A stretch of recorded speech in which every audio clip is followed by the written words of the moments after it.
At Jiangcheng's No. 1. Vocational Academy. After completing their theoretical studies, today all students will awaken their talents and enter the dungeon for the first time, including Lin Ye, who has been waiting for this day since arriving in this world. Awakening a talent is crucial for any aspiring professional, and these talents are classified as common, rare, legendary, near God, and mythic. As for the mythical level talent, no human has ever awakened it before. Sumu, a curvaceous girl, stands out among the young men and has a close relationship with Lin Ye.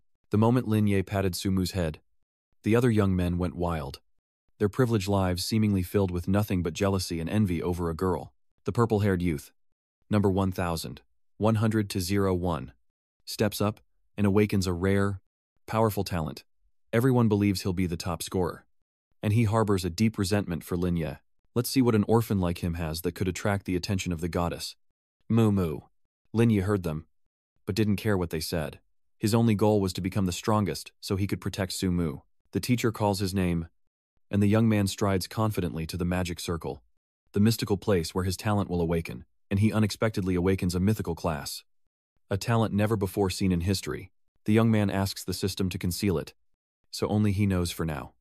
At level 1, Lin Ye's reversal power can invert and amplify all skills and effects on himself, which he can toggle at will. Furthermore, leveling up could change the nature of skills. The current enhancement effect reduces mana consumption by 10%, and the conversion effect turns buffs into debuffs, and vice versa. The condition for leveling up is reaching level 10.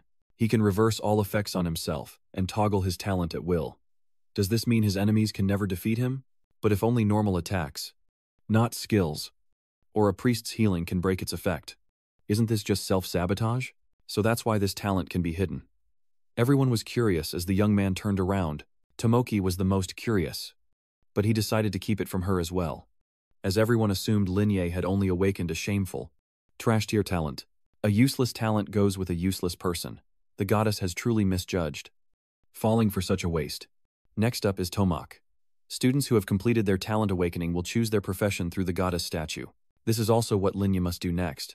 Please select your desired profession.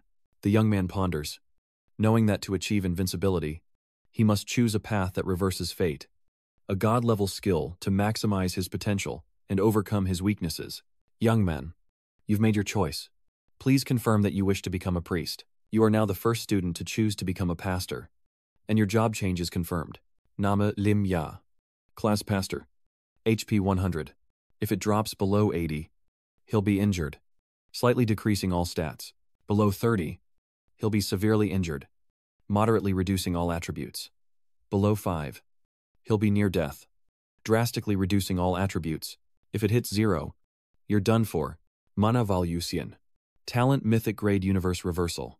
His stats: Strength 4, Constitution 4, Intelligence Fem, Spirit 5, Agility 4. He also possesses the Healing Art skill. Target a single unit, restore their life force, recover 50 HP, with a 5-second cooldown and a cost of 10 mana. There's also Cleansing, which restores elemental spirits, recovering 30 mana for the target, with a 12-second cooldown and no cost. Lin decided to try it out, activating the reversal of heaven and earth, and healing was reversed as well. It targets an enemy unit to steal their life force, reducing their HP by 50 points, with a 5-second cooldown and a cost of 9 mana, just as he imagined. The skill reduces HP, rather than dealing damage, bypassing armor, making it akin to true damage, albeit slightly lower than a mage's skill damage.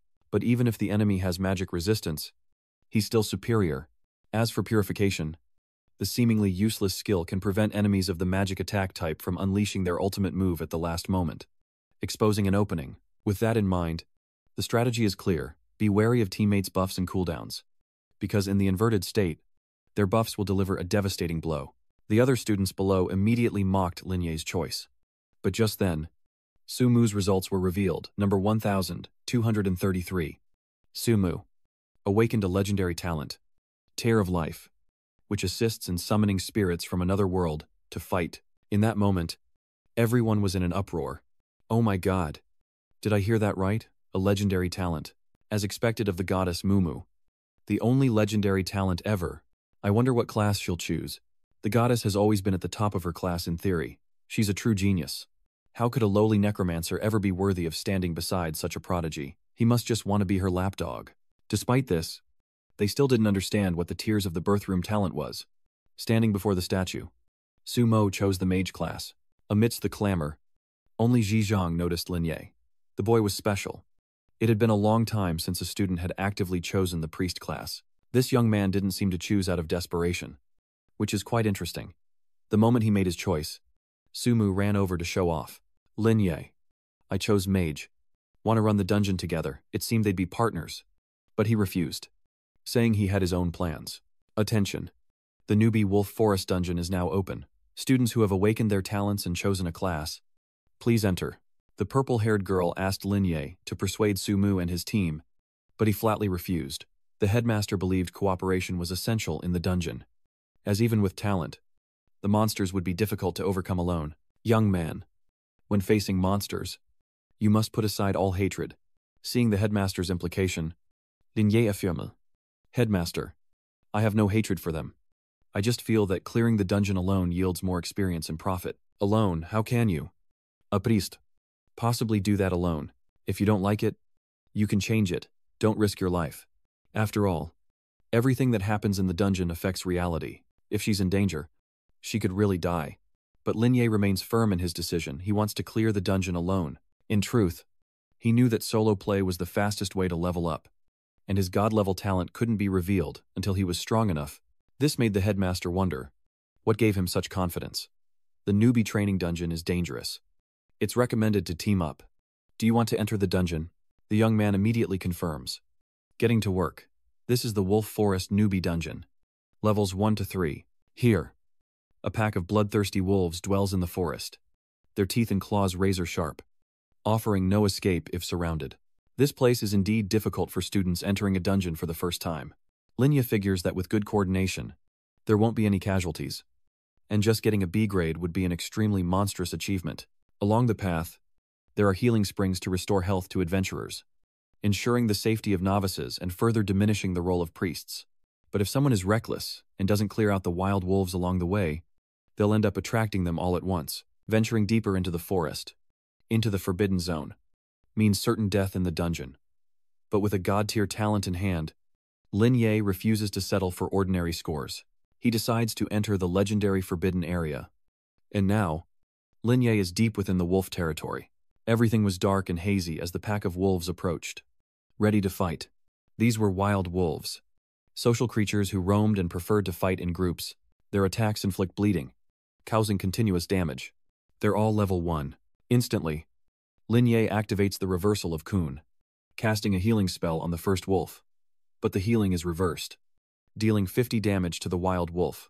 Killing the monsters without taking damage earns him 10 experience points. Things are looking good, so he moves on to the next ones. Each bite they took had an effect. Their tearing attacks were reversed, and Lin Ye's HP increased by 20.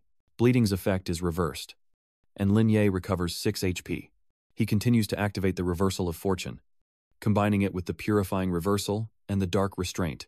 He successfully created numerous chains that tightly bound the wolf. The dark binding spell is indeed effective against low-level monsters with little mana. Another wolf rushes in, and he activates healing magic, dealing 50 damage to the wild wolf. Killing a monster without taking damage grants 10 experience points. Each small monster is worth 10 experience. At this rate, clearing out all the small fry should get him to at least level 4. Lin Ye's goal is the hidden final boss, so even losing a level wouldn't be a problem. The system announces that the healing spell's cooldown has ended, and Lin Ye withdraws his power. He had prepared meticulously for this day, because when enemies slaughter humans, one's level is irrelevant. Lin Ye escapes the battle, returning to his peak value. The youth immediately deactivated the effects of the Kun reversal and purification spells, leveling up to level 2, and everything else leveled up as well. After receiving 2 free attribute points, he decides to add them all to intellect, ensuring Lin Ye's ability to take no damage and continuously recover mana. So, he adds all the points to his intelligence, maximizing damage after activating the Qiang Kun reversal, instantly obliterating enemies. Meanwhile, the headmaster is curiously monitoring Lin Ye's every move, focusing on a restricted area on the school's teaching map. But Lin Ye wants to challenge the level 5 hidden Dark Lord, further fueling the old teacher's doubts.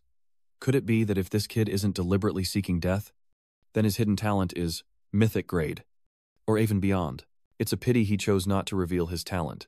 For now, we can only watch the other seeded players. Let's hope Lin Yi survives.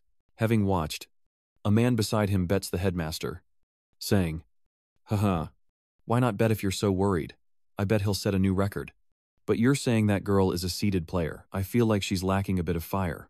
Her ideas are rich, but the execution is a bit lacking.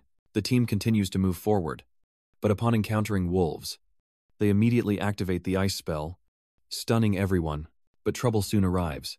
As the remaining wolves become enraged and charge forward, time to run. As they ran, Tomoki worried about his image as a goddess. In an instant, Tomoki stopped.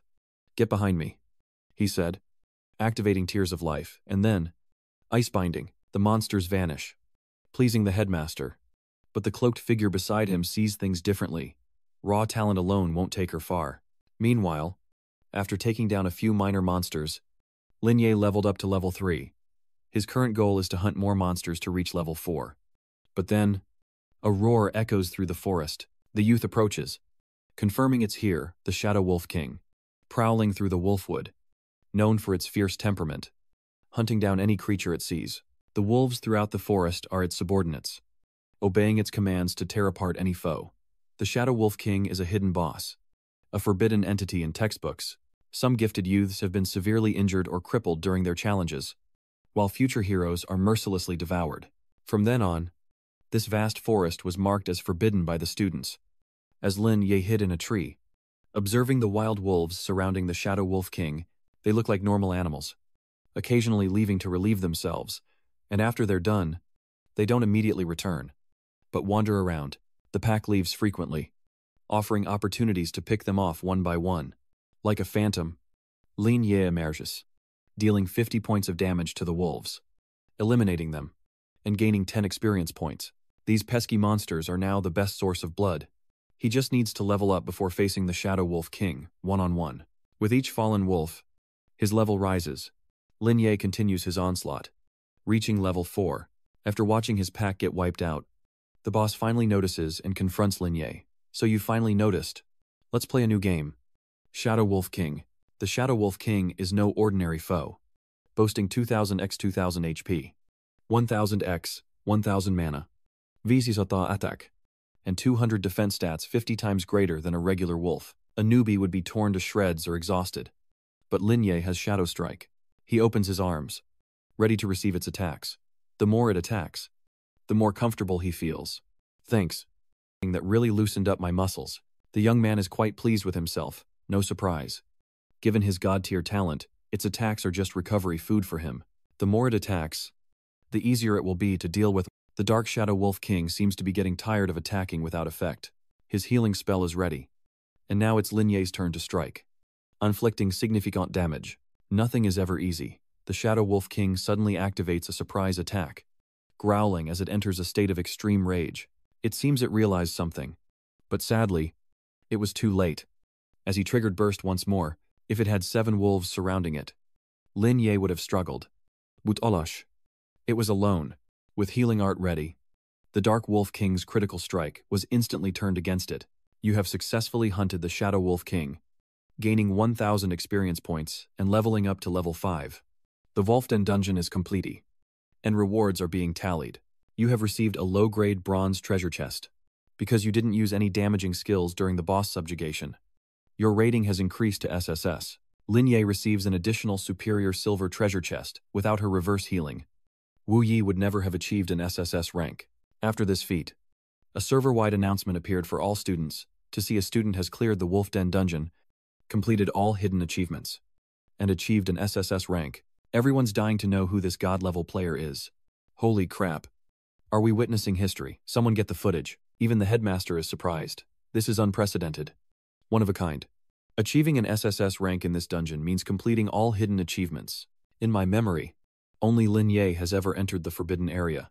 Even the masked man beside the headmaster is shocked. How could this be? An SSS rank requires clearing the stage without dealing damage. What kind of concept is that? At this moment, all other students' achievements pale in comparison. Everyone scrambles to uncover the identity of the SSS rank student. Sumu covers her mouth, both impressed and worried.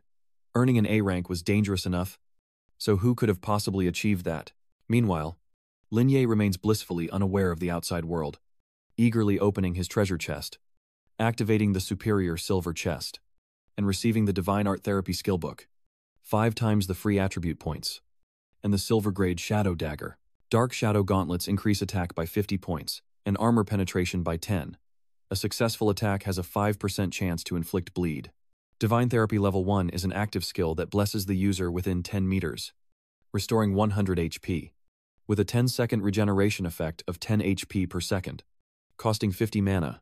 With a 20-second cooldown, Linya decides to accept it immediately, knowing that while the cooldown is a bit long and the mana consumption is high, these are only minor issues in the early stages. Such explosive AOL damage makes it the strongest ultimate move in the early stages, combined with purifying art to compensate for the infinite cooldown. It surpasses even the strongest mage class. Linye plans to sell the Dagger of Treachery to a second-generation player. Considering it an investment in the future, he can't keep spending his aunt and uncle's money. They've already paid for so much. He has 5 free attribute points, making them the most valuable reward he's received today. Free attribute points are rare. Aside from the 2 gained upon leveling up, they can only be obtained by completing special dungeon quests or opening hidden reward chests. And if the initial clear isn't above S rank, attribute rewards can't be obtained. While SSS rank achievements reward a full 5 points, the young man decides to add all his free attribute points to intelligence. From now on, Lin Ye, will go to the extreme of the magic system, becoming the most violent, ear-piercing priest. The moment of welcoming, the hero who created the miracle arrives. Everyone is excited and thinks it must be the SSS class experts team. But when only Lin Ye walks out, everyone is even more shocked. Sumo firmly believes that Lin Ye is the one who performed this miracle, while the purple-haired guy scoffs, asking how this useless bum could have done it. Sumo, you might be overestimating him. If I'm not mistaken, he went in alone. Right, he probably couldn't do anything. So he ran away. Right, they laughed. But Linye remained unfazed. Any classmates here? An assassin? I've got a decent weapon here. Anyone want it? Those guys who were laughing suddenly shut up when they saw this silver-grade equipment. The other students clamored to buy it, and a bold young man bid 50. Ling ling ling. After some thought, that price seemed worthy of the weapon, and Linye started the auction. 50. 000 once. Woosher. Newell twice. A bold girl then bid 100. 000 alliance credits. Silencing everyone, a normal family earns only 10. Ling ling ling. So her bid was astronomical. With no reason to refuse, Linye made the trade, and curious classmates swarmed him, asking, Linye, what level are you now? Level 5. Everyone realizes that Linye is the one who achieved the SSS rank. The headmaster and others nearby can't believe it. It's impossible. No one could do that. He must have found a team to carry him through the dungeon, a newbie student, clearing a dungeon solo and getting an SSS rank. Does that sound like a plausible story to you? Its requirement is to clear the dungeon solo without taking any damage, something even top-tier professionals can't achieve as rookies. The purple-haired kid sulks, unconvinced, saying he just got lucky and probably cheated somehow. How far can a priest really go? The headmaster announces the end of the test, declaring that from today forward, they are no longer ordinary students, but trainee professionals with extraordinary power. In 30 days, they'll face the most important moment of their lives, the job aptitude test, where they'll either remain ordinary or become heroes against the demonic tide. In 1 month, they must use the low-level secret realms provided by the school to reach level 10 or higher. Linye considers that the job aptitude test must be completed in teams. Teamwork is a key factor in the evaluation, and my teammates have already been decided. The young man sighed as he looked at Sumu, realizing that this seemingly aloof girl was actually the one he worried about the most. A clumsy and sincere person, easily deceived and unable to hide her true nature. Even with his awakened talent, I must protect him from harm. I made a promise to his parents, and I won't let that tragedy repeat itself. With that decided, the young man invited Tamak to skip dinner at home and join him on a dungeon raid, the Stone Quarry Cave. A level 3 to 6 secret realm with adjustable difficulty. To enter, a team of about 5 to 10 people is required, and caution is advised due to the countless poisonous scorpions inhabiting the cave. Though their attacks aren't fatal, the poison in their tails is troublesome.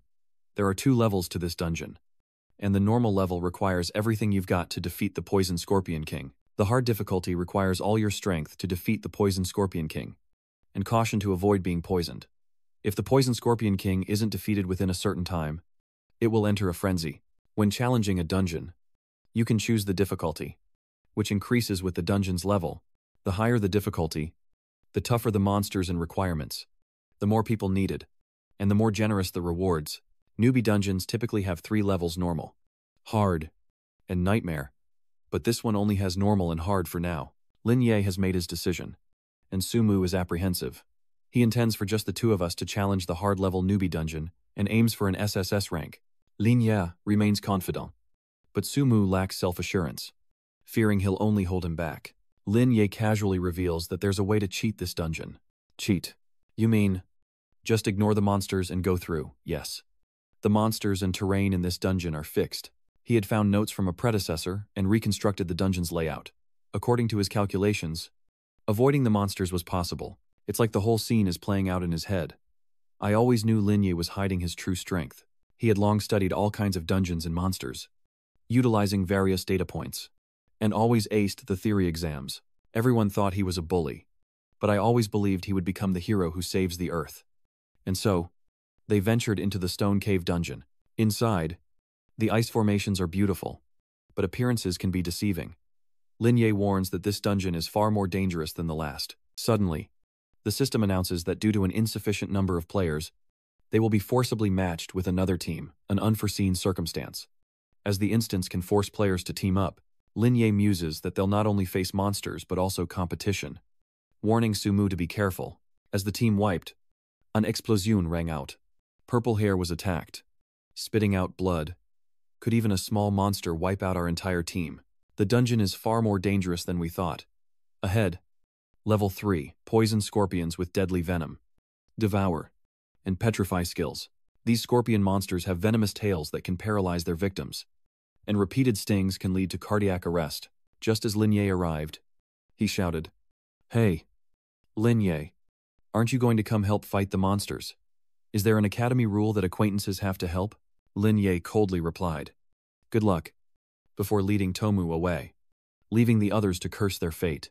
He reminded Tomoki, "Remember, the scorpions here are extremely afraid of water, and they're all melee fighters, with no ranged attacks. Just follow me, obey my commands, and I guarantee you won't be poisoned. Oh, and one more thing. They're also extremely sensitive to sound." Up ahead is a massive scorpion, thrashing wildly at the sight of intruders. Lin Ye activates Mana Drain, dealing a fatal blow. Sumu is stunned. Eyes wide, is this his talent? So, does an SSS rating mean? Never mind that for now. To successfully skip class, we need to take a special route, avoid the monster's eyes, and reach the north end of the dungeon. The weakness lies in a pool of water within the map, where monsters that fear water gather.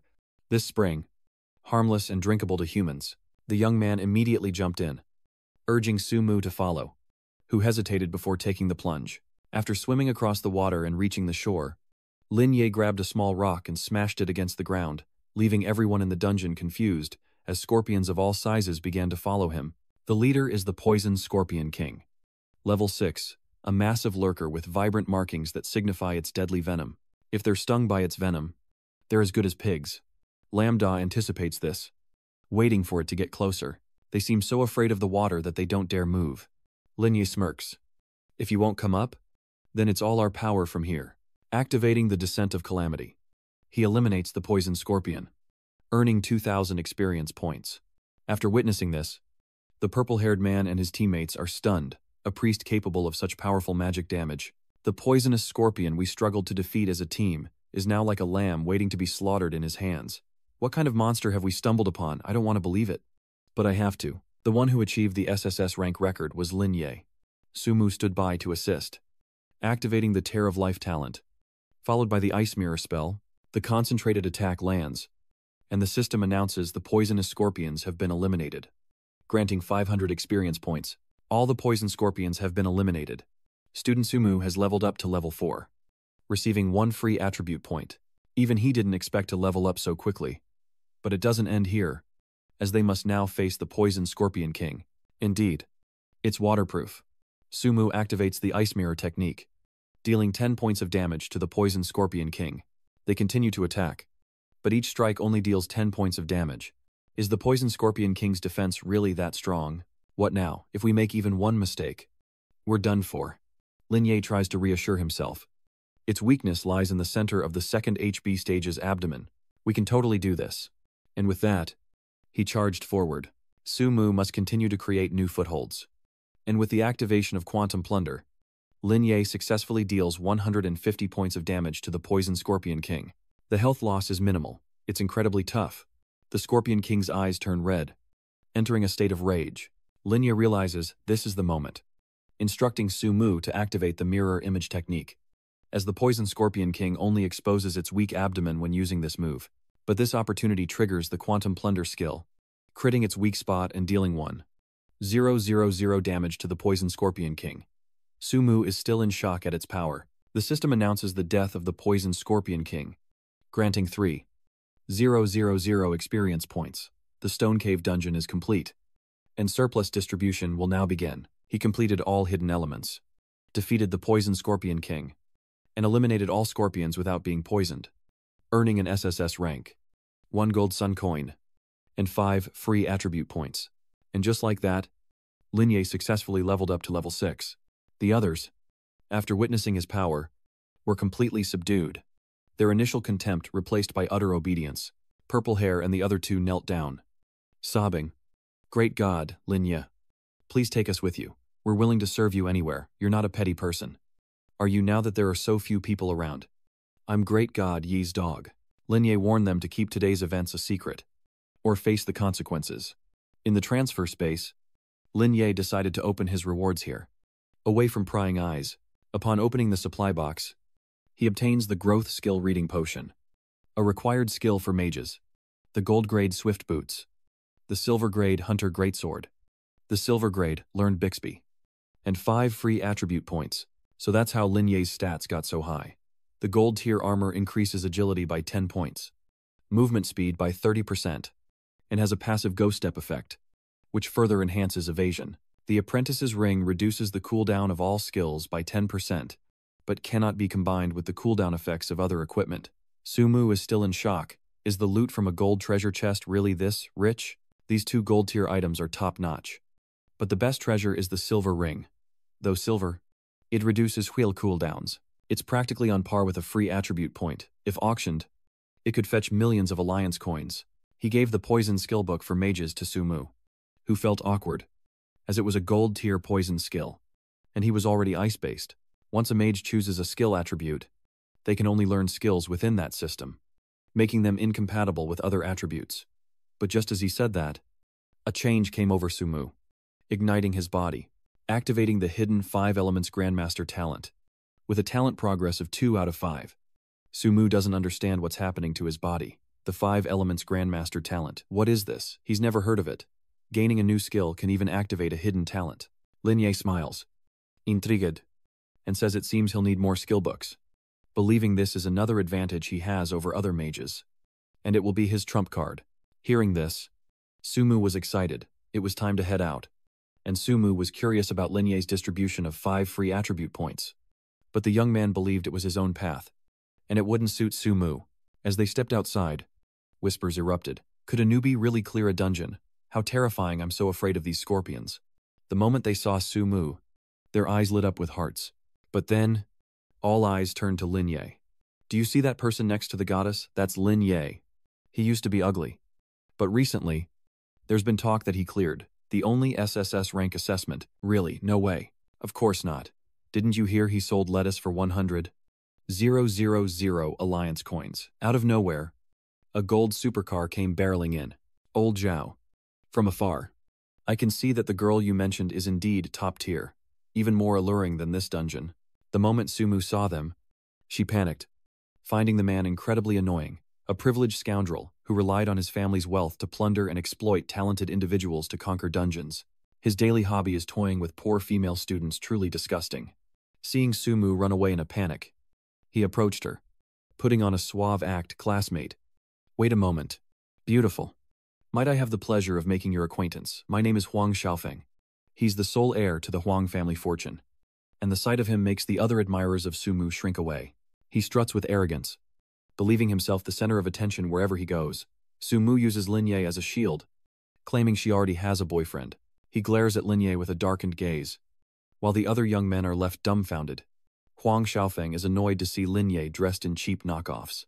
A true beauty wasted on a nobody. Just as Huang Xiaofeng was about to attack, Linye's skill backfired on him, making him think Linye had struck him, fueling his anger. And just like that, he activated his charge warrior skill, striking at Lambda, only for his attack to be reversed, dealing the same damage back to himself. Huang Xiaofeng collapses, accusing Linye of using dirty tricks. Seeing him so dazed, Linye innocently replies, "Oh, I didn't do anything. Everyone saw it. My class is a priest," he declared, as the crowd erupted in confusion, wondering what was happening to Huang Xiao. He has new damaging skills. Enraged, Huang Xiao lunges at Linye, only to stumble and fall once more. Linye remained expressionless, hands in his pockets, merely testing the reverse effects of healing magic on a class holder. It seems that, beside damage, the stolen mana can also inflict negative effects. He's a bit weak. I haven't even used half my strength. He cries out, demanding to be released and challenging him to a real fight using their class skills. Now he regrets it. He should kneel and apologize to me while he still can. The red-haired guy with glasses in the back shouts to stop him, citing the reason why awakened professionals can't use their skills to fight. But he's actually very curious. A priest instantly wounded Huang Xiaofeng, who has tough skin and is decked out in top-tier gear. Just what is this kid? Lin Jia decided to sell his SSS-level Stone Cave Dungeon Guide for 5,000 Alliance coins on the Awakened Forum, figuring no one would pass up free attribute points. The SSS rank Stone Cave Dungeon was extremely difficult, restricting team cooperation, making it nearly impossible for just anyone to clear. And just like that, Lam received 5,000 Alliance coins. Then another 5,000. 3 minutes later, someone successfully reached SSS rank and cleared the level. Immediately, this information spread across the forum. I've successfully tested it, VIP Pro Master, although it took 2 minutes. It was my first try. If I pay attention to the timing, I can go faster. As a result, everyone scrambled to spend money on free attribute points, and the adventurers grew increasingly worried. As many people passed the SSS level thanks to this, they were determined to find the person who posted this, even wanting to take them as a master. Everyone, come and see this post. Following the OP will get you more free attribute points. Sumu's eyes lit up just sitting at home filling orders. Another 100 orders. That's 500. 000 Alliance Coin System announcement. The difficult Stone Grotto dungeon has been cleared in 1 minute 30 seconds. Meanwhile, another group is desperately trying to track down the poster, who cleverly concealed their identity with a hack. But they've traced the IP address to Jiangcheng Vocational Academy. They also heard that the academy had some interesting things happening this year. While elsewhere, Lin Jia was still swimming in money. A big shot was so interested in his greatsword that he immediately placed an order, and Sumo refused to lower the price by even a penny. Arranging to meet him at the school dungeon entrance, Sumu is more excited than ever. He's rich now, having earned nearly 700 ling, including the greatsword. The young man wasn't surprised, as it was all part of his plan: fair prices, valuable content, and people willingly promoting him. However, they need more dungeons. A silver graduation weapon is great early on, but it will eventually be replaced. Even the best gear is useless without the combat sense to use it, and could even be harmful during training. Linya chuckled, realizing he wanted to use the money to protect the people he cared about most, because they had always protected him. Orphaned and alone, he never knew the warmth of family, burying himself in games for 18 hours a day. But coming to this world was his luck, because he gained parents who would protect him with their lives. 10 years before the demonic tide, his vile relatives saw him as a tasty morsel, hoping he'd perish in the tide like his parents, so they could seize their assets.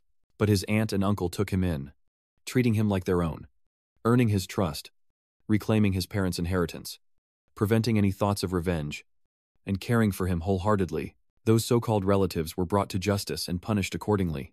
Without them gone, he couldn't have focused on his studies, and Linye doesn't know how much injustice he would have suffered. So, bluntly put, his current desire to get rich is to repay them. He wants to become strong, to protect the 3 most important people in his life, determined not to repeat the mistakes of the past. Waiting at the school gate, a petite girl approached him, introducing herself as Baiji, and asking if he was the great hunter's sword dealer. Linye's face is full of question marks. Are you a student here, if this is some muscle-bound guy? I'm not dealing with a middleman. Baiji quickly explained that she was the real owner, and apologized for her phone dying earlier. I'm really the owner. Seo. This guy thought he was talking to some muscle-bound dude. How could this body wield a greatsword? Could this kid be min-maxing their stats? Dumping everything into strength. The young man was convinced. Now, let's confirm the item, the Hunter Greatsword stats. Look closely. There are no returns once it's sold. After receiving and testing the Greatsword, Baiji confirms this strength definitely belongs to his big brother. There's no mistaking it. Senior, is this sword really only worth 80? 000. It's a silver tier graduation weapon. Practically the best sword in our class. I even asked around. The Hunter Greatsword goes for over 200. Ling ling ling. Lin Jia was speechless. Didn't your teachers teach you about market prices? Hey, I've always been bad at math. And I don't really understand money. Looks like this girl is a trust fund kid. Even the young man couldn't help but remind her to ask about prices carefully next time so she doesn't get ripped off. After transferring the payment, Bak Chi couldn't believe she'd bought the sword so cheaply, and after receiving 80, ling ling ling, Lam Jia's balance exceeded 1 million, making him a gold card user with all the benefits. Before she could leave, Baiji did something unexpected. Suddenly, Lin Jia received a notification. An unknown power had been used on him, granting him a special buff, the attention of the goddess of fortune. The young man, still confused, was quite surprised. This is your talent, yes. It's my talent, and it can be upgraded. So can I join your team? As he looked at the girl, Lin thought to himself that her talent for awakening luck was even rarer than a legendary one. She didn't seem to be lying. It really did seem to be a talent that could increase luck. Strategically, it's unmatched. The effect of this talent isn't limited by the quality of those passing through the gate. Even those with lesser talents can unlock a mythical grade Yang with her boost. Baiji had never even revealed this talent to anyone, even with Vpro. There were limitations. This talent could only be used 3 times a week, and only on one person at a time. Linja sternly warns her to keep it a secret, or he too could be exploited. For people are inherently dangerous. Baiji believes him, wondering if it's that scary. Luckily, she hadn't told anyone yet. Lam continued to warn her that her bud was an incredibly rare resource. Once the news leaks, it will ignite a frenzy among the practitioners, who may imprison her, robbing her of her freedom and future. All for her power. Naive. Baiji asks, isn't the Awakened Union the place we're supposed to end up? It's a massive, benevolent organization leading humanity against the dimensional rifts, spanning the globe, but within it are many factions, complex relationships, fierce infighting, and constant assassinations.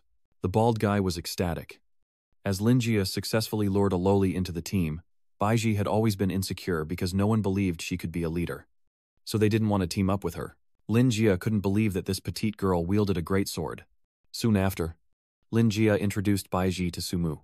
Sumo was immediately surprised, asking if this was the muscle-bound powerhouse, the teammate he'd just found. Upon learning that the woman before her was Sumo, the goddess loved by all, Baiji was overjoyed. But in a moment of unexpectedness, Sumo eyed Lin Jia suspiciously, wondering if he had ulterior motives for someone so cute. To dispel the awkwardness, he decided to treat everyone to dinner before heading to the next dungeon. The girls were caught off guard. What dungeon? The next destination, the nightmare-level Goblin City. Lin Jia has a plan. All 3 of them can get free attribute points. He'll go first. Enter the dungeon alone, and then prepare the way for everyone.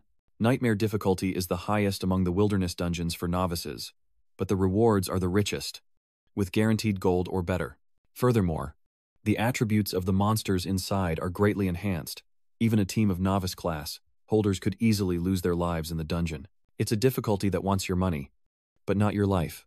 After hearing this, Sumu immediately opposed Lin's decision. No. Are you trying to go back to the motherland? Even if you're strong? You can't risk challenging a nightmare-level dungeon alone. The young man tries to calm him.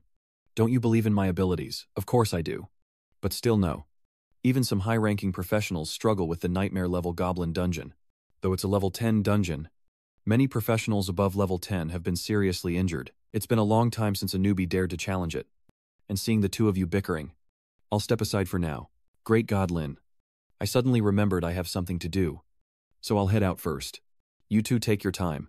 You're already trying to pick up girls. Don't be so hasty. I know you're worried about me. And the dungeon too. Let's go home and eat first. Moo, I'll let it go for now. But if not, I'll tell our parents. Even Linjia didn't expect Sumu to react so strongly. At this point, he can only deceive her for now, then take the chance to clear it alone tonight. But Sumu knows Han Linjia better than anyone. This young man wouldn't easily listen to anyone. Online, they're buzzing about a new strongest person. This year, among the new examinees, it's no rumor, a genius really cleared a secret realm alone. A feast awaits. You two have worked hard these past few days. So eat up. Take care of yourselves. How did the trial feel? Han Lam, did it go smoothly? Everything went smoothly. Haha. I've always had the desire to become stronger since I was little. We know that once you've made up your mind, nothing can change it. But don't overdo things. Everything breaks easily. Our teacher suddenly became worried and started lecturing me. So I laughed and asked, Uncle A, did someone snitch on me? Seeing this, Sumu chimed in. That's right. It's the person sitting right in front of you. Dad, why did you have to say it like that? Tamak's mother chimed in, saying they wouldn't interfere with whatever he wanted to do. I just hope that sometimes you can be like Sumu. With a healthy and stable life, that's enough. In short, please rest assured that I won't do anything beyond my capabilities. As soon as he said that, Sumu's father pulled out an ATM card and handed it to Linjia, telling him to remember that this family will always be his support. But the young man refuses, saying he has enough money. Sumu's mother is furious, saying he'll need it for the exam, and she'll be angry if he doesn't take it. He took the ATM card, feeling happier than ever, silently promising his parents that thanks to his new family, he was doing well. He cherishes this hard-won life and vows to become stronger for them, resolving to enter the nightmare-level dungeon. Back at Huang Xiaofeng's house, the man was a broken mess after his encounter with Lin Jia. He cursed at Zhang Kai Huang. You son of a bitch. You stabbed me in the back. Zhang Kai Huang explained that he was saving him and paid a sum of money for him. Otherwise, he would be in the hospital. Xiaofeng continues to rant, blaming others. I needed your help. You're just a nobody. Once I'm fully equipped, no one can touch me. His bullying antics were too much for Kai Hoang, who left in disgust, while Thieu Fong continued his tirade, throwing a glass of water at Kai Hong, blaming him for his humiliation. What brother's enough is enough. Kai Hoang turns around, his voice serious and annoyed, telling him to stop. Did you really think being the young master of the Huang Corporation meant you could do whatever you wanted? Uncle Huang told me to take care of your requests. I shouldn't have agreed to this. You're getting your butt kicked so badly. You wouldn't even recognize your own mother. And I almost forgot. Xiao Feng. You don't have a mother. After knocking out Xiao Feng, Kai Huang leaves in silence. Huang Xiaofeng, you have no idea who you've provoked this time. A rookie who appeared out of nowhere, capable of injuring you without using any active skills. Rumor has it, he can solo dungeons, unconfirmed. Of course, but a mysterious figure has risen quickly, attracting attention by selling dungeon clears and gold-tier loot, leading students to form fan clubs. Historically, what are the odds of two rookies like that appearing from Jiancheng? You'll soon find out. As Huang Xiaofeng remains and continues to lose his composure, Han frantically makes a call, ordering someone to deal with a guy, gathering all his men, geared up with equipment and weapons. If you need more, ask me. I have plenty of money. Remember, don't worry, because if anything happens, I'll take care of it. Just rough up this arrogant kid a little, and show him who really runs Jiangcheng Academy. Meanwhile, Lin Ye is in the Goblin Dungeon instance, on the first level Misty Forest. This Root Soldier Underworld City is level 5 to 8. Nightmare difficulty. A dungeon labyrinth inhabited by countless Root Soldiers across 5 levels. The number and strength of Root Soldiers increase with each level, and if you can't clear the final level, you should escape as soon as possible. And if you can't clear the final floor, you won't receive any items at all. Lin Ye is fully aware that the Goblin Dungeon is one of the most difficult instances at this stage. The time to clear it is long. The requirements are unreasonable, and even those with powerful knight professions don't dare to clear it for equipment and free attribute points. But here, gold-tier chests and above can be opened. And with the luck buff, opening platinum-tier chests and getting around 10 to 15 free attribute points is no problem. The massive level 5 goblin soldiers finally appear before him, and Lin Ye's sharp eyes signal that it's time to begin. In 5 seconds, the entrance will be swarming with monsters.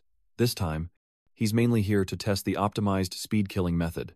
The SSS rank requirements for the Goblin Dungeon are to defeat all monsters without using special items, in addition to the secret boss, and to clear each floor in under 10 minutes. Moreover, he must conquer the dark 5th floor, bravely fight the fierce Root Soldiers, and destroy the hidden boss, the Root King. Here are 30 seconds of speed-killing Root Soldiers. Lin Ye's speed prevents them from even getting a good look before he strikes. He has just 2 minutes and 50 seconds to delve deeper into the first level and face the Goblin Captain. The total time is 3 minutes and 59 seconds. Not far off from Lin Ye's initial prediction. The moment he stops, he activates Chi Therapy, followed by Toad's Descent. 3 minutes and 59 seconds have passed, so he must quickly clear the first floor.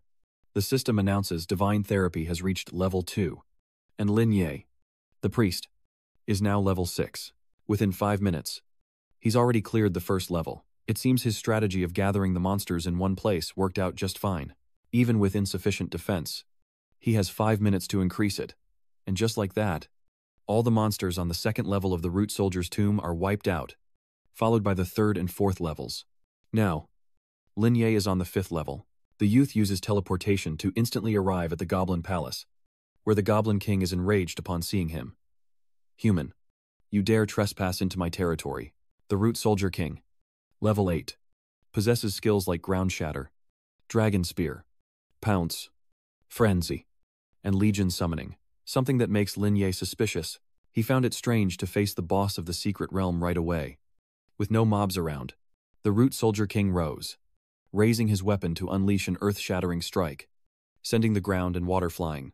The Root Soldier Dungeon Lord possesses extraordinary strength and devastating attack power. Its movement speed is somewhat slow, but compensated by its solid muscles, the golden armor and spear give it a wide attack range, negating its weaknesses. And Lin Ye is surprised it opens with an AoE ground slam. After it charges, he realizes its speed isn't fast enough, so he dodges to the side to avoid its landing, then lies prone to reduce the damage from the shockwave. He uses Reverse to negate the Quake skill's damage, instantly recovering 1,521 HP, and then reverses the shockwave damage, increasing HP by 479. The enraged Root King loses his composure. Still clueless as to what's happening, he attacks, yet somehow loses 200 health. Lin Yi repeatedly activates Reverse Healing and Power Drain, unable to endure it any longer. The Root King activates its strongest attack mode and roars. Lin Ye silently accepts the incoming power, while the Root Goblin King uses Dragon Spear, reversing the skill's effect, restoring 200 HP and temporarily increasing attack power by 40. Root Bin King uses the Dive skill. Inverting its effect, your HP is restored by 140 points, and the knocked-up state is removed. By now, it realizes its skills are completely ineffective against Lin Ye. The Goblin King enters a state of frenzy. I've figured out your weakness. My people, hear my call. Emerge and destroy my enemy. Lin Ye is a little flustered, as expected of a nightmare-level secret realm boss.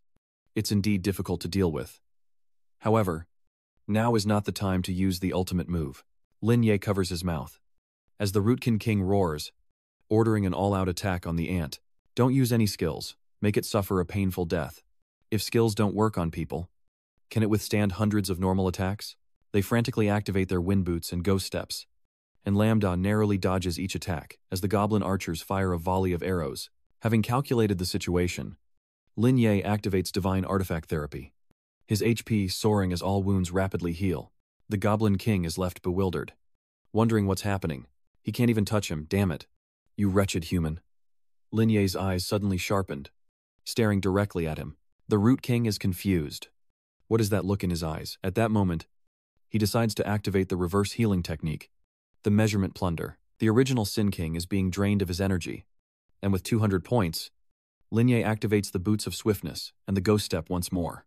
Lin Ye runs off, leaving the king seething with rage, clutching his head, and fleeing, calling humans cunning and lacking the spirit of battle. Stop right there, fight me fair and square. Lambda wanted to provoke him further, but decided a head-on battle was the better course. Standing atop his magnificent weapon, Lin Ye declared, I will end this battle. A final, pathetic cry. And then, silence. Lin Ye successfully assassinated the entire goblin army, gaining 1,000 experience points. Reminder, the Goblin King's HP has plummeted to 1%. entering a near-death state, with all attributes greatly reduced, and the desire to attack also significantly decreased. The Goblin King lamented. My life is over. It's truly over. Once again, Linye activated reverse healing, draining its life force completely. The system announces you've killed the Goblin King, gaining 5,000 experience points and leveling up to level 7. You've cleared the Nightmare Goblin dungeon and fulfilled all hidden conditions. Your rating is SSS, granting you the special effect, Blessing of the Lucky Goddess. The gold treasure chest will be upgraded to a platinum treasure chest. Linye is very satisfied. This is truly a carp turning into a dragon. And Baiji's blessing is indeed powerful, directly upgrading the golden treasure chest to platinum. There's still plenty of time left. A full 20 hours. Enough for Linye to clear the dungeon once more.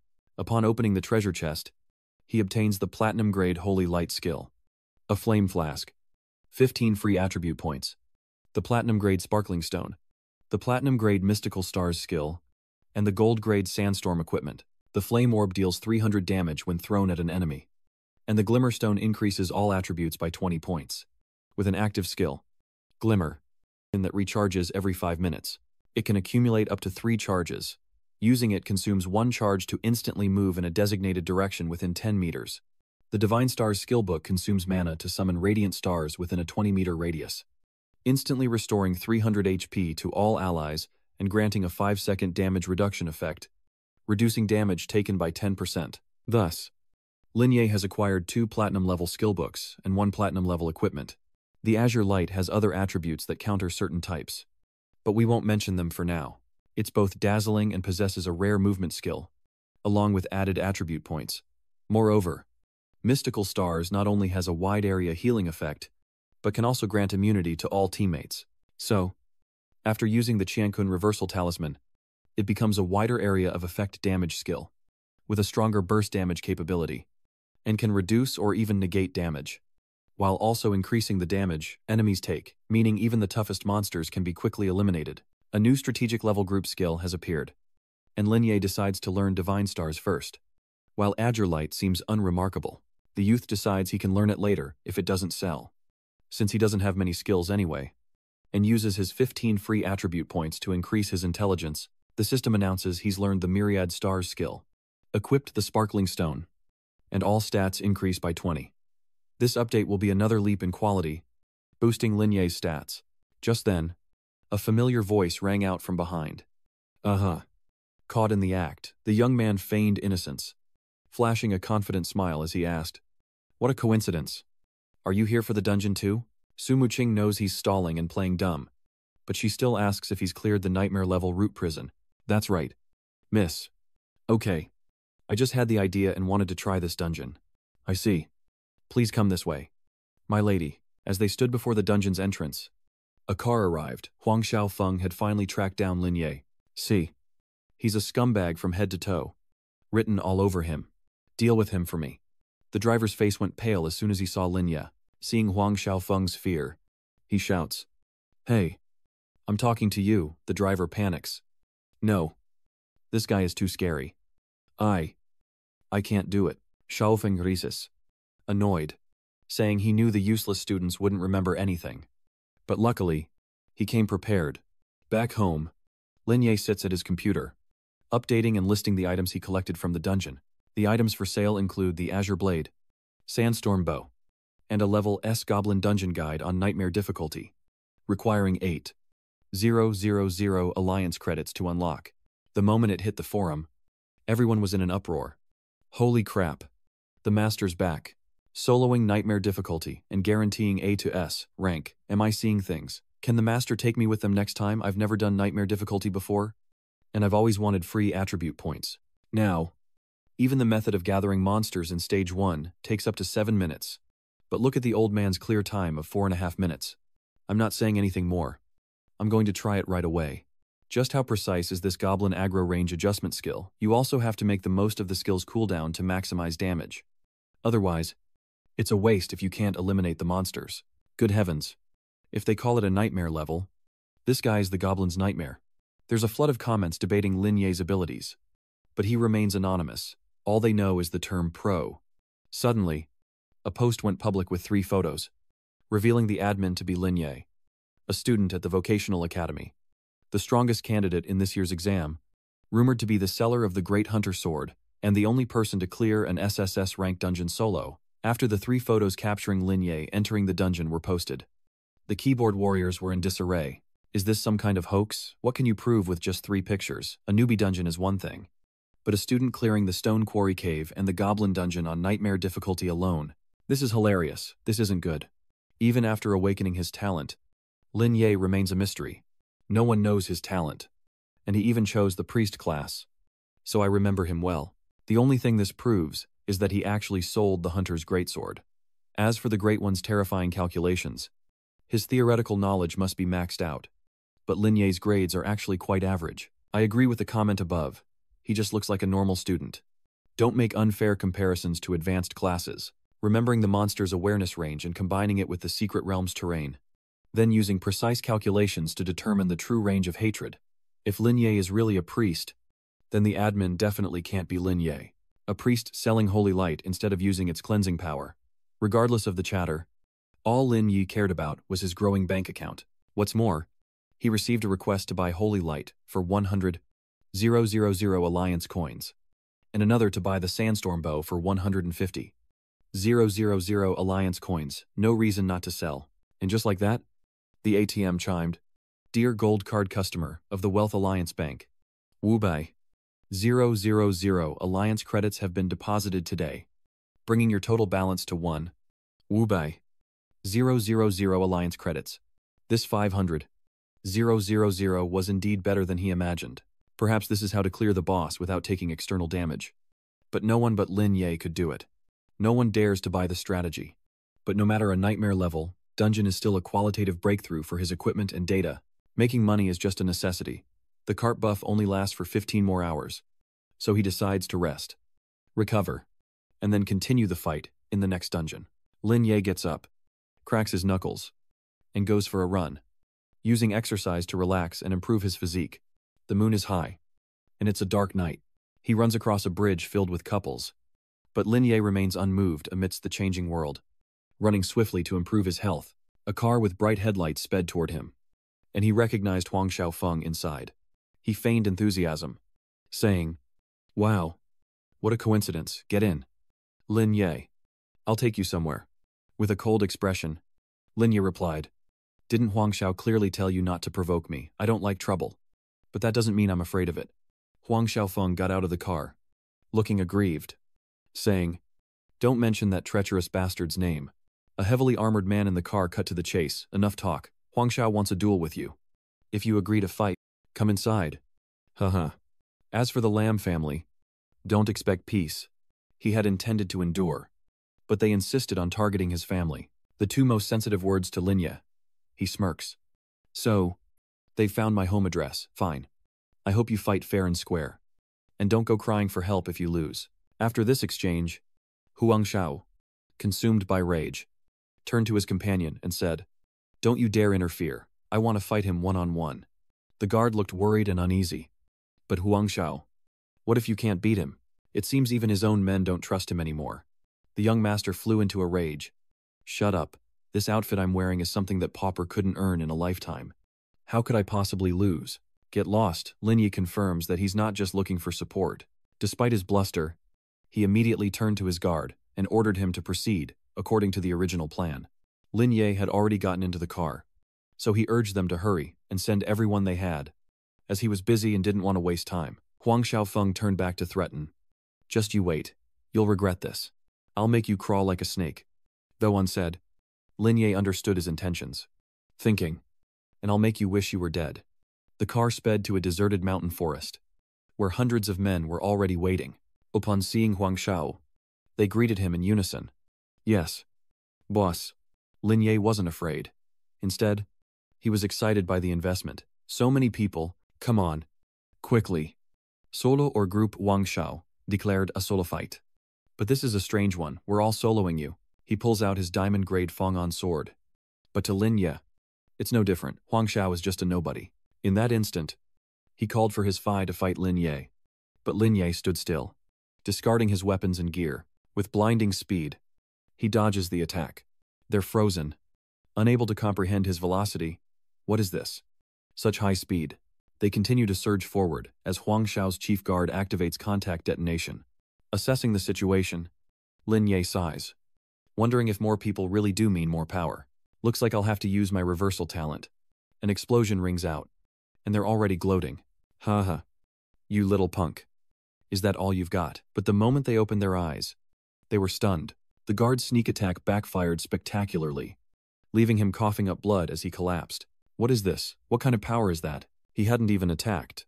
Yet his power is so strange. He shattered the gold-tier armor. His underlings rush to his side. Boss, are you all right? The guard struggles to his feet, declaring he's far from done. Dismissing the newcomer's abilities, he's just a priest. After all, they have numbers and gold equipment. Enough to take him down together.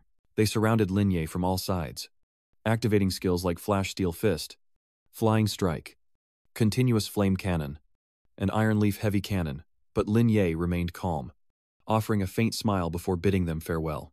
He decides to use the skill, Mystic Star Reversal. They all tense up and panic, as massive chains fly out, activating the Fallen Heaven Hell skill. They were all bound by chains and sent flying. In an instant, they had all fallen. Could they really be defeated so easily? Huang Xiaofeng, useless as ever, is already showing off. Relying on money is better than relying on others. He pulls out a bunch of equipment and shows it off, saying, "This is a piece I bought at Soderbide's auction. Diamond-grade equipment worth tens of millions. It'll boost my stats by 100 and remove level restrictions." After this display, only his recently defeated underlings are impressed, gushing about Soderbide, the top auction house in all of China, where even admission costs hundreds of millions. With such financial backing, he truly is worthy of being the sole heir to the Hongtuo Corporation. That equipment is undoubtedly a legendary treasure, the rarest in the world. He boldly declares that he will make Lambda kneel before him, sounding very confident of his victory, and so arrogant. Thinking Lin Ye is already scared, what a noob. He just steps over the corpses of those Lin Ye beat to a pulp, saying it's not too late to beg for mercy. Lin Ye scoffs, aiming his weapon at the man. All flash and no substance. Even the strongest gear can't compensate for a weak fighter. You can't win. Huang Xiao. So get lost. He activated the wind shadow steps and charged towards Lin Ye, who instantly used blink to dodge. The guard below was still in shock. What? No. That's not right. What kind of move did he use to take down all my gold-equipped brothers? How can his damage be so high? What is he doing? Even stranger. For a moment, I felt like this kid wasn't human anymore, like that thing that appeared in the demon dimension. Huang Xiao was overwhelmed by Lin Ye's speed, struggling to keep up. No way. Did you put all your attribute points into speed? He's clearly boosted his stats with that expensive gear. If I can just land a hit, you're done for. Lin Ye taunts him, pointing out his low stats, which make it impossible to hit him, then declares it's his turn to find his weakness. Lin Ye activates Reversal Art and Power Plunder, successfully dealing 1,000 damage, damaging the target's armor, and negating the diamond-grade equipment's attribute boost. Huang Xiao doesn't understand what's happening as his diamond-grade equipment crumbles. He flew into a rage, activating Charge Impact, then Triple Impact, and finally, sweeping the battlefield. Using every skill he had, Lin Ye jumped high into the air, as if waiting to be chased. Overwhelmed by pain, Huang Xiao couldn't catch him and cried out. Stop right there. Soon after, he suffered continuous blood loss and unbearable pain, able only to wail in agony. It hurts. Why did you use such an excessive move on me? Lin Ye doesn't hide anything. That's right. Someone as useless and unskilled as you. My bonus strike is more than enough to shatter your defenses. You can surrender now. Sign the agreement, and state that Huang Xiaofeng voluntarily promises to never repeat his past wrongdoings. Hearing this, Huang Xiao freaks out. Are you dreaming? Don't even think about it. Just as he finishes speaking, Lin Ye's skill recovers, and his expensive defensive equipment is as good as gone. Huang Xiao, unwilling to accept defeat, clenches his fists and charges forward, yelling, You dare threaten me? Take this. Activate Heavenly Steed Meteor Barrage. A huge explosion erupts, and he smugly thinks he's won. But Lin Ye heals all his wounds with a healing spell. Yanggu's bones are being restored, while that Huang Xiao is left naked in broad daylight, lamenting his armor. Now, cowardly. He can only threaten with his parents. Lin Ye, don't you dare touch me. If you touch me, I'm telling my dad. He won't let you get away with this. Lin Ye scoffs at him. hating those useless types who hide behind their families. And so, he decided to let him taste the inverted healing art and the quantity stealing art. Don't worry, there's still plenty of blood left. Let's continue. With another massive explosion, Huang Shao floundered, seemingly unable to resist any longer. But Lin Ye didn't stop there. Continuing to pummel him, the guard and the others outside could only speculate. Is this torture? Are we really messing with a priest? Thunder Descent is activated, and lightning strikes directly at Huang Shao. The guard outside clutches his head in panic, hoping their young master is still alive. Unbeknownst to them, a hidden camera captured the entire scene, even broadcasting a minigame, sending the livestream audience into a frenzy. What kind of scoop did the paparazzi get today? Isn't that the famous young master? Huang Xiaofeng, who is that standing opposite him? So many gangsters. Is he trying to silence him? That mage is too strong. Where does Huang Xiaofeng get his courage? Every word Huang Xiaofeng spoke to Lin Ye was clearly recorded, and the keyboard warriors were outraged by Huang Xiao's arrogance. Goodness, Huang Xiaofeng is so rude. I can't believe how uneducated he is. No wonder he's so smug. He has backup. How much did that equipment cost? I hate this guy. The current trending news is updated: hot young master pretending to be a tiger bullies someone, but meets a tough guy. The master's powerful operation reverses the situation for the fake young master. They're shocked that the one who dealt with Huang Xiao is none other than a priest, one who can both heal and attack. They begin to discuss Lin Ye, wondering what kind of talent this priest has to tear through a warrior's unlimited diamond gear. I need to know who this master is. I want to be his disciple. After watching, some of the youths recognized a familiar face. What's going on? He looks just like my classmate, Jiang Chenghe, from vocational school. We may very well be talking about the same person. I heard they had a conflict a few days ago. Apparently, Huang Xiaofeng tried to hit on my goddess, but failed. Right. I remember that person was a priest. Is that even important? First, he was targeted by someone handing out flyers. And then, out of nowhere, he made Huang Xiaofeng swallow his anger. He must have awakened some kind of top-tier talent. Didn't someone leak that the IP address for the equipment-selling god and the SSS rank power was located in Jiangcheng? That's right. This god may have set a dungeon record, but the dungeon level isn't the same as a professional level one.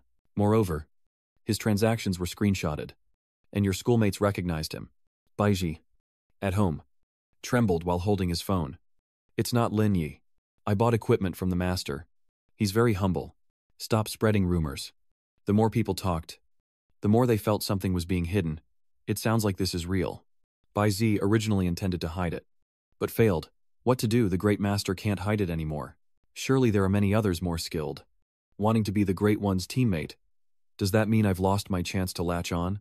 And just like that, a fandom was created for Lin Ye, the invincible great Lin Ye.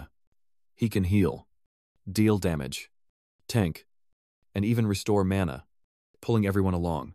He's a support and a carry, covering 3 positions, truly a godsend. Everyone turns to criticize Huang Xiaofeng, a detestable man who pretends in front of girls but relies solely on his father. He even called people to the Alumni Association to punish him.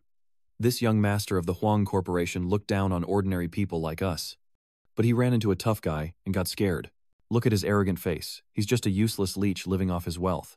And not just money, his father is Huang Tiante, a high-ranking official in the Professional Alliance. He'll rely on his dad to get into the union. No doubt. How can the Professional Union allow such trash? Everyone turned to criticizing the Huang family, like father, like son, demanding his father be removed from his position. The Huang Corporation deserves to go bankrupt and shut down. Their presence is a disgrace. And the Professional Union must answer for this. Due to the broadcast, the Huang Corporation's stock market value plummeted, and hackers launched a massive attack, all because the chairman's son bullied a classmate. Sumo watched the broadcast from home. Investors were outraged, and Huang Xiaofeng was the target of their ire. But her father sighed, saying it couldn't be done. The mother added that the boy's bad character would eventually lead to his downfall. But if he keeps using power that isn't his to suppress others, he'll never become a true beast tamer. Sumu remains worried that intervening will turn Lin Ye into someone like Huang Xiaofeng, but the boy will handle it himself. Elsewhere, the white-haired man observes Lin Ye's every move, pleased, noting that he hasn't even taken the responsibility test yet, and is already so skilled. His awakened talent must be at least legendary. Choosing a priest, what a waste. A once-in-a-century talent like this should be fast-tracked into the Professional Alliance. What do you think about recruiting Lin Ye into the Alliance first? There's no reason for them to refuse. We wholeheartedly agree.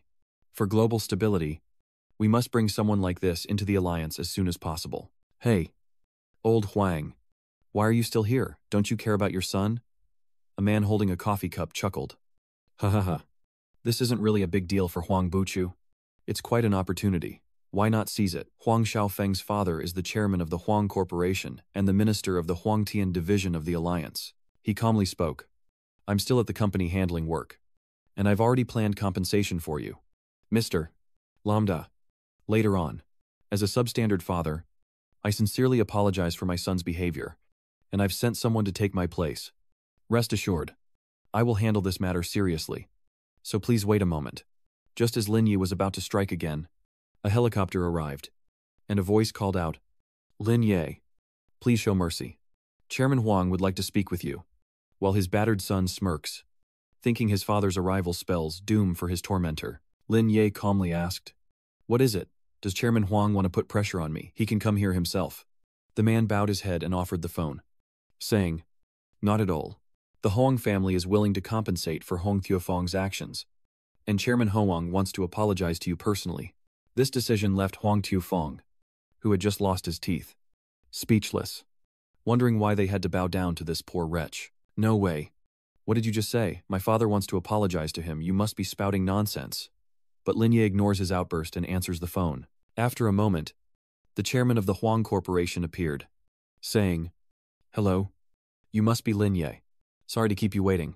I'm Huang Xiaofeng's father, and I take full responsibility for his actions. I deeply apologize for the trouble my son has caused you. Words alone cannot atone for his mistakes. I wish to meet in person to apologize and compensate you for any equipment or item losses, within my means. As for Huang Xiaofeng, he hopes I'll hand him over to Chuhai Huang, promising strict discipline, not wanting to cause trouble. Lin Ye immediately agrees, seeing their sincerity. But it didn't stop there. The young man smiled and negotiated the specifics of the compensation. He wanted 3 sets of unlimited level diamond equipment, 1 for a priest, 1 for a mage, and 1 for a rogue. Furthermore, he wanted 5 million in currency. Could the alliance manage? That Chu Kai Huang was stunned. What had he just heard? Unlimited diamond tier equipment. 3 different class sets, even searching the whole country. It would be hard to find. The chairman of the Huang Corporation replied, Unlimited diamond tier equipment. If you need 3 sets, you may have to wait a few days. We don't have them on hand. Rest assured, I'll have someone clear secret realms, and the alliance will provide resources and assistance. Kai Hoang Giat Min was shocked when a special inspection suddenly discovered electronic devices, and he immediately went to the camera to explain. Face close to the lens. Thank you for watching. And Hong Tong personally apologized and negotiated compensation. Tune in to the official alliance stream tomorrow for more details. Thank you. And Lin Jiabe is stunned, never expecting the alliance to take notice of him. He worried they discovered his extraordinary talent. Not stopping there, CEO Huang continued negotiations, offering him all the resource-rich secret realms around Jiangthan. About 1 portion of the rare secret realms will be released, totaling 50. After all, River City doesn't belong to me alone. There are many deeply rooted factions here.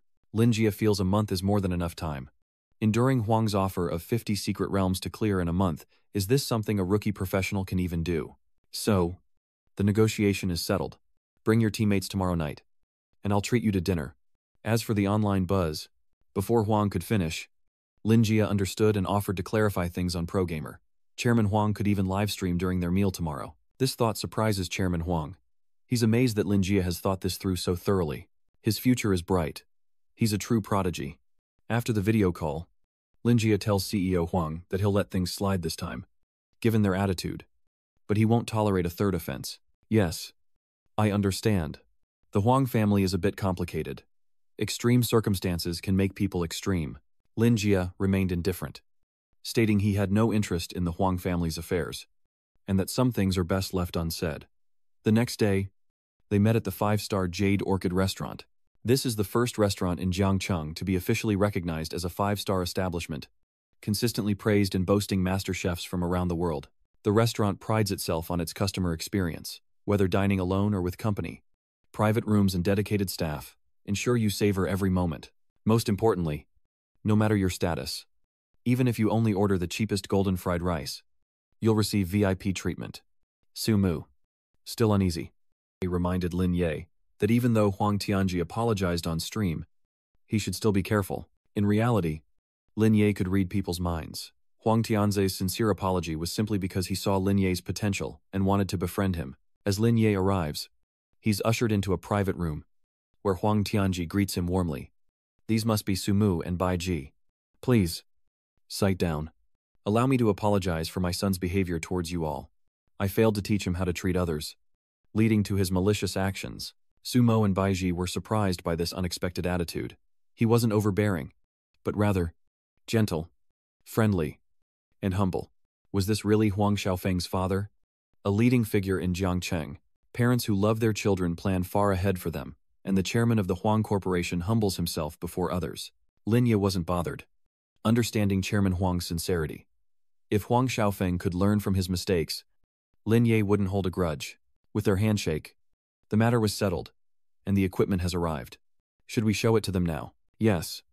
Show them. These are the diamond tier items that Lin Ye requested. These diamond grade 4-piece sets are called Demonic Emperor's Splendor, and they recover damage taken, with a 10-second cooldown, and increase self-healing by 50%. Not bad for a set of diamond gear, and it doesn't conflict with Liam's current items. Looks like a simple, brute force boost to health and survivability. But in reality, the damage reversal will effectively double. Lin Ye expresses his satisfaction, while Bai Ji is overwhelmed by the equipment before her. Sumu thinks that the 4-piece diamond set, with no level limit, given out as 3 sets, is definitely not just for show. Even for the wealthy Huang family, this is a real investment. The equipment is excellent. Thank you, Uncle Hong. We'll take it. Everything is being live-streamed, and people are starting to discuss Hong Tiantei's actions. This is the top figure in Jiangcheng, the boss behind the Huang Corporation. Yet he values a newcomer like Lin Ye so highly. So what if he's a big shot? He still didn't teach his son well enough, leading him to run into a tough guy like the Great God. That's right.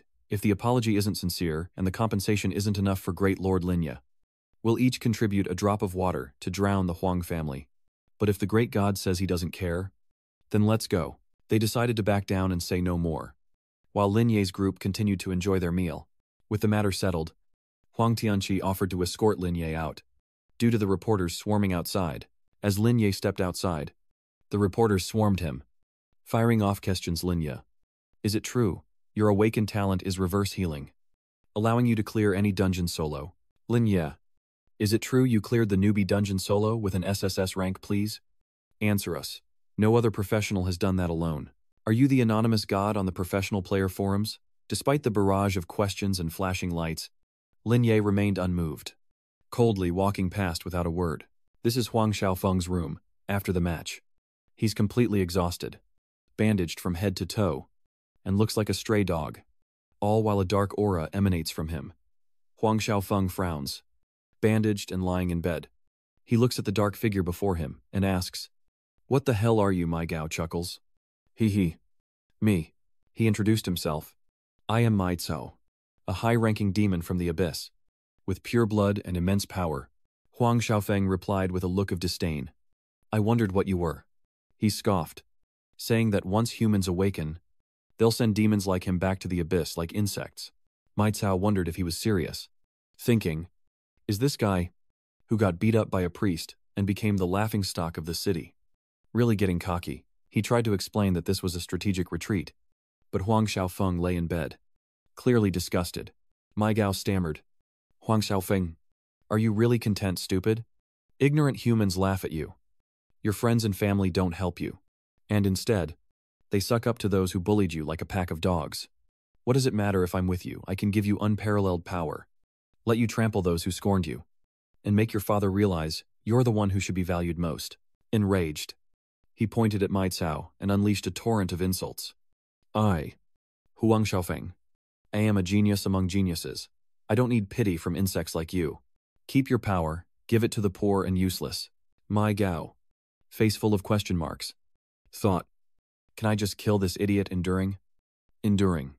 It's all for the KPI. Mai Gao left, not forgetting to say before leaving. In short, when you've thought it through, just say the name, Mai Gao. I will heed the call at once, granting you the great power of the abyss, guiding you to become an evil being who fears nothing. Cut to the secret dungeon. The level 6 to 10 Seabone land. Nightmare difficulty. A massive gate appears, and Lin Ye asks Bai Ji how many awakenings she has left this week. As the system displays information about the land of Seabones, a desolate land shrouded in death, teeming with skeletal armies who will awaken upon your arrival and see you as fresh meat. Bai Ji raised her hand and replied. Once. She explained that she'd used one already after going to 2 dungeons. Lin Ye sighed and said, Then don't use it yet. Save it for better resources later. He analyzes that this is potentially a nightmare-level resource dungeon. But since we have diamond equipment, the best platinum-level drops in the dungeon won't benefit us much. The Hong family promised us better dungeon resources this week, opening up a cataclysm-level difficulty dungeon for us. We're only missing a transitional weapon. And even if we don't get anything good, we can sell it for a high price. So, this dungeon run has 3 goals. 1. Free attribute points. 2. A platinum weapon. And 3. An SSS rank power-up for the nightmare level. Watch closely. Consider this a live lesson, Lin Ye said with a wink. Bai Ji replied cheerfully. Okay. But if you fail, I won't help you. The 3 entered the Land of Bones, a place of eerie gloom. The system explained that this dungeon's difficulty, known as Mist Stew among professionals and students, was rated SSS and required 4 conditions. First, defeat the final boss, the Undead Knight. Second, destroy all undead bones. Third, do not use the sword. The Secret Realm's weapon is meant to suppress all undead within the Sea of Bones. And fourth, before clearing the level, the sword must have at least 60% health remaining. Bai Ji worriedly says that the Sea of Bones is called the Mistake Soup because of the similarity between the normal and hard difficulties. Using the sword as a bullet is a first for you in nightmare mode. Huh. I raised 3 fingers and asked Bai Ji, if a cheat like 300% damage boost exists in nightmare mode, can it still be called nightmare? She hugged Bai Ji, encouraging her. Don't be nervous. After we clear this instance, we'll sell the equipment and power to buy you food. Okay, Bai Ji replied shyly. I don't need it, Lin Ye said helplessly. Okay. I'll work for free. Lin Ye draws his weapon, saying, let's begin. Watch closely. He bites his thumb until it bleeds, bringing it to the water, letting his blood drip in. Suddenly, countless skeletal figures rise from the ground, chanting in unison, humans. Living humans. Let's eat. Lin Ye thinks to himself. He used his blood to lure these skeletons, so they would ignore the sword's protective barrier, which hates evil the most. Lambda casts a reverse healing spell, his body radiating a red glow. The system warns of continuous blood loss and lowered stats as he uses blood magic, drawing the skeletal horde's frenzied attack. Sumumu pulled Bai Ji back, saying they should retreat, then tossed a blue pill to Lin Ye, who caught it. The blue pill was a painkiller, used for injuries to greatly reduce pain, but it had no healing properties. Lambda catches the pill, immediately swallows it, and runs. His health bar shows his life value is below 25%, and he glances back, deep in thought. My judgment was correct. These undead sea bones crave fresh blood even more than they hate the sword. Bai Ji worriedly asked if we really shouldn't help. Sumumu replies, no need. Shouldn't we trust him completely? It's Lin Ye. After all, Lin Ye cuts open his arm. His life force drops below 10%, and the system indicates they're near the border of the Boneland dungeon. Lin Ye is elated. They've arrived. He uses a divine healing artifact, restoring his life force. Shocking the Sea of Bones, they scatter in terror as Lin Ye raises his staff, declaring it's too late to lose their appetite. He unleashes a mental storm. Lin Ye's eyes gleam as he casts Fallen Sky and Earth Prison. A path appears, leading straight into the earth. Sumumu and Bai Ji are astonished, and Lin Ye frowns. From within the cave, a voice booms. Who dares awaken me? The system announces that the Undead Knight boss has awakened. The Undead Knight charges forward, declaring he will use their limbs as goblets and drink their blood. His stats appear: Undead Knight. Level 9. Strength 11. Constitution 15. Intelligence 2. Spirit 15. Agility 10. Platinum Talent. Skills: Vengeful Fire. Undead Wrath. Nether Domain. The Death Knight uses Vengeful Flames, and Lin Ye cries out. Reverse healing, then slams his staff into the ground, declaring, Plunder. The attack bursts forth, striking the Death Knight, reducing its life by 500. Lin Ye scoffs. So weak. A red lightning bolt descends from the sky, reversing the artifact's healing, and Calamity strikes, increasing damage by 50%. The Death Knight is directly targeted, its body shattered, and the system announces that the Death Knight has entered a critical state, activating the passive skill, Undead Summons, enhancing the Undead Knight's attributes. The Undead Knight suddenly surges with power, commanding, "Return. My brothers." The system announces that all undead creatures have been resurrected, regaining 100 HP per second. Lin Ye is shocked that all the undead have been revived. The Death Knight, confident of victory, says, "Foolish human. You have nowhere left to run." Any last words? Lin Ye scoffs. "Oh." Baiji is behind the rock, and exclaims, "Great God." Sumumu comments, "Oh, these monsters are so stupid. They don't even understand math." Second, the Undead Knight gains 100 HP. But Lin Ye simply doesn't need to restrain the Holy Sword's ban. She confidently says that suppressing them for 3 minutes is enough to end them. Just as Sumumu said, Lin Ye uses her power to suppress the Tepgu Sea of Bones. His life force surged as the Sea of Bones withered. Notifications flooded the screen, and the undead fell. The Death Knight was stunned. Lambda turned her weapon on him, declaring, "Those are words you should be asking yourself." The system chimed, "Reverse healing. Severing art. Life value, -750. Including 50% increased damage. Overwhelmed by immense power." The Undead Knight is struck by Linya's attack and instantly vanishes. The system announces the death of the Divine Realm's Undead Knight boss, granting 6,000 experience points and completing the Bone Pool dungeon. A golden light surrounds Linya, leveling him up to level 8, and his stats increase energy, physique, intelligence, spirit, and agility.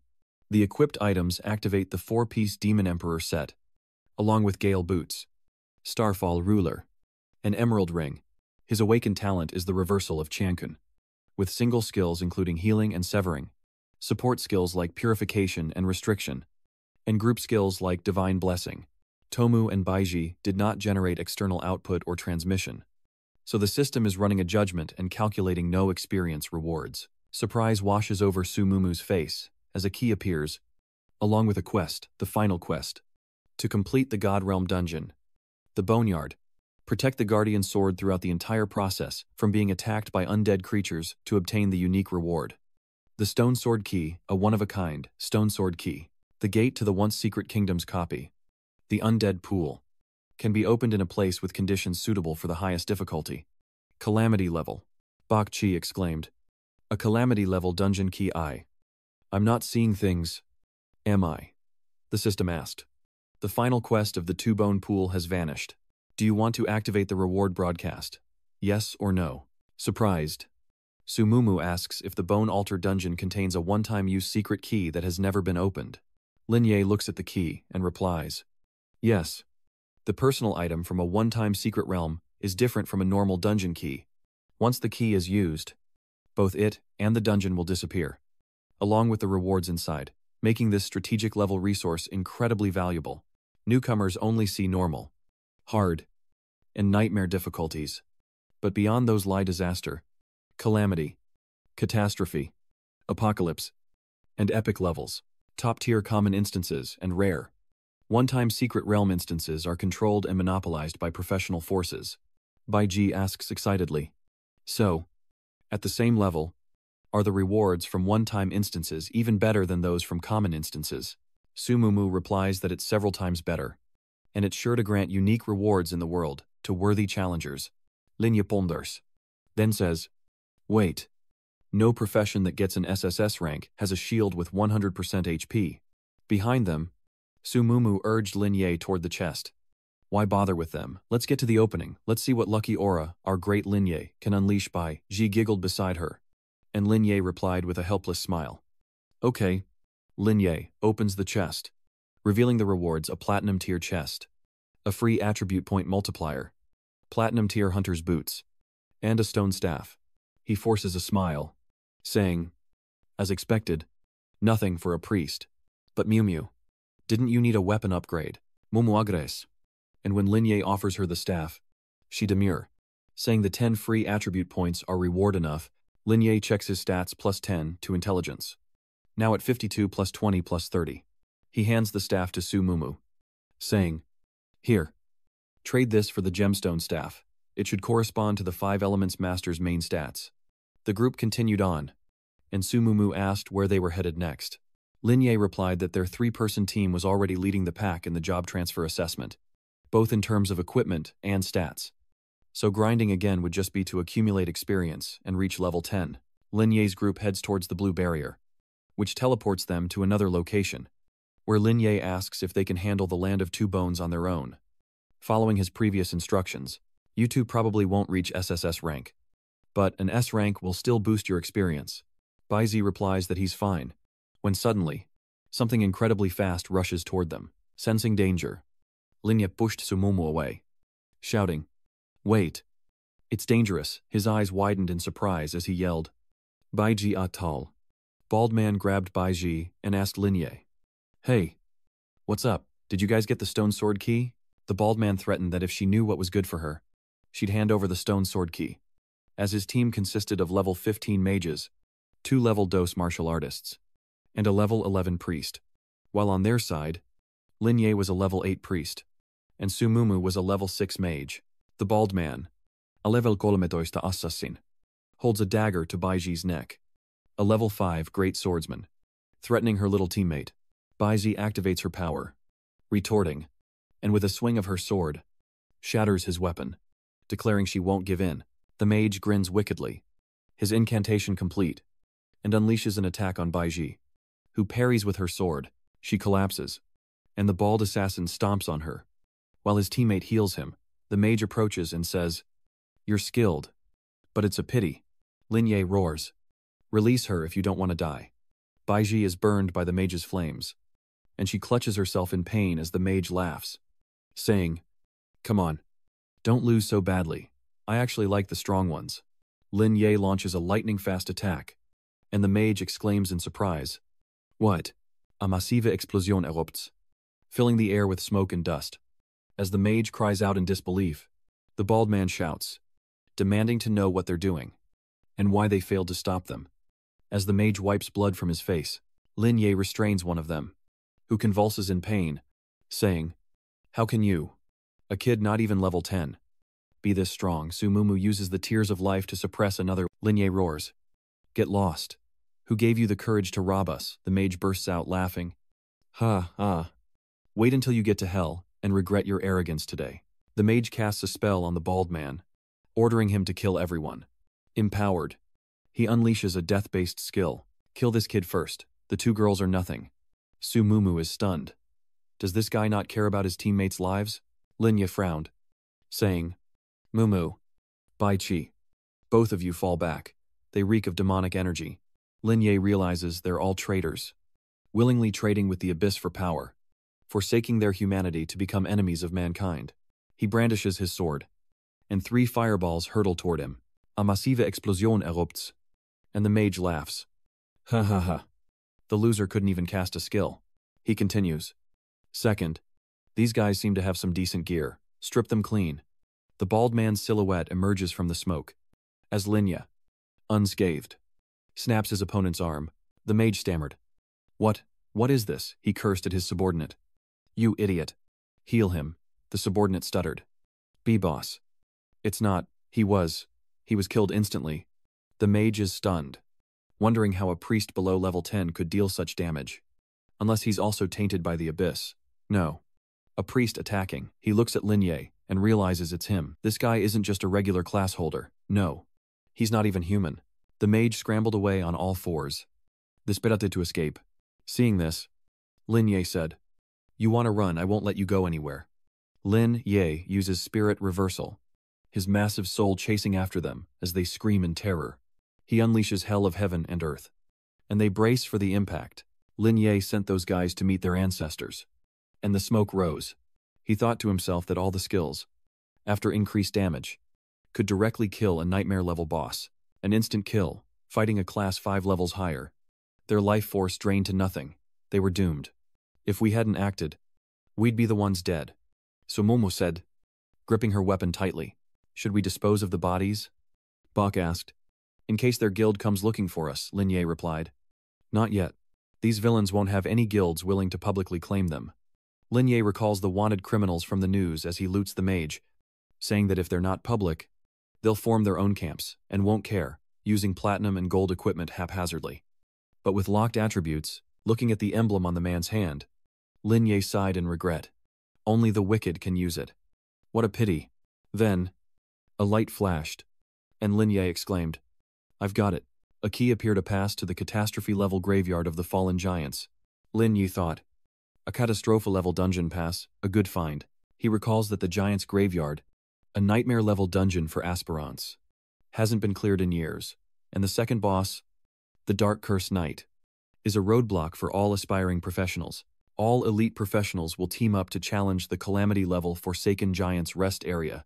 Their goal not equipment or experience, but to obtain the drop after the first clear, without taking damage, the Forgotten Lair's talent-level dungeon key. Linya clutches the key in his hand, thinking that all that is for later. As Sumumu realizes it's the Forsaken Giants' graveyard, Hyungfen asks if they can leave, and Linya replies that they'll head straight in once Baizi's talent cooldown is over. He recalled the thousands of crimson eyes surrounding their team, reminding them that they not only had to reach level 10 inches, the dungeon, but also had to obtain the Forgotten Star Passage. She turned back and sighed. If only one of us was a necromancer. We could turn the corpses into food. Baizi pondered Sumumu's words, and Linye was speechless.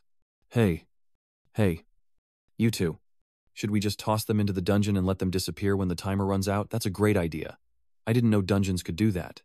To Mok replied as she and Bak Chi helped move the bodies. They tossed the villains into the instance dungeon. Linyi watched the system screen displaying the Koi's impending arrival and said, "All right, let's head back and prepare. A mix of work and rest. Once Baiji's Koi cooldown ends, we'll head straight for the giant corpse forest." Sumumu and Baiji echoed, "Okay, Jiangcheng SKB." In a day, as Linya's group ate and talked, they prepared for the advancement exam. Seemingly since awakening their talents, we've never indulged in a feast like this before. Linye said, "Don't worry. We've earned more than enough alliance coins today." Baiji happily savored her dessert. Linye replies that if they have time, they can come here often. And Sumumu agrees. She says a little shyly that it would be better to save the money for equipment, and that she's not a child and doesn't need to spend so much money on entertainment. Baiji says, "Big bro, I can split the bill. Or no, I can pay for it." Linya laughs and replies, "Next time. Our team has plenty of funds." Suddenly, a waiter approached, announcing that his bill had been paid by that gentleman.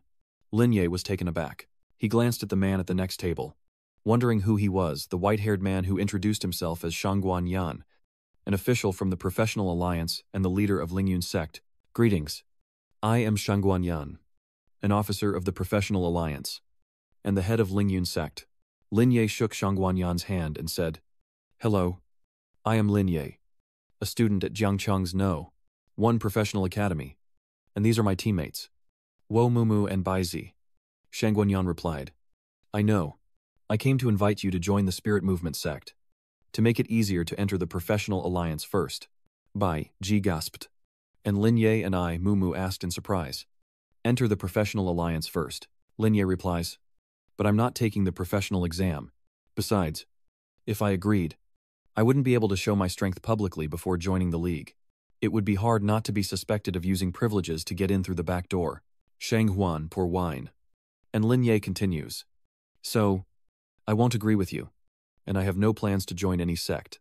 Shang Huan and Linye clink glasses, and Shang Huan says with some regret, "Well, I really didn't think you'd refuse, but I suppose the strong have their own plans." Shang Guanyan took a sip of wine and said, "No matter. I hope to see you join the alliance soon."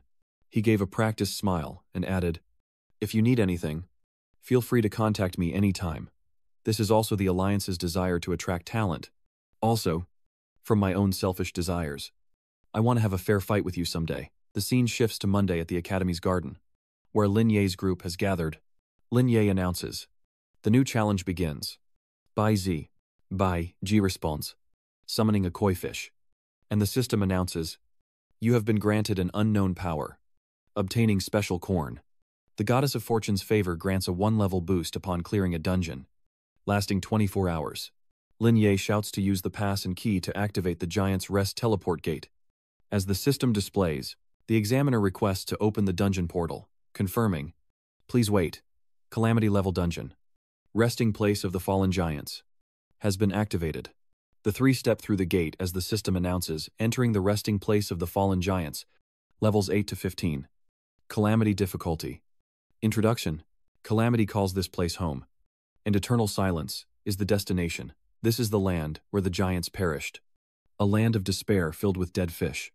Sumumu surveys the scene and says, "The giant graveyard is said to be a fragment of a larger secret realm, though they're level 8. The difficulty is calamity grade, far surpassing other dungeons. A giant arm appears. The monster roars, and Sumumu exclaims, 'Here they come.' The system displays name undead warlord soldier. Level 8. Strength 15. Constitution 15. Intellect 11. Spirit 12. Agility 11. Talent golden. Skills horizontal slash. Charge. Jump slash. Thrust. Sumumu shouts, "Lin Ye. We'll take these two small monsters. You activate the life bloom, Mumu and Baiji attack." And the system announces, life value 200. Life value 623. Mumu realizes something, my attack. Meanwhile, Bakchi realizes their life force is dwindling twice as fast. Lambda snaps his fingers. Casting healing and clarity spells, Lamia reminds them to watch out for the monsters slash and charge combo, telling them to crouch and roll. As she watches the two girls attack, thinking to herself, Senja's new equipment is really effective.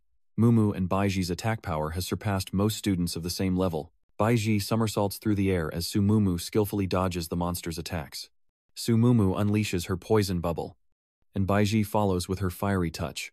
The two combined to eliminate the monsters, when suddenly, the forest trembled. A wave of evil emanated from deep within the woods, and Sumumu asked, "Is that Baiji's warning? Ah. Everyone be careful, Lin Ye is wary." Warning. The first boss is here. A monster in armor appears. Level 13. Strength 27. Constitution 22. Intelligence 15. Spirit 18. Agility 20.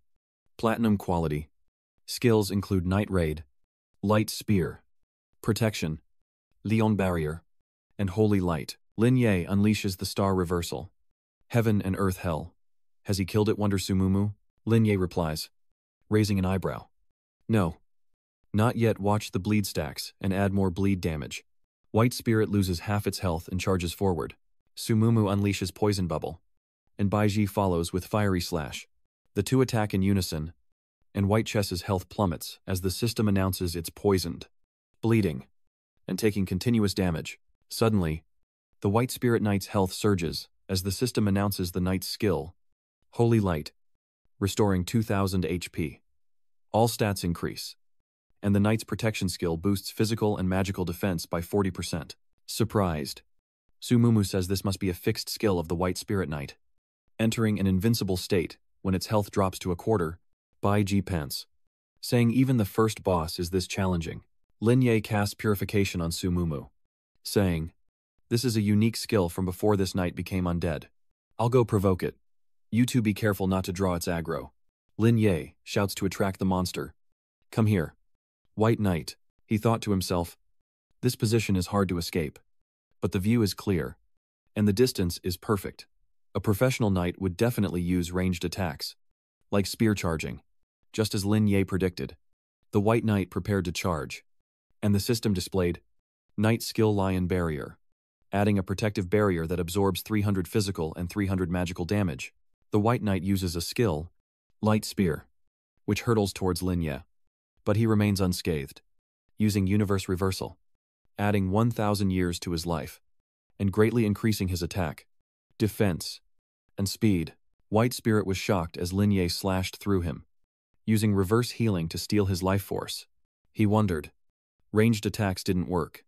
So what's next? He anticipates a raid-type skill, weapon retrieval, and a switch to melee combat, as White Spectre gathers spiritual power and initiates a knight's raid. But Lin Ye suppresses it with the Flicker Stone's blink skill. The two face off, and Lin Ye casts Reverse Purifying Art and Nether Restriction. The system announces that after equipping the Quick Stone, all attributes increase by 20 points, and the active skill, Acceptance, is acquired. allowing teleportation of 10 meters in the specified direction. Lin Ye smirks. Too bad. You've walked right into my plan. Bai Lingqi freezes as Lin Ye unleashes a flurry of attacks, rapidly depleting Bai Lingqi's health. Lin Ye thinks, good. After the ranged attack, its holy light skill has taken a heavy toll, and now it can only rely on its bare hands to waste its explosive attack speed.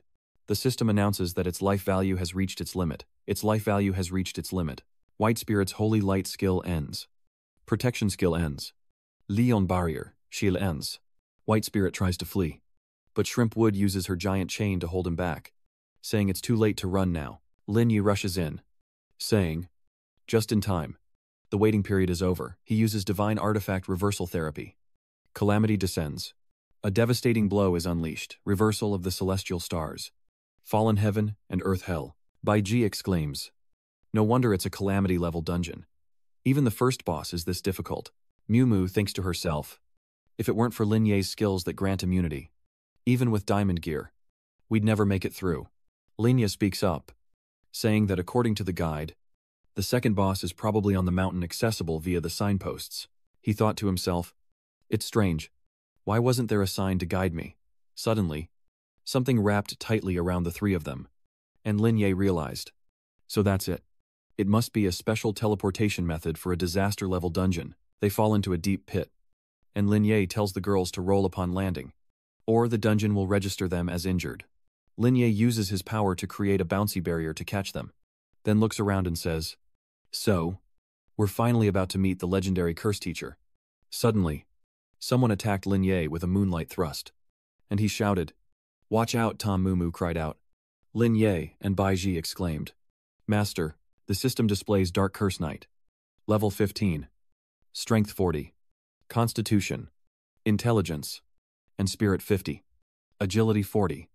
Adamantine talent. Skills Rising Dragon Slash. Moonlight Thrust. Triple Slash. Moonlight Sword Chi. Dark Curse Release. Curse Enchantment. Special Introduction. A mysterious, unknown creature appeared here for some unknown reason. The Dark Curse Knight's spear pierces Lin Ye, and he says, Curse Teacher, I've heard so much about you. Lin Ye sweats, unsure if this boss has a ceiling-level combat power, capable of attacking job holders directly, without even showing itself. Should I use the reversal of Qian Kun, if I can't dodge its attacks? Wouldn't that be a disaster? The Dark Enchanted Knight withdraws his sword from Lin Ye. The system announces that, upon entering combat, you will automatically enchant your weapon. The enchanted weapon deals magic damage on hit, unleashing dark curses and greatly increasing all stats. The Dark Cursed Knight swings its sword. That's the Lunar Moonlight Sword Shadow, an unavoidable homing attack, being effective against high HP classes and devastating to weaker characters behind them. Lin Ye exclaimed at its speed, then shouted, Momu, Baiji, don't bother dodging. Just brace yourselves. Baiji faces the dark incantation head-on, causing the sword energy to collide. She's knocked back, thinking, so powerful. I feel like my arm is broken. Sumumu rushes over, calling out to her, Baiji. Sumumu's health has decreased by 465, and Baiji's health has decreased by 497. Sumumu thought to herself as she looked at the Dark Knight.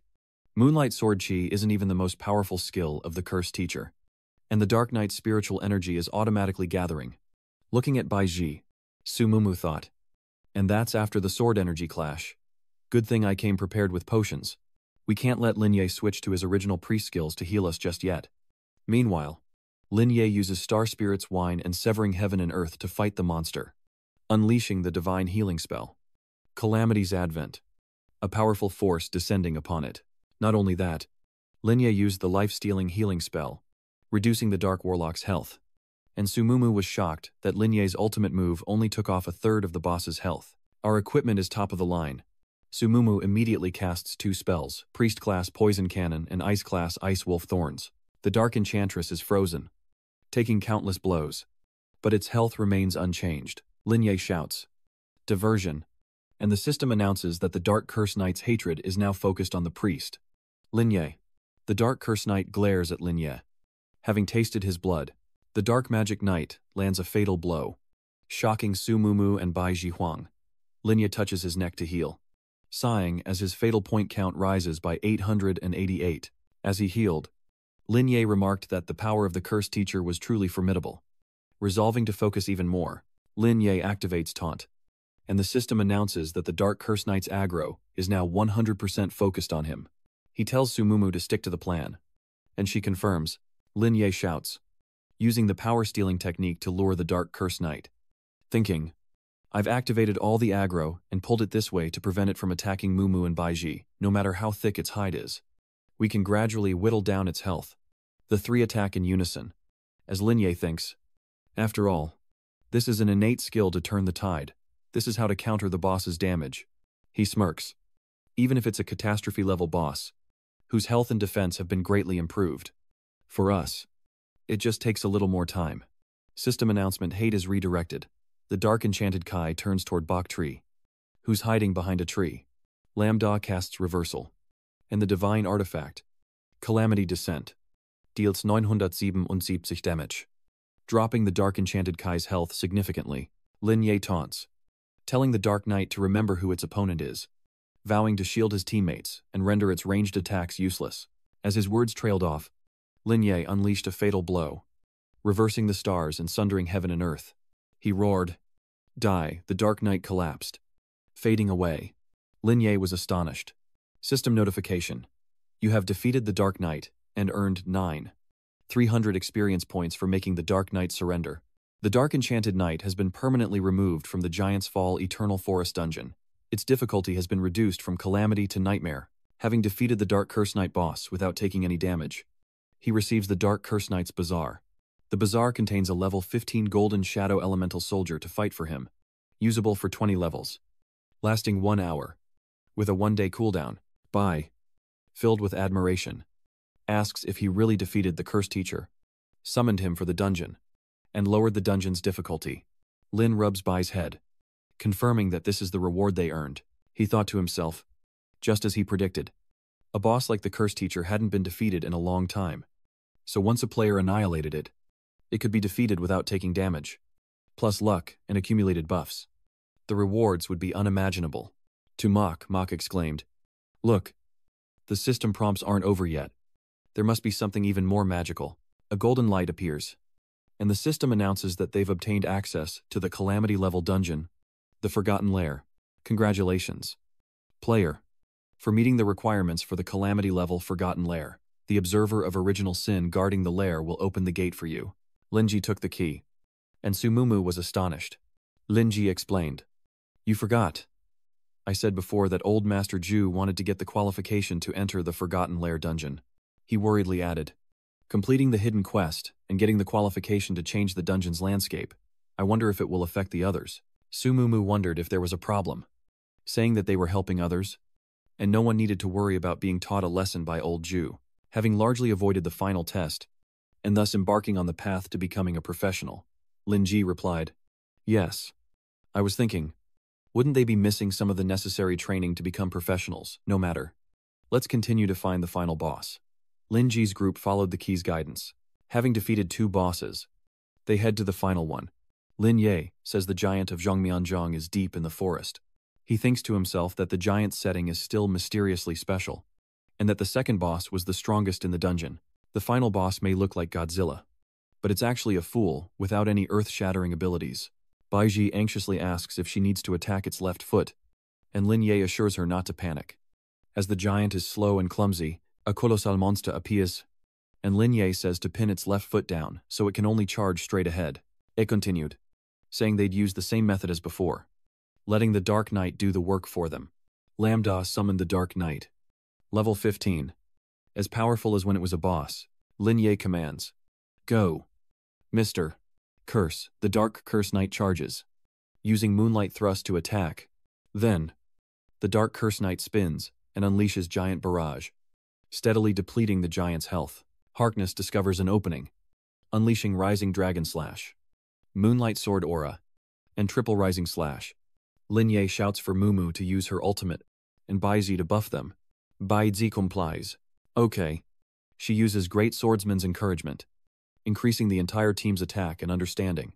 Baiji unleashes Flame Sword Chi, and Su Mumu casts Tears of Life and Poisonous Incantation. Lin Ye unleashes his power, declaring, "Let's end this fallen heaven hell." A devastating blow is unleashed, instantly obliterating the mid-tier Secret Realm boss, earning him 8,000 experience points. Lin Ye reaches level Deeks. Sumumu level Astoni. And Baiji level 7. Everyone levels up at once. Sumumu exclaims in admiration that Lin Ye is already level 10, as the system announces he's completed all hidden conditions, achieving an SSS rank for the dungeon and receiving double experience. Lin Ye reached level 11. Sumumu level 9. And Baiji level 8. Baiji excitedly exclaimed that she had never heard of anyone leveling up twice in a row like that. A reward chest appeared as the dungeon Undying Chieftain's Invasion began calculating rewards. Influenced by a special ability, the Blessing of the Lucky Goddess has upgraded a treasure chest to Diamond tier, completing all hidden conditions and achieving an SSS rank.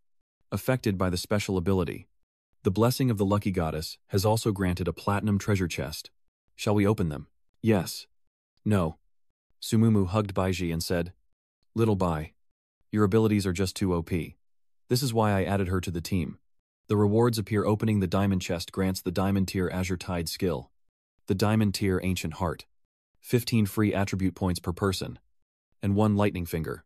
Opening the Platinum chest grants 15 free attribute points per person, the Platinum tier Reverse White Bone Spirit Knight Armor, the Platinum tier White Bone Spirit Knight Spear, and individual Marrow Ash. The system introduces the Kunan Chi Tam, an equipable item that adds 15 to all attributes and has an active skill. Kunan Chi Luke grants the user a super armor effect for 5 seconds after activation. Tui Thoch Hoi increases armor penetration and physical attack power of the weapon. Lightning Finger increases lightning elemental magic damage to weapons. The White Bone Spirit Cavalry Reverse Armor set is limited to Knight class, increasing strength and constitution while decreasing the wearer's speed. Activating the full set grants a special effect. The White Bone Spirit Cavalry Spear set is limited to Knight class. It increases strength and comes with the Light Spear effect, raising the Light Spear skill by 2 levels. And activating the whole set grants a unique special effect. And the Sea of Knowledge Tide, a priest skill, restores the HP of the entire team while randomly dispelling 2 debuffs. Linya noticed this skill was good and tried it out. Reverse Tide. Undead Sea. Level 1. It summons a wave of death to sweep across the area, dealing 500 damage to all enemies, excluding attribute and equipment enhancements, increasing HP, and randomly adding 2 debuffs. Linya pondered, realizing his reversal talent didn't turn the skill's enhancements into debuffs, like the boss's control skills, such as the White Spirit Flag Stun, which reduces my speed, he recalled. But after reversing it, it will become Dispelling Control on oneself, increasing speed. Then, after the Sea Tide skill transforms into a damage skill, it will dispel the enemy's debuffs instead of one's own. Linya pondered, if it's random, its nature can't be defined. It could reduce attributes, healing, or even control, causing stun. Linya reached out, learning the Raging Tide skill, thinking to himself that this was a reminder to learn dispelling skills in the future to solidify a control-based fighting style. As Linya conjured a magic orb, he pondered, so, the description of the Cosmos Reversal is clear. If a talent reaches a high level, it can even change the nature of skills. Linya told the 2 girls, "We'll sort out the rest outside. I still need to tell the people at the academy and Shangguanyan about Zhu Laoxi's disappearance and the reduced dungeon difficulty." Linya's face turned serious. He must have stirred up another commotion. The next day, in the headmaster's office, the headmaster exclaimed, "What, Lin Yi killed the Dark Chant Knight in the Giant's Destruction Forest? He can hardly believe it. Did I hear correctly that you're talking about the catastrophe-level giants in the Forest of Destruction?" After the catastrophe-level dungeon reached SSS rank, the system reminded him that the final task had been completed, and the difficulty of the giants in the Forest of Destruction would be directly reduced by 1 level. Shangguanyan confirms. "Yes. Lin Ye contacted me after leaving the dungeon, and the Alliance verified it." The principal asks if he obtained the Forgotten Lair certification, to which Shangguanyan nods, saying he did, and that only 73 people currently work in the Forgotten Lair. He lists that 24 people sacrificed themselves, and the rest chose to give up. No one made it through, or even halfway. Huang Tianji patted Guan Xian on the shoulder and said that they should wait for him to get stuck at level 15 before entering, so he won't advance to level 16. For such a specialized talent, the League will do its best to provide maximum support. However, after entering the dungeon, he still has to rely on himself. The headmaster sighed in relief. That's wonderful. Truly wonderful. We and all the students of the academy owe him our gratitude. He stood and declared, there must be a commendation ceremony. I mentioned it in the meeting before, that we should simply seal this dungeon, but everyone opposed it. Huang Tianji shook his head, saying that mediocrity is unacceptable. Students who can't face difficulties should be eliminated, and the alliance won't support useless professional players. The headmaster blamed himself, saying he only sighed, casting a dark curse that drove some students from their academy. Guan Xian waved his fan, saying that wasn't quite the way to put it, when suddenly there was a loud noise. Ai Mumu stepped in, raised her phone, and said, sorry, headmaster, to bother you, but Lin Ye's team and I have run into some trouble. She held up her phone and angrily recounted that less than 24 hours after they reported the situation to the league, the professional forum was already buzzing with news, analyzing Lin Ye bit by bit, questioning whether he was depraved or had demonic talent. Ai Mumu continued angrily, saying that many people pointed out Lin Ye's attributes, not only adding points, but also saying that his point allocation plan and selling strategies and equipment were corrupt. Some even maliciously analyzed every frame of his secretly filmed videos, saying his talent was unreasonable and unrealistic, thinking his talent was demonic, thinking he had made a deal with a devil. Ai Mumu, burning with anger, said that if Lin Ye was the most outstanding student of the Academy of Professional Players, the future professional player that the students looked up to, everyone should know Lin Ye's personality and strength. He is the pride of our academy. I, Mumu, implore you to do something for Lin Ye. The headmaster responds, we understand your feelings. Mumu. Guan Xian opens the system and says, I'll check it immediately. A barrage of malicious comments appeared. The commenter claiming to be a level 35 high-ranking member of the Alliance, a graduate of the top academy, and offered the following analysis. Lin Ye is a fallen one. The comments below followed suit, saying, what mysterious talent, a genius born from the heavens. It's all Jiang Chenglong's doing. A talented cultivator is unheard of, let alone one with such explosive damage immunity. Give him diamond-level gear, and he still won't admit the video is fake. This guy made a deal with a demon. I have connections. His teacher is a friend of my dad. And many people at their academy are suspicious. Those videos are staged. Is it real or fake? I'd sooner believe he made a deal with a demon. I'm now certain this is a scam. Huang Tianji and Sheng Guanyan read a series of comments, inviting Lin Ye to prove himself, or else they have reason to suspect him and revoke his qualifications as a fallen examiner. But Lin Ye is clearly just a student. Your presumption of guilt is a bit much. How could he be a fallen? You people are either creating gods or destroying them. How ugly. What a ridiculous question. Those brainwashed by hype and those with the sense to question are never the same. Load up and fly a little longer. The headmaster told me. Mew Mew, my classmate. Let's go verify the situation with this teacher together. Huang Tianji said uncomfortably. Haha. It's hard to say whether this teacher even exists. Sheng Guanyan realized. This was clearly leaked by someone outside the Alliance who doesn't know the internal workings. I propose that the Alliance, the school, and the royal family issue a joint statement, but even that might not be enough. Lin Ye enters, suggesting, everyone, I request to undergo a magic artifact examination. Shang Guanyan cries out Lin Ye's name. And in the next scene, Huang Tiandi and Shang Guanyan appear on the news, explaining the situation. And the three-way alliance denies the rumors with a certain degree of force. The so-called insider information from the school was false. No such person existed. And the source of the rumor confessed to starting it. As for the claim that Lin Ye made a deal with a demon, the person who spread that rumor has been arrested. As confirmed by Huang Tianji, at the alliance base, reporters swarmed like ants, firing off a barrage of questions. Lin Ye, can you tell us why you need to undergo a machine test? Lin Ye, is your wealth related to demons? Can the integrity of the alliance be guaranteed? How can we be sure the machines aren't rigged, Lin Ye? You're a role model for our academy. You can't fall. Lin Ye has really arrived. I heard he volunteered for a soul device inspection. The league's internal affairs are shady, so just take a look.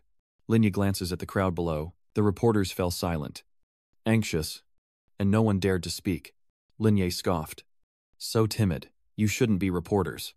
As the students clashed with the reporters, they shouted, why are you all silent? You were just questioning the alliance. The world doesn't revolve around you.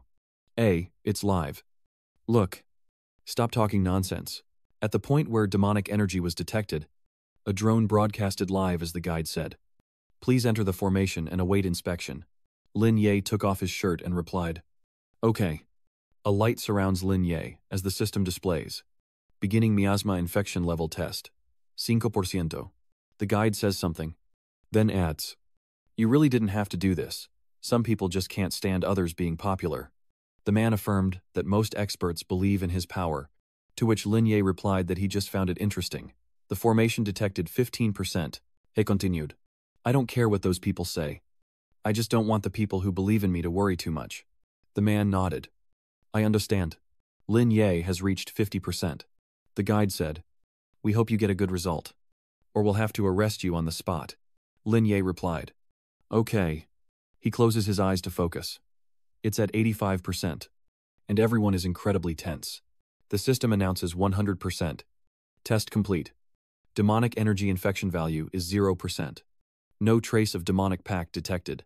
The guide was overjoyed, saying, "Great. I'll print out your report right away." Outside, the main screen displayed the test results, leaving the reporters speechless. What? Not a trace of demonic energy. How? How is that possible? The comments exploded. "Weren't you so sure he was evil? Why aren't you jumping now? Oh my god.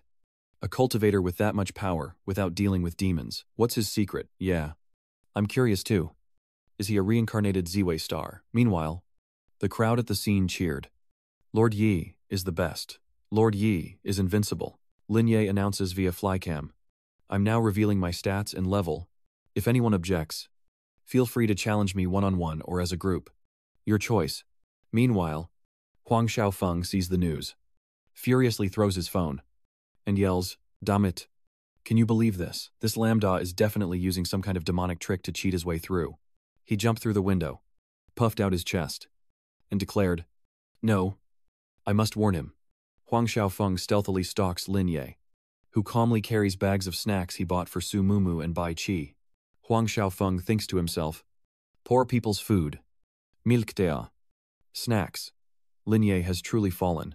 To be so indulgent, he suddenly lost track of Lin Ye. Where'd he go, Lin Ye? From behind, kicked Huang Xiaofeng in the butt and asked, "Did you break out of prison?" Huang Xiaofeng cries out, "Damn it." So insidious, Lin Ye retorts that stalkers are more dangerous. Huang Xiaofeng points at Lin Ye and shouts, "Hey, don't be ungrateful. I came to warn you." He whispered to Lin Ye, "You've met them too, haven't you? Some demon or something?" Lin Ye replied, "No." He recalled his time in the dungeon, thinking, "I've met some nasty ones instead." Huang Xiaofeng exclaimed, "Don't be stubborn. I'm here to give you a lucky break and warn you that the abyss creep will come knocking. Take my advice and report to the Alliance for investigation. Cooperate with them to track down the demon." Lin Ye asks suspiciously, "Oh, so the abyss demons value you. Not only did you resist temptation, but you also surrendered willingly," Huang Xiaofeng says smugly. "Yeah. A bunch of cowardly rats who don't even dare to show their faces in the human world. Yet they dream of making me submit." Huang Xiaofeng laughed smugly. "I, Huang Xiaofeng, am a born main character, first in wealth, first in looks, and first in strength. Do I need these lowly wastes to prove myself?" Lin Ye thought speechlessly.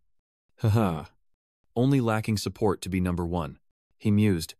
But having said that, although this guy's personality and morals need rebuilding, he resisted the demon's temptation, which makes you look at him differently.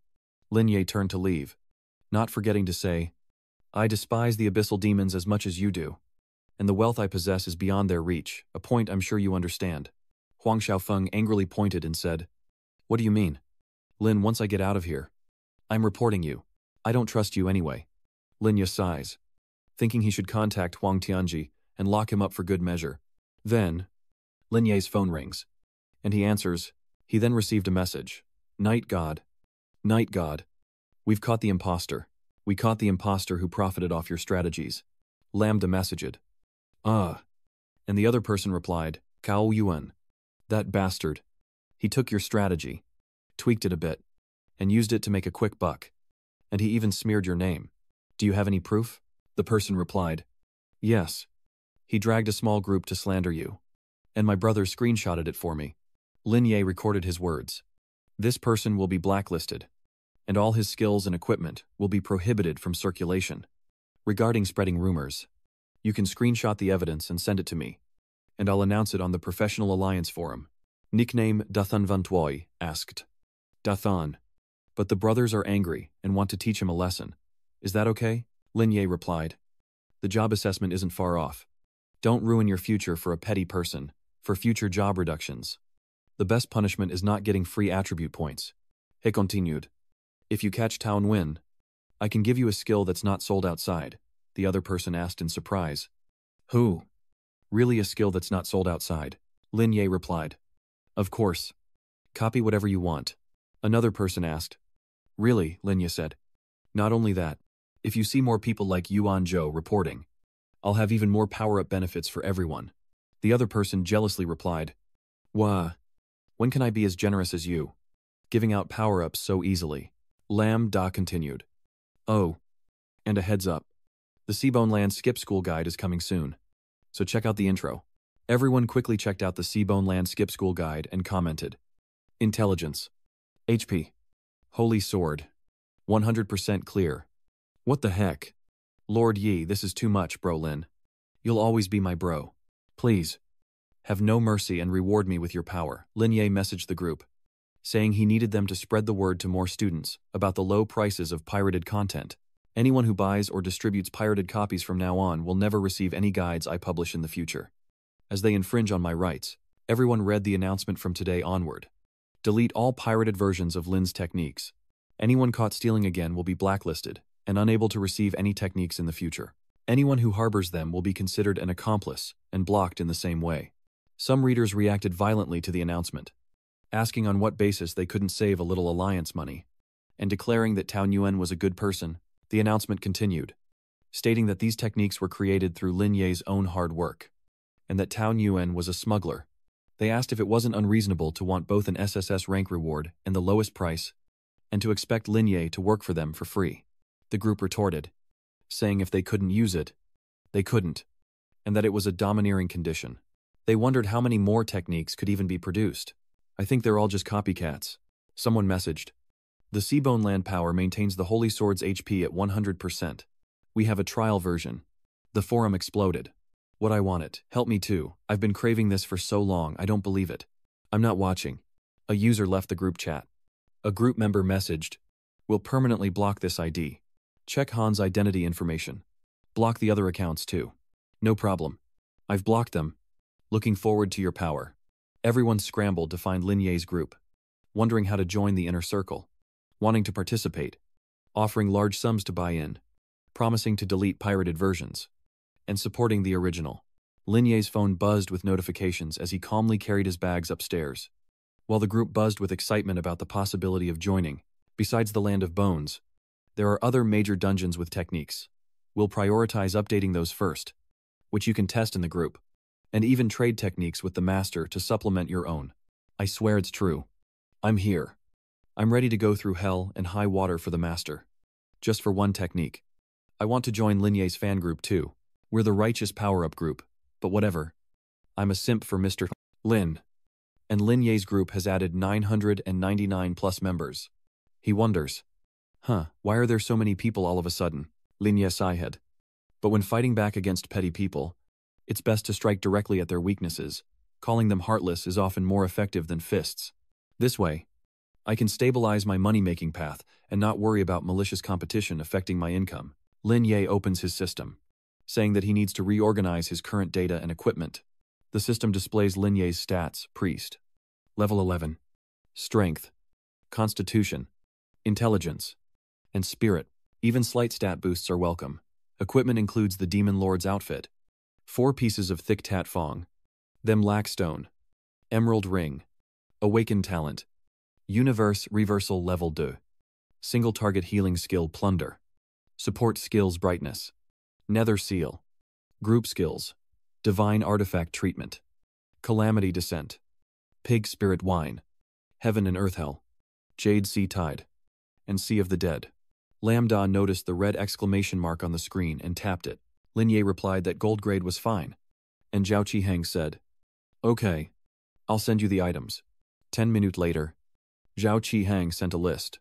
Brother Lin, choose from these. I've attached the attribute maps, weaknesses, and prices. Zhao Qiheng listed a series of items, summarizing the weapon attribute filters, the footgear summary diagram, the jade pendant attribute filter diagram, and the chain attribute filter summary diagram. Lin Ye thought, the profit from this gold-level weapon is decent, but the footgear isn't suitable. He texted back, I want a priest's weapon, a healing staff, thick frostbone and white jade pendants. Thick items are no longer suitable. Zhao Qiheng replied, all right, I'll remove them. The total is 350. Ling ling ling. Lin Ye replied, no problem. He then remembered, oh, by the way, I also need some forging stones to upgrade some equipment to level 10. Zhao Qiheng was surprised. Oh, you want it now, the price is negotiable. Lin Ye felt awkward. He couldn't tell him he was going to conquer the land of the dead, realizing he'd overstepped. Zhao Qiheng immediately apologized, saying he was out of line and would get right to work. The total cost for the forging and previous equipment came to nearly 4 billion. Lin Ye immediately paid the two. Subei. Ling ling ling. 000, and received the bone necklace, white jade pendant, and star healing staff.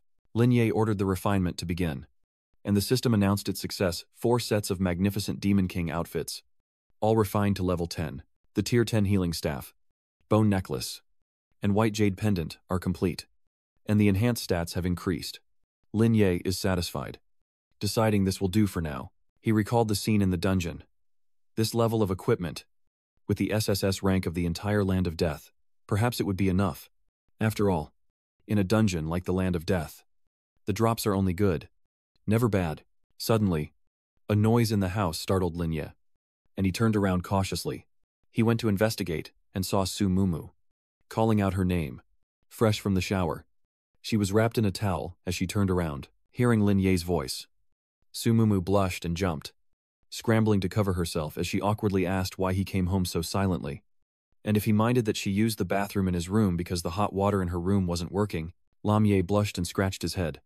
It's okay. Do you need me to take a look? Su Mumu immediately replied. No. No need. By the way, do you have time now? I want to talk to you. Lin Ye pointed at himself. Who? Me, maybe. But dry your hair and change first, or you'll catch a cold. Tomoko nodded, her voice muffled. She hurried off. Then wait for me a bit. Just a few minutes. Lin Ye replied. Okay. 5 minutes later, Mumu was dressed neatly and sat on the sofa with Lin Ye, who asked, So, what's this all about? Why so serious? Mumu explained. Well, Xiaobai has complained to me before that she really doesn't like the greatsword class very much. There are many things she's still not used to, even with updated equipment. Solo dungeons are still a bit difficult. Upon hearing this, Lin Ye said, Oh really, she's never made any requests to me. Besides, I think she handles the greatsword quite well. It might be a little troublesome, but she manages. If we can find a heroic proof that allows her to change classes, she can choose a better profession. I'll ask Huang Tianqi about it one of these days to see if he has a solution. Whether or not it works, Baiji needs to decide if she really wants to change classes. Su Mumu then stood up and said urgently, Oh, that's great. I'm relieved. Then I'll go back first. Lin Ye interrupted her. Hold on. He raised his eyebrows. Realizing what she was getting at, she had something else she wanted to say. Not just about Baiji. Su Mumu hesitated. Lin Ye pressed. I'm asking about you. Su Mumu, feeling exposed, bristled. Okay. He saw right through me. Just don't laugh at me when you hear it. Lin Ye chuckled. Yeah. Definitely. Su Mumu exclaimed. Ag. Don't laugh at me, with a sad look. She continued. Lin Ye. You're level-ons now. Right, have you noticed that since we awakened our talents, the gap between us seems to be growing wider and wider? Lin Ye wondered. Oh. Really, but Mumu sadly thought. I knew it. She recounted. Since childhood, we've always been together. I thought that even after awakening our talents, we would be the best partners, with the greatest understanding and trust, but you don't seem to need me, relying only on your own abilities. You can get hidden level rewards and be the center of attention, while I just follow your orders, completing small, annoying tasks you could do yourself. I'm happy for you. But the gap between us is widening. During raids, I gradually felt like I was just dead weight, unable to be a pillar of the team. You don't know what it's like to chase after someone, trying to keep up, but feeling more and more helpless. I don't want to rely on you anymore. If that's how you feel, then starting today, you'll need to be more disciplined, no more snacks or late-night meals, just not during instances. 5A. M. You're exercising with me to increase your reaction speed. Lin taunts. Do you think your points are enough to use Mumu sobs uncontrollably? Lin Ye takes out an item and hands it to Su Mumu, saying, "All right, take this." Su Mumu asks what it is, and he replies, "This is the giant's heart. A gift for you. It's perfect for you to use during the transition. Plus your copy has the ability to double the effect." Lin Ji encourages her. Mew, believe in yourself. Your talent combined with your profession has unlimited potential. Mew looks at the item in her hand and says determinedly, "Okay, I will do it. Starting today. No more food," Lin Yu thinks to himself. Enjoy. Even when she grows up, I still have to use real things to motivate her. Mumu takes Lin Ye's hand and says, "In that case," she summons little Mumu, puts Lin Ye on the sofa, and says, "Please, Teacher Lin, test the potential of my tears of rebirth first." Lin Ye can only groan in response, so Mumu listed back rubs, massages, cooking, sweeping. She's a master of everything. The two massaged Lin Ye, saying he had to enjoy it, as Lin Ye could only groan in response. Inside, Sumumu happily greeted them. "Baiji, you're here," Lin Ye gently added. "Thanks for the trouble," and told her she'd made a special trip. Baiji asked hesitantly, "Are you going to the land of death now? Won't you rest another day?" Just then, a system notification appeared above him, announcing that he had been granted the special favor of the goddess of luck through an unknown power, increasing the reward level for each dungeon cleared. Lin Ye smiled gently, saying, "No need. I've rested. It's you all who need it. Baiji and Mumu can go see a movie combine, work and rest for double the effect." Then, Lin Ye uses the Stone Sword key to activate the Death Realm dungeon. A strange portal appears mid-air, and a whirlwind rises. Another notification pops up entering the secret realm of death. Selecting the highest difficulty, Cataclysm level. As soon as he steps inside, Lin Yi transforms into a priest and softly commands, "Let's go." Seeing this, Mumu worriedly cries out, "Cataclysm level. Oh, Lin Ya." But at that moment, Lin Ye fully entered the dungeon, the Deathland Secret Realm. Levels 15 to 25. Difficulty at Calamity level. Extremely dangerous. Far beyond your professional level. Proceed with caution. This is a restricted area of life. Shrouded in death, where any living creature that enters becomes food for the death squad. After a quick glance at the info, he breathed a sigh of relief. Thankfully, there were no intruders in this dungeon, and it didn't seem as terrifying as he'd imagined. With that thought, Lin Ye used the Cosmos Reversal skill. The power was just used, and a series of notifications immediately appeared. The life energy in your body has alarmed the Deathblaze Dragon, the Dryad King, the Immortal Undead, the Giant Corpse Puppet, and the Daughter of Death have all awakened. At the same time, a legion of the undead appeared before him, possessing skills like Annihilation, Wrath of the Undead, and Nether Abyss. As the system concluded, a massive army of undead has awakened and is now attacking. They stared at Lin Ye with greedy eyes, muttering, "Living flesh, delicious." The seal of the slaughter rite is broken, and the Sword of Crimson Flame appears to suppress this place, granting you temporary, unparalleled power. Then, a sharp sword appears before him, the Crimson Flame Sword, a divine artifact of unknown rank. After equipping, any attack will inflict 500% additional damage against undead creatures, gaining a healing prohibition effect. 50% damage reduction.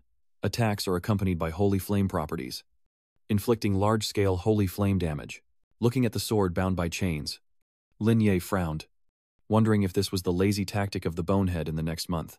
He quickly concluded that, of course, he couldn't use it. As he thinks this, a list of requirements appears before him, the basic and additional requirements to clear the Deathlands.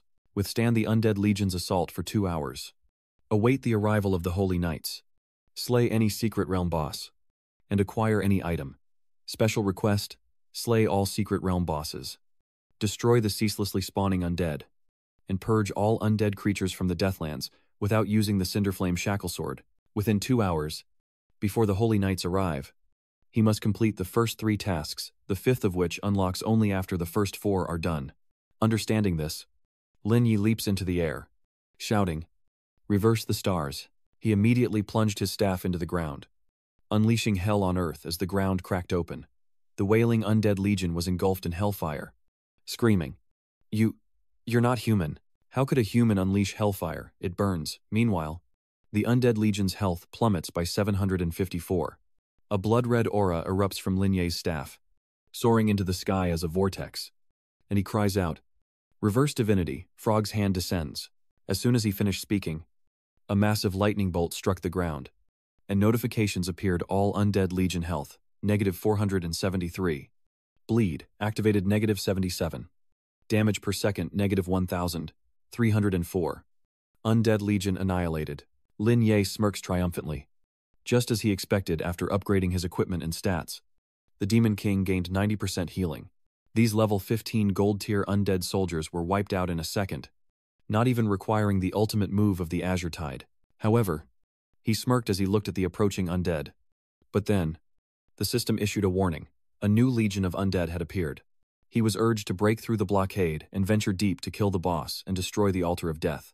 Looking at the blue pill in his hand, Lin Ye smiled triumphantly, recalling how Baiji and Su Mumu had stuffed him with countless potions. He really wanted to thank his 2 good teammates.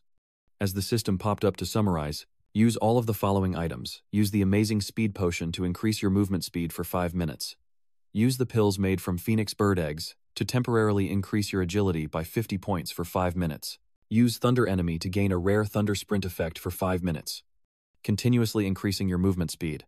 Use Smoked Tranquil Chicken to temporarily enhance your physique. Having absorbed all the extra energy, Lin Ye claws forward like the wind, scattering the undead legion in his wake. With absolute power, Lin Ye quickly cuts through the undead legion and moves to the altar of death. His eyes flashed crimson, and Lin Ye roared, "Reverse Azure Sea Tide Generation." As he spoke, he unleashed the Sea of the Dead, a crimson tide engulfing the undead legion, boosting his damage by 10%. Witnessing the carnage of the undead legion, a new notification pops up, congratulating him. All enemies are now burning. All enemy attacks are weakened. All foes are poisoned, silenced, have reduced defense and speed, are stunned, and are decaying, losing 1,080 health points. And the undead army has been annihilated. Seeing them destroyed, Lin Yi lowered his staff, and the water quickly receded, revealing the altar and a giant zombie butcher standing guard before it. It didn't take long. All their information immediately appears before him. The death altar has 10,000 health. With 0 defense and attack power, 5 strange buildings in the death territory continuously summon undead creatures, guarded by the dungeon's boss, which, once defeated, the undead in the area will stop respawning, and those already spawned won't return to the giant zombie butcher. It's level 15. With unknown strength, constitution, intelligence, spirit, and agility. Platinum quality. Skills include Plague Outbreak, Poison Armure, Regeneration, Division, Iron Hook Grab, and Death Swamp. The flesh golem spawns undead from corpses, loves to tear enemies apart, and devours bodies in its mouth. This massive undead butcher will split into new forms upon death. At that moment, the system issued another notification. Reverse transmission purification and imprisonment have been activated. The colossal zombie butcher was suddenly bound by countless iron chains, and seizing the opportunity, Lin Ye charged forward, calculating that he only needed 30 seconds. He then summoned a horde of monsters with bodies flickering red and commanded, "Go. Defeat them." Not standing still, Liam activates the Reverse Transfer Healing Art, followed by the Plunder Art, Reverse Transfer Divine Healing, Calamity Descent, Reverse Transfer Star Spirit Wine, and finally, Heaven and Earth Envelopment. Surrounding the altar, in an instant, his immense power melted the altar, and a new notification appeared. Death Altar defeated. Undead creatures in the area cease spawning, and Giant Zombie Butcher X2 appears. Meanwhile, the giant corpse puppet had split itself in 2, and with a cry of plunder, 2 beams of red light shot forward, causing it to explode. A notification appears: the divided colossal zombie head butcher has been defeated, and the Skeleton King and Immortal Wraith have awakened.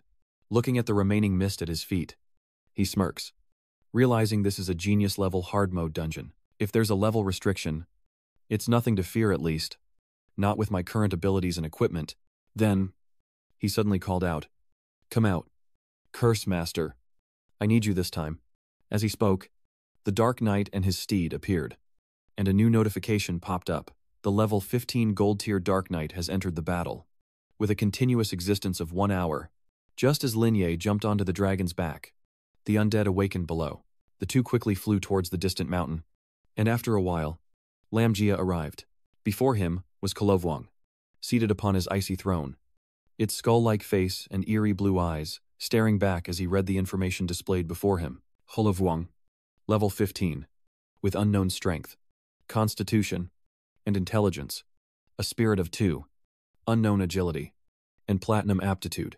Skills include Legion's Might, Death Flag, Evil Halo, Flesh, Resurrection, and Self-Deception Shield.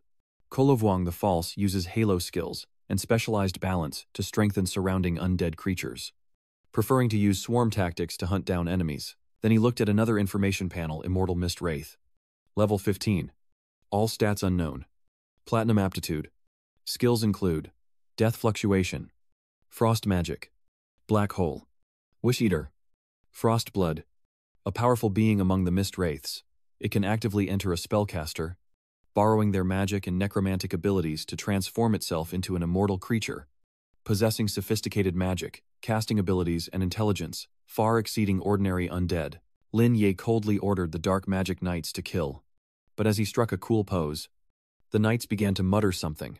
Then, with a hesitant smile, he spoke, "Chant," before coldly waving his hand and ordering, "Do it." As the words left his lips, the scepter in his hand slammed against the ground. The immortal witch demon's eyes widened in shock as the Dark Magic Knight lunged forward to attack. It then unleashed a moonlit strike, causing her to cry out as her life force dropped by 1,441. But the immortal witch suddenly crushed something in her mouth with a crisp snap. In an instant, she was enveloped in a strange, blue light, and the Dark Elves were summoned, barely able to pounce.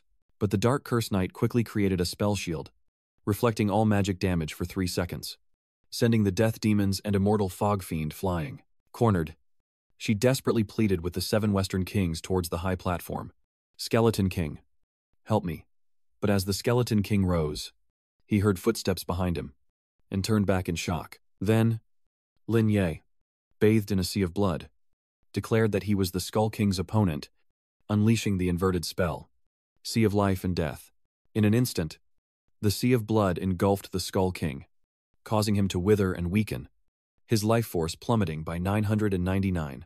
Meanwhile, the Dark Curse Knight unleashed a flurry of rising dragon slashes and triple slashes upon the immortal witch, causing her to scream in agony, before detonating her with explosive magic, filling the area with dust and smoke. But the immortal Mist Demon's vitality is endless, and she quickly ambushes him, but the Dark Incantation Knight swiftly evades her attack. At that moment, he sensed something strange behind him, turning to see the immortal witch conjuring ice shards, laughing maniacally as she muttered, "Ice shards." But he wouldn't let her have her way. In mere seconds, the Dark Curse Priest used Moonlit Double Strike to cut her in two. The immortal Banshee unwillingly chanted, "Oh, King of the Underworld, I offer you my soul." And so, she began the ritual to sacrifice her body, vowing to drag her foolish enemies down to hell with her. Seeing this, Lin Ye hurriedly warned, "Priest, she's going to self-destruct and take us all with her." But it was too late. With a boom, the immortal demon's body exploded, creating a wave of bone and countless ice crystals the ice blood mist. The immortal demoness sacrifices her soul to deplete her remaining health, unleashing a large-scale ice magic attack, dealing massive ice magic damage and a freezing effect. But fortunately, the Dark Chant Knight timely casts a magic shield, causing all her ice shards to backfire, and she roars in horror. What?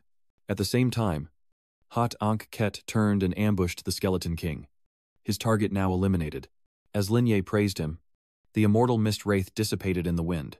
"Well done, teacher." Lin Yi immediately uses his staff to destroy what's left. A calamity is coming. Before disappearing completely, the Skeleton King unwillingly says, "Ah, ignorant humans. True despair still lies ahead." The system then displays a notification. Defeating the Skeleton King and Immortal Mist Fiend has fulfilled the basic clearance requirements, slaying the Secret Realm boss. The transfer gate is open. You can now leave through it, and will receive corresponding clearance points based on the Secret Realm requirements completed. At that moment, Lin Ye stepped forward and used a healing spell to restore the Dark Knight's health, then cleaned him up. Lin Ye then turned and destroyed the altar with his staff. The Death Altar was destroyed. Meanwhile, the Dark Knight recalled the Dark Blaze Dragon, a comrade and battle companion in its former life. Though rare is the Dark Knight who summons it now, Lin Ye quickly leaped onto the dragon's back, declaring that with the altar gone and no undead threats remaining, it was time for a final sweep before moving on. With that, the Dark Blaze Dragon spread its wings and flew forward, as Lin Ye frowned, gazing into the distance, muttering about the final two bosses. Then, he turned to thank the Dark Curse Knight, acknowledging that it had saved him a great deal of time on his monster-slaying journey. Your praise embarrasses it. Just then, Dark Blaze Dragon is attacked by countless shards of ice.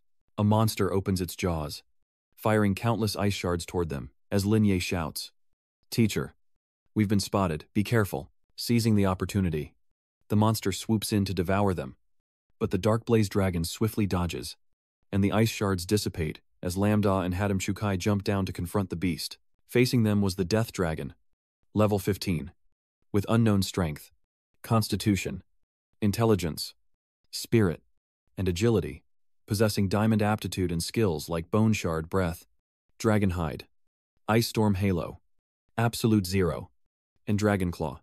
The great dragon Vai Dai, once worshipped, was resurrected by the King of the Undead in the Kingdom of the Undead. Imbued with the aura of death, the evil dragon can now wield powerful ice magic, inflicting continuous damage and a potent slowing effect. Suddenly, a strange figure appeared beneath it, the Death Maiden, with unmatched strength, constitution, intellect, spirit, and agility. Her diamond talent grants her skills like Frost Arrow, Mute Magic, Light Enhancement, Marksman's Aptitude, Enchant, Dark Arrow, and Life Absorption. Once a noble elven knight, she was resurrected by the King of the Undead, becoming a dark archer spreading death. With her agility and magical bow, she imbues her arrows with deathly power, turning slain foes into her shadow slaves. Looking at the two monsters before him, Lin Ye asked with amusement, "Mr. Wolf, who's scarier in this one-time secret realm, you or me?" He wouldn't give anyone a chance to achieve an SSS rating. Then, he soared into the sky, casting a spell to reverse the starlight from heaven to hell, reversing the undead blue. A crimson tidal wave crashes, instantly draining 1,555 health from the Death Maiden. Enraged, she draws her bow. "You cowards, daring to ambush me." As she spoke, the Death Maiden fired a volley of venomous projectiles at Lin Ye, who smirked and scoffed, turning the tables already. "Now that's what I call a surprise." He said this and leaped to the side, seeing the arrow hit its mark. Yi laughed with delight. "Is that all?" But at that moment, Lin Ye stopped Yi's arrow with his bare hand and crushed it. Faced with the icy bone attack, his life value increased by 845. Faced with the frozen bone arrow attack, his life value increased by 748. Movement speed greatly increased, the freezing effect was removed, and his area of effect, attack power, and movement speed greatly increased. The Death Maiden was stunned by the unbelievable scene before her. "No way. My arrow clearly hit his heart. Skill nullification. Invincibility." Just then, the Death Dragon appeared, ready to strike, and she frantically tried to stop it. "Wait. Something's not right. You go first." But it was too late. It immediately spewed ice shards at Lin Ye, but his life value increased by 512. With each attack, Lin Ye's life value increased by 539. You have removed the frozen effect. Life value increased by 699.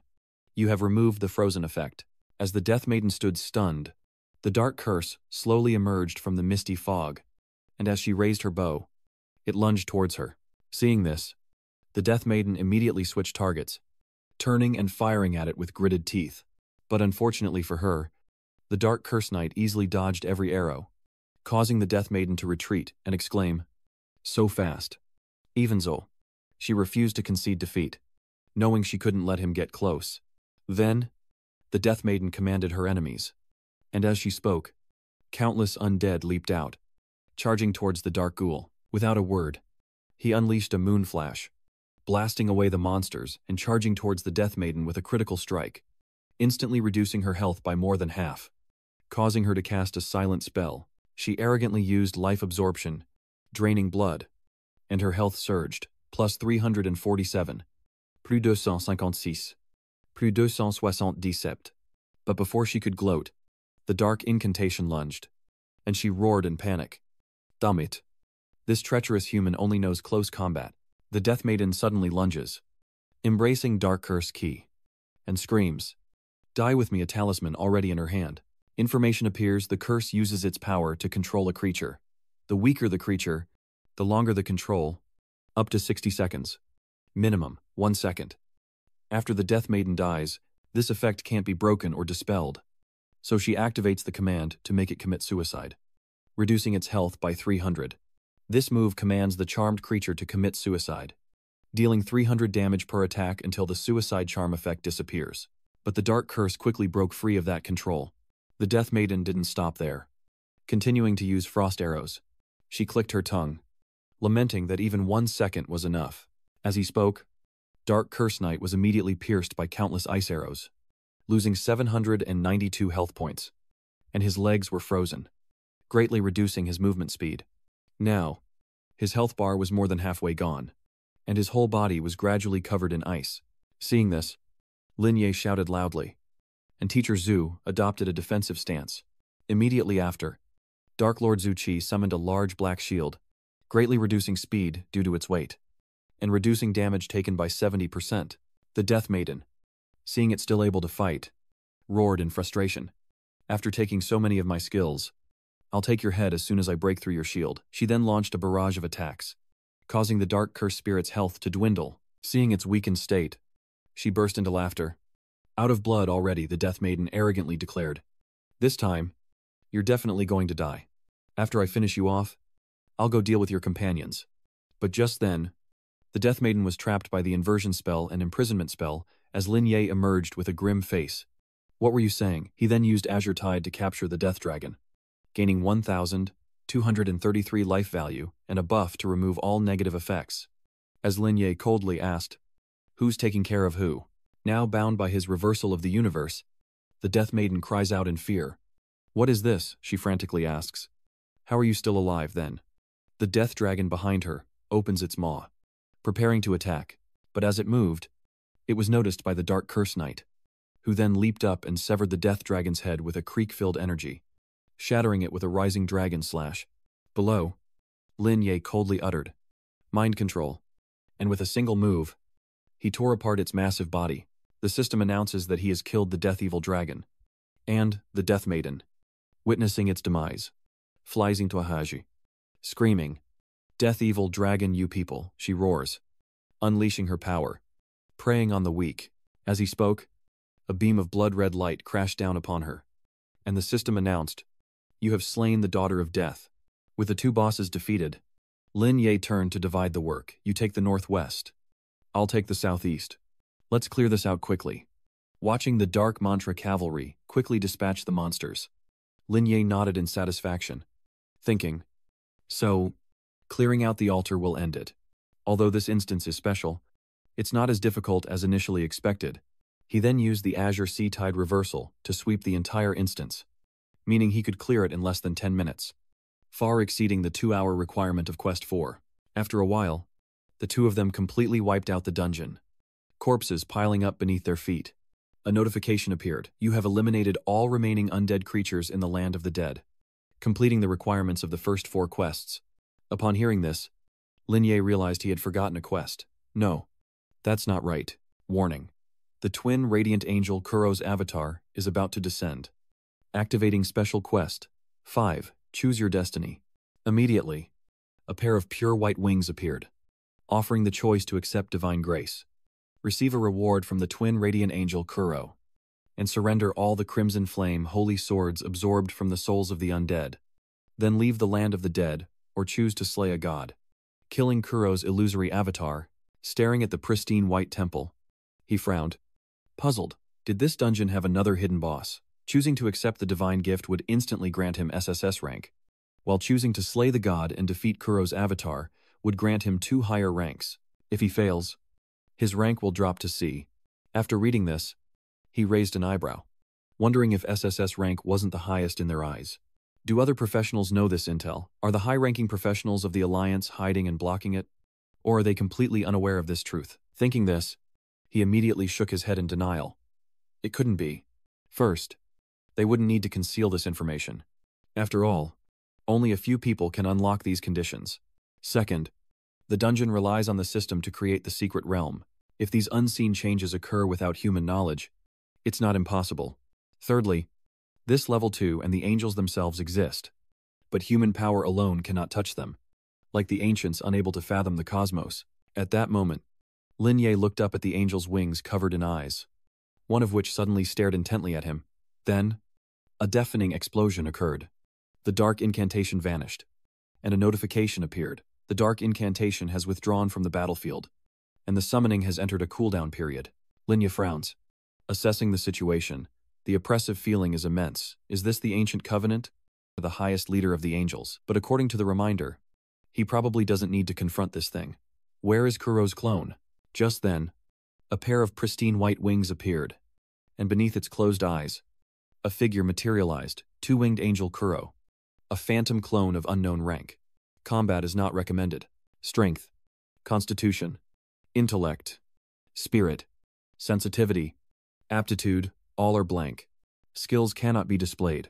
He is an angel, a powerful being born in the holy nation, opposing the undead with divine abilities that suppress the breath of death. Then, the twin-winged angel Kuro suddenly spoke, praising him. Human, you have done well. I thank you on behalf of the holy nation. These vile undead should rest eternally in the depths below, never to see the crimson flames again. You may leave now. But Lin Ye refused to follow the script, saying, Wait, don't you have a reward for me? After all, I took care of all the undead creatures here. Kuro angrily retorted, You dare question an angel? Then, the two-winged angel Kuro summoned a threatening broadsword of fire, saying, Human, show some gratitude and leave this place at once. Do not interfere with the angel's remaining work. But Lin Ye laughed mockingly. I never imagined that the angels here, beings of such upright light, wouldn't stand with humanity, and would even see humans as mere shields. He then tapped the system screen, wondering about the remaining work, and with a smirk, asked, Is there anything else that needs to be taken care of here? Oh, great angel. He immediately used his Changkun reversal, declaring that his achievements shouldn't belong to another. Enraged, the two-winged angel Kuro cursed him, saying that contributing to the great holy nation was already a generous reward for humanity. Yet he dared to have such greedy thoughts, defying the orders of the gods. As soon as he finished speaking, Lin Ye used his plunder skill to attack him, frowning as he said, Shut up. You don't need to say the rest. The two-winged angel Kuro roars in fury. The power of the divine immediately after, lightning-like power, strikes down. Without a word, Lin Ye dodges his attacks, as the twin-winged angel Kuro unleashes a furious barrage of lightning, but he retaliates. Weaving through the lightning storm, his opponent scoffs, sensing an opening. Then, the two-winged angel Kuro flew in to attack Lambda from behind, piercing his chest with crimson flames, but not before he activated the Kun reverse. Instantly, his life force surges by 1678, leaving the twin-winged angel Kuro utterly bewildered. He roared, Don't use heretical ways to escape divine punishment. The two-winged angel Kuro cried out, summoning thunder. Immediately, T. Set sense quarantenu. Lightning bolts descend, forming a dense net, while Lin Ye's life force increases by 2. 647. He raises an eyebrow. Reverse. Astral shift. With one skill, he strikes Kuro, the two-winged angel, with a heaven and earth severing attack, reducing his life by 1,531. He roars, Insects, you seek death. But Lin Ye gains a damage buff. Kuro, the twin-winged angel, grew even more frenzied, determined to see the end of anyone who dared defy a holy angel, unleashing a barrage of light orbs as he screamed for judgment. But Lin Ye swiftly raised a shield, blocking the onslaught. He smirks, mocking him. I was just trying to scare you, but now I feel like this angel isn't too smart. Is it because it's just a phantom and not the real deal? Kuro, the twin-winged angel, was horrified that he was unharmed. How could this be? No matter the attack physical, magical, ranged, or melee, why wasn't this human taking any damage? Instead, constantly healing, Lin Ye chuckled. Zmogli. Anyone who seen me take down a boss wouldn't ask such a question. At that moment, the twin-winged angel Kuro cried out in disbelief. Invincible. Do you have an invincibility skill? No. That's impossible, Lin Ye then spoke. That's right. So you can only cut a strand of my hair. Or a piece of my coat. That's all. He raised an eyebrow and muttered. Reverse Azure Sea Tide. Immediately, the sea of undead swallowed the two-winged angel Kuro. His life value instantly dropping by 2352. The two-winged angel's illusion is affected by a triple debuff, causing it to enter a state of stagnation, greatly reducing its attack power. As Lin Yi spoke, he lowered his hand, reversing the divine healing, and calamity descends. No sooner had the angel's afterimage spoken than he took a fatal blow. The two-winged angel's illusion was affected by the X3 slow debuff, and his life value was reduced by 2377. Looking at the two-winged angel, Kuro, lying flat in the pit, he muttered, You. Immediately, Lin Ye used healing magic and reversed plundering, reducing his life value by 25. Wu. He cleared the land of the dead secret dungeon once, and the reward calculation began, earning him a diamond-level clearance treasure chest 11, having fulfilled all hidden conditions, and with an SSS rank. Influenced by the lucky goddess's special ability, he receives a diamond treasure chest 12, an omega rank completion point for clearing the secret dungeon. And the secret dungeon is about to disappear. Power coalesces into a unique reward just for him. And Lin Ye eyes the floating treasure chest with suspicion, a one-of-a-kind, exclusive reward. Then, a sword appears with a congratulatory message. He has obtained a specialized growth weapon of unknown quality, the unique Moonshadow Flash. As Lin Ye touched it, he resonated with the weapon, and information flooded in. Equipment name Blink Moon Hidden. Weapon type Unique Growth Weapon. Current level 1. Current quality unknown. Equipment requirements Priest. Lin Ye. Equipment effect +1 to all stats. Abilities. Liberation Form. Destruction Form. Vow Shadow Form. Immortal Devour. Sea Moon Body. Moment of Silence. Vow Shadow Rift. Immortal Devour allows the weapon to nurture and improve its quality, enhance its attributes, and unlock new abilities. Similar to a priest's weapon, Liberation Form transforms into a blade of liberation, each strike healing the target, excluding yourself, restoring the opponent's health, and unlocking the Sea Moon Oath. Destruction Form transforms into a blade of destruction, dealing physical and magical damage to targets, excluding the user, and unlocks Annihilation Mode, Wish Shadow Form. The initial state deals physical damage, but restores health, and unlocks Wish Shadow Rift. Oath of the Sea Moon. An active skill, gathers the power of the moonlight, assisting the moonlit home's return, continuously restoring nearby allies, including oneself, and removing negative statuses from all nearby allies, including oneself. Destruction Moment. An active skill, gathers the power of moonlight, unleashing an extremely powerful new destruction blade, dealing massive damage to all enemies in range, and increasing all subsequent damage. And Riftwish Image. An active skill, quickly enters an untargetable shadow state, immune to all damage, and moves quickly to the designated location. This blade can save people, and it can kill. Gazing at the sword, Lin Ye frowned in contemplation. Then, he used Shadow Moon Hidden. The concealed form, 3 forms, 3 ultimate moves, almost perfectly aligned with his innate talent, but what concerned him most was its quality. As a growth weapon, like this dungeon, could it ascend beyond diamond rank? Opening the diamond chest, he gains 20 free attribute points.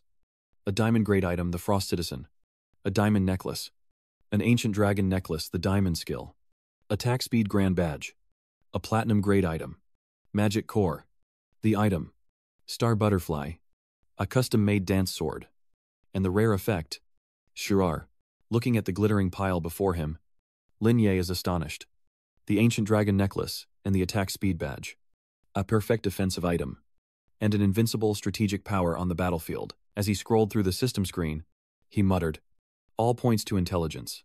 My stats are nearly on par with a level 20 professional. His information then appeared. Lin Ye. Necromancer. Level 11. Strength 15. Intelligence 95. Spirit 15, Agility 15, equipped, 4 pieces of the Devil Emperor's garb, Boots of Gale, Sparkling Stone, Emerald Ring, Shadow Moon Hidden, Ancient Dragon Necklace, White Jade Pendant, Awakened Talent, Universe Shift Level 2, Single Skills Heal and Opportunity. His skills include Stealth, Forbidden Magic, Group Healing, Divine Punishment, Staffall, Abyssal Tide, and the Sea of the Dead. Then, Lin Ye teleported away, thinking that this was only his first target. Moments later, he teleported back to his original spot, calculating as he walked, while the Goddess of Luck was still on his side.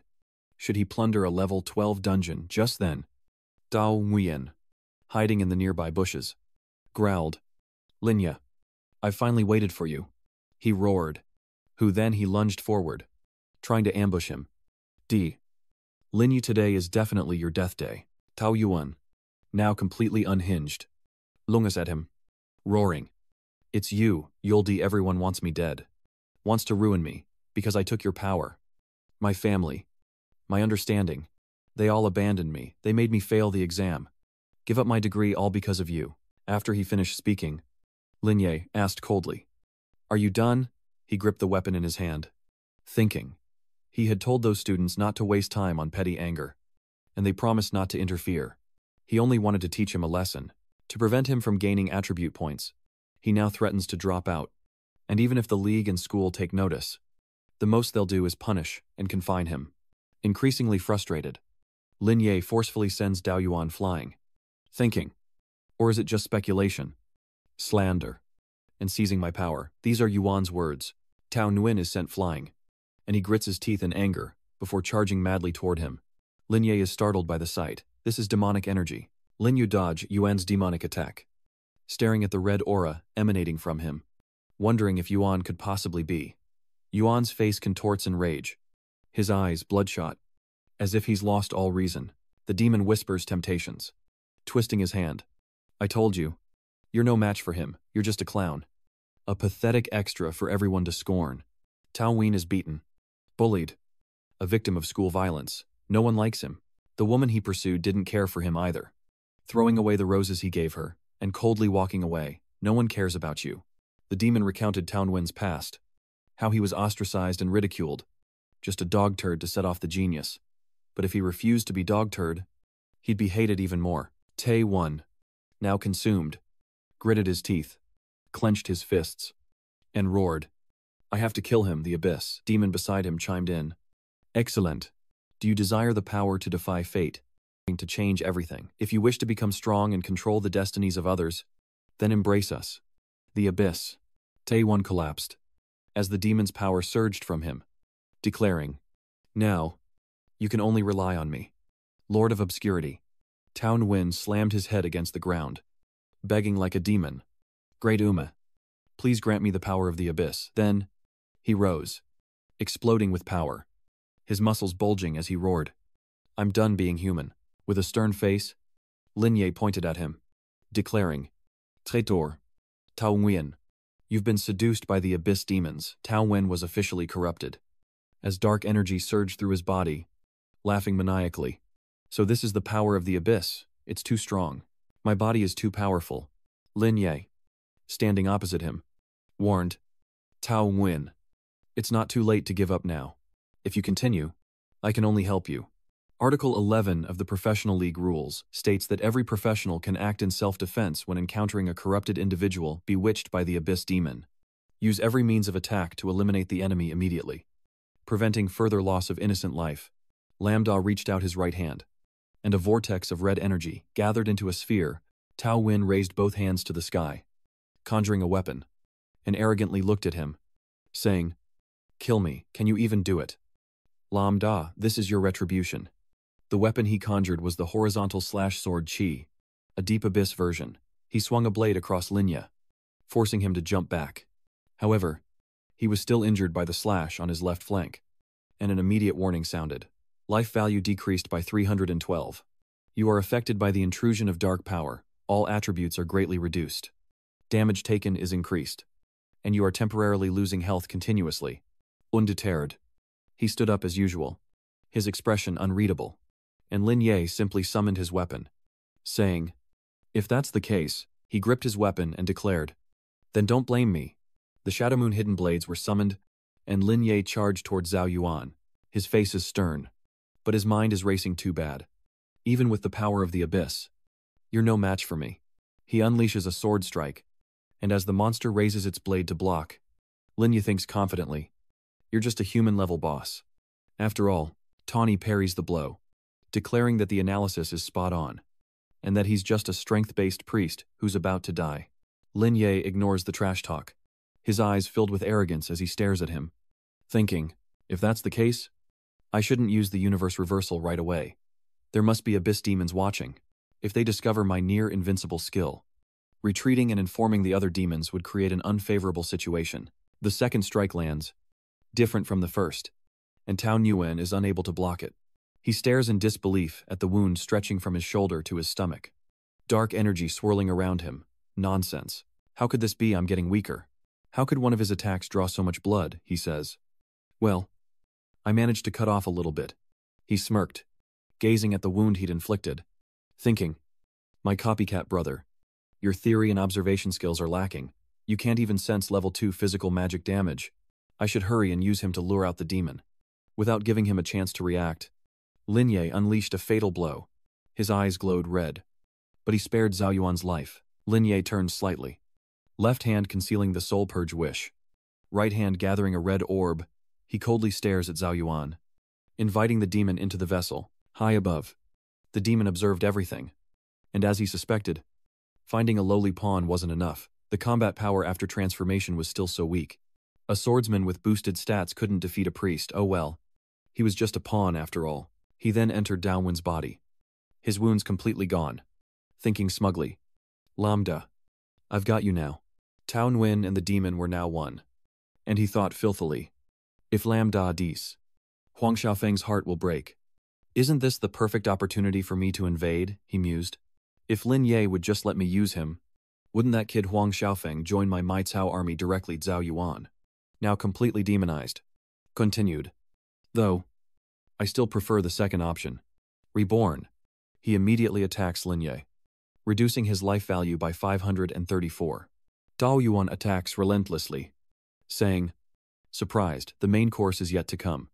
Lin Ye remained unfazed, parrying each blow, even using blood to recover 634 life points, driving Tao Yuan mad as he watched him heal at an alarming rate.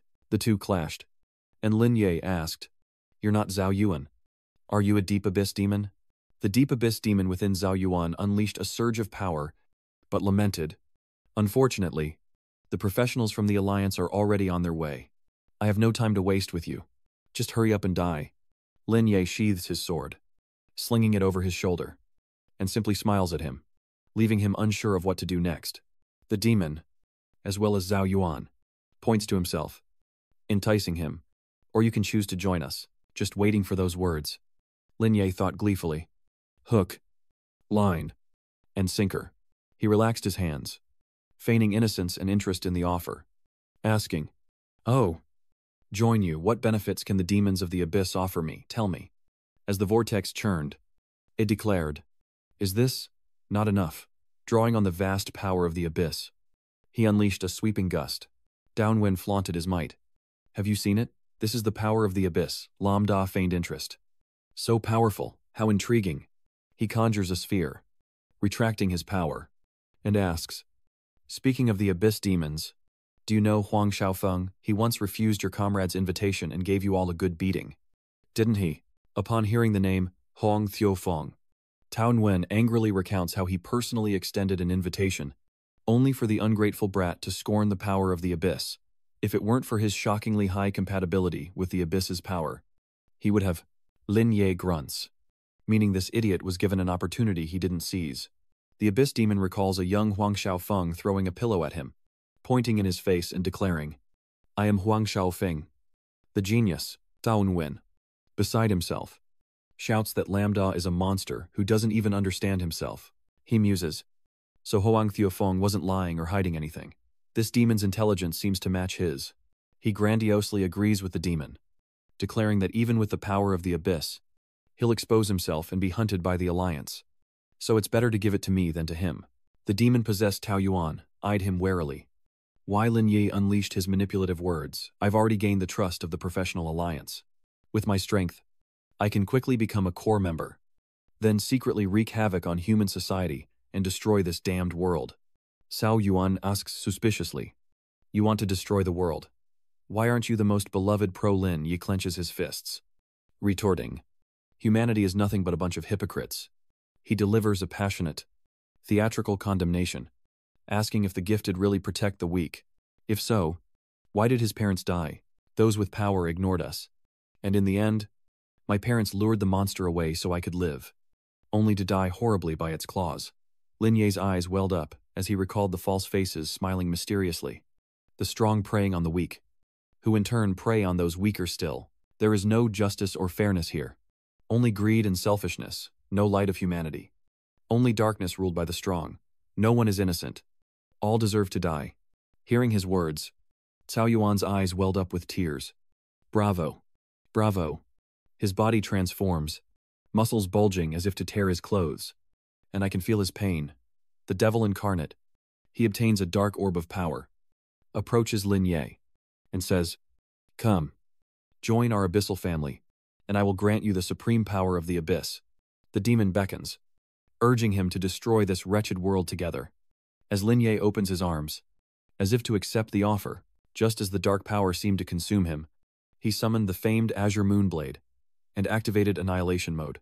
Wielding Moonshadow, Lin Ye cleaves the demon in two, empowered by the moonlight's annihilation, increasing all damage by 50% for the next 10 seconds. The demon is thrown into the sky, and Lin Ye approaches with murderous intent, unleashing the star reversal. Heaven's end. Thousands of arms appear, and the demon is cleaved in two. Having his life force, it grants Lambda increased damage and benefits. And with eyes blazing red, he unleashes his second move, Bikai Trio Sin. Vong Lin Tree High. The winds whip up a storm, attacking the demon and leaving it unable to retaliate. Its life force plummeting by 4,000. The Abyss Demon is stunned. Its attack power greatly reduced. The Abyss Demon swam in the torrent of power Lambda created, his body gradually eroding as he screamed, This is hell, this is hell, what is this human, how can he inflict such high damage? Bolts of lightning strike the Abyss Demon from above, reversing the divine art of healing into a calamity. From afar, Lin Ye coldly watches the Abyss Demon's demise. Trapped in his surge of power, struggling to escape but unable to, he frantically thought, no wonder even the useless Town Wind couldn't defeat him with the power of the Abyss. It wouldn't be easy for anyone. I want to shake him off. I want to shake him off. Lin Ye, watching him struggle to escape, asked, Run, you've revealed your true form and entered combat. You can't rely on illusions to move anymore. Can you?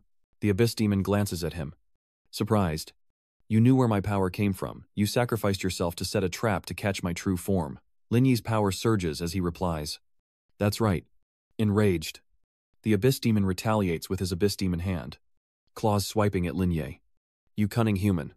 I'll settle this with you, in an instant. The claws tear through the air. But Lin Ye is gone. Notification dodge. Skill missed. Damage avoided. Lin Ye jumped behind the Abyss Demon, who glared angrily and said, So, you've used your dash skill. The demon lashed out with its Abyss Claw, reducing Lin Ye's health by 508. Let's see where you can run, now it raged. Seeing Lin Ye wounded, he laughed triumphantly. Got you.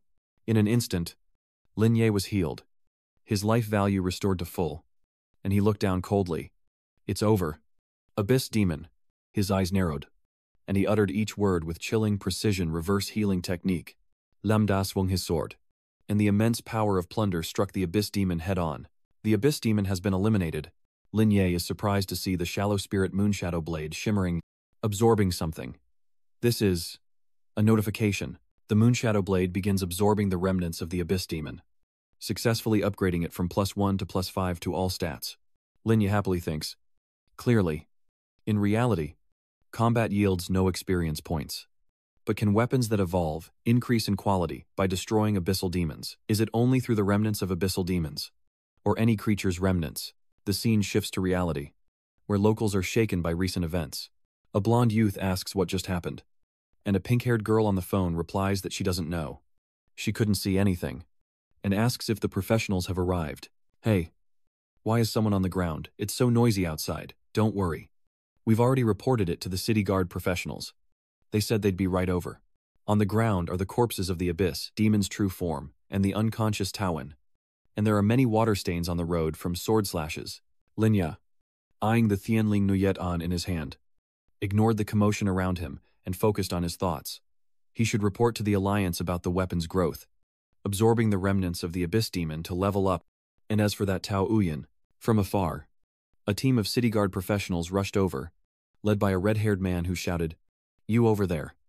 Immediately remove your equipment and throw your weapons on the ground." Lin Ye looked at them, thinking, "Who?" They came looking for me just as I was about to head over there. The red-haired man pointed a gun at him and ordered, "Hands on your head. Stay where you are, or I have the right to attack you immediately." Lin Ye cooperatively dropped his sword good. The moon shadow was tossed right at the redhead's feet.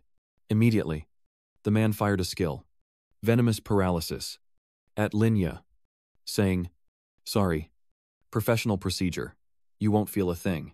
With his hands paralyzed behind his head, Lin Ye calmly observes the cleanup, realizing this is how professionals maintain order in the city.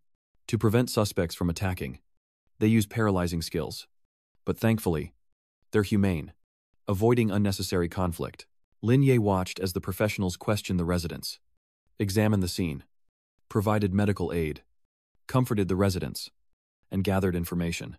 Each person was doing their job well. A frantic officer rushes to the redhead, reporting that the critically injured, unconscious man is a student, but he possesses abyssal power, suspected of being corrupted into an abyssal spawn. He adds that there's also the abyssal demon's skeleton. The abyssal demon's body lies sprawled on the ground, riddled with cuts, and the red-haired man replays the recording to examine the level 20 abyssal demon. Its body covered in blade wounds. It seems he was killed by the professional we just apprehended. But why is he just a skeleton? The screen shows Lin Ye slashing the dark abyss demon, shocking the two professionals. How is this possible? No way. The system displays Lin Ye's information. Lin Ye. Level 2. Top-ranked Yangcheng professional. Third-year academy student. Lin Ye stands confidently, listening to the surprised reactions to his accomplishments. So, that deep abyss demon was killed by this student. I knew he was a genius. But this is too much, a student killing a deep abyss demon. Then, a red-haired man emerged from the group of professionals, saying, "Lin Ye. Hello. I'm Wang Machao, the captain of the Deep Abyss Demon Capture Task Force under the Jiangcheng Professional Alliance."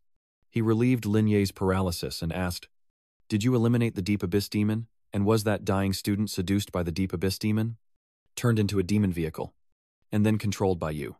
Lin Ye rubbed his numb wrist, standing opposite Wang Machao, and replied, "It was me.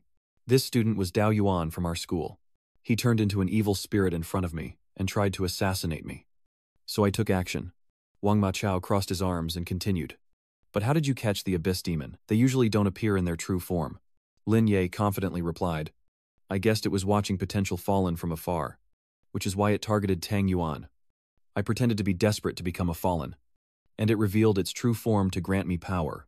The professionals were shocked, saying, "That works." Wang Machao's expression darkened as he listened to Lin Ye's answers. Yes, using this method to deceive the treacherous Abyss Demon, even experienced high-level professionals couldn't guarantee success. Yet this student, about to take the profession exam, had. His face darkened as he spoke of fighting an evildoer and a deep abyss demon in its true form, unscathed. Most importantly, the evildoer's health was precisely at 18, critically wounded, unable to escape or resist, and wouldn't bleed out. Don't even mention students, even official. Low-level professionals couldn't pull this off. And now, Lin Ye's hands are bound by immortal severing chains. Wang Machao said, "Therefore, I hope you'll cooperate with us and come to the branch of the Alliance." The redhead disagreed with this approach, saying, "He's no ordinary student. Captain, haven't you heard the rumors about Lin Ye? He's very famous."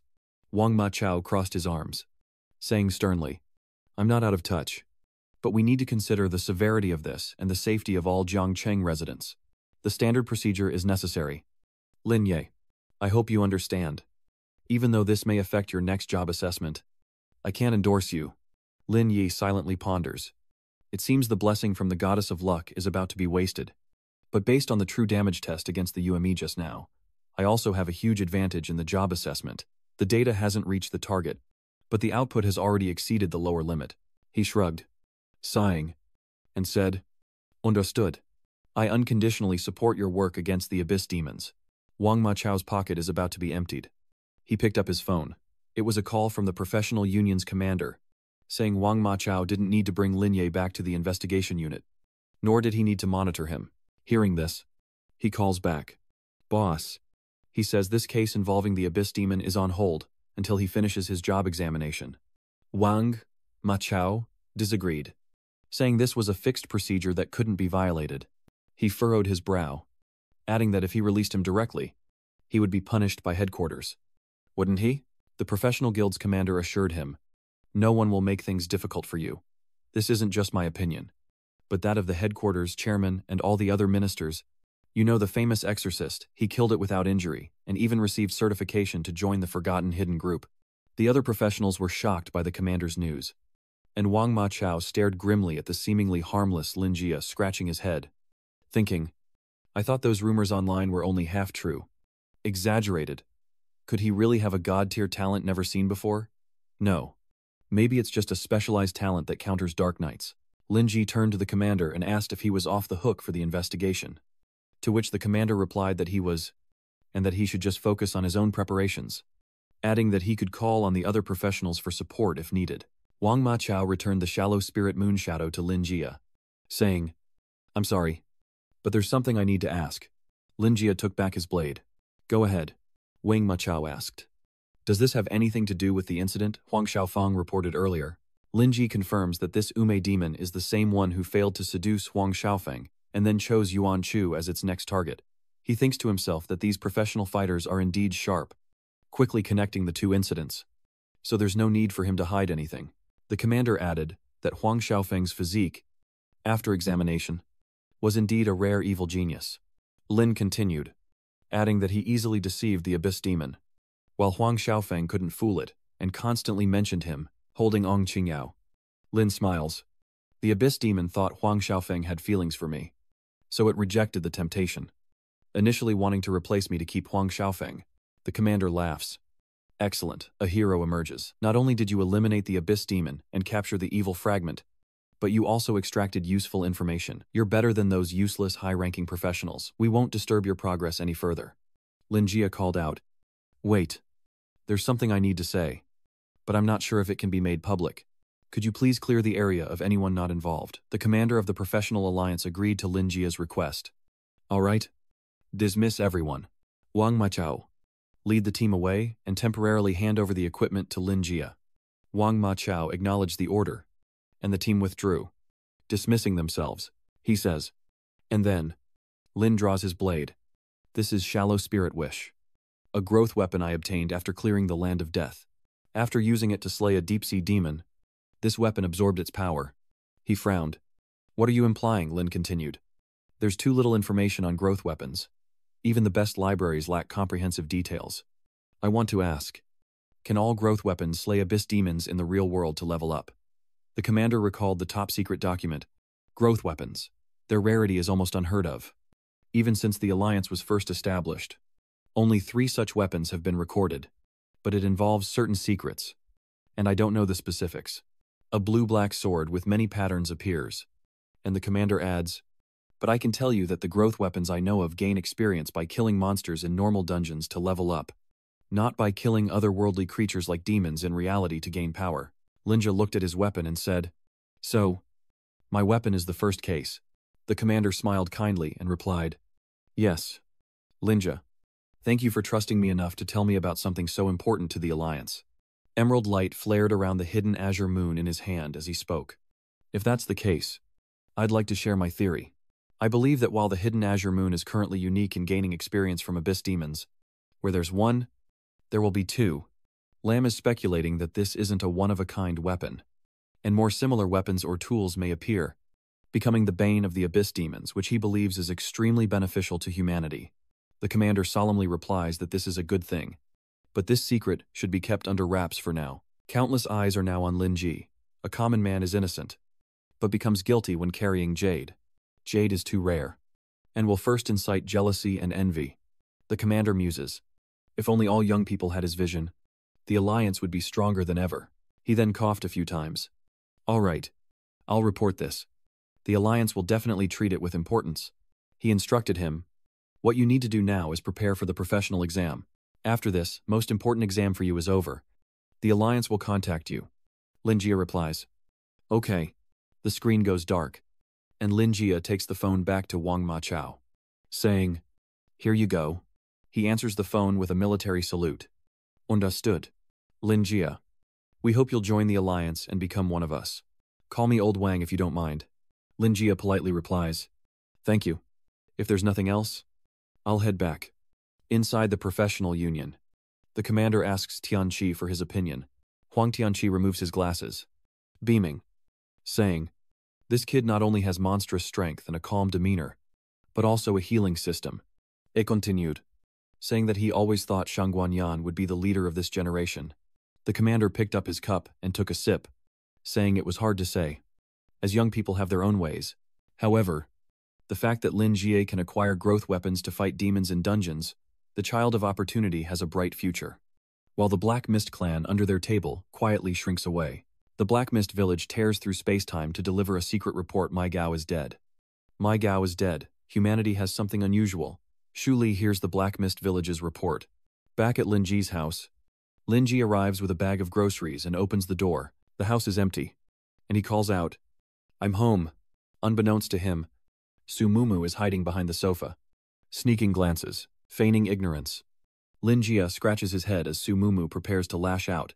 Lin Jia glanced at her and said, Su Mumu, I see you hiding behind the sofa.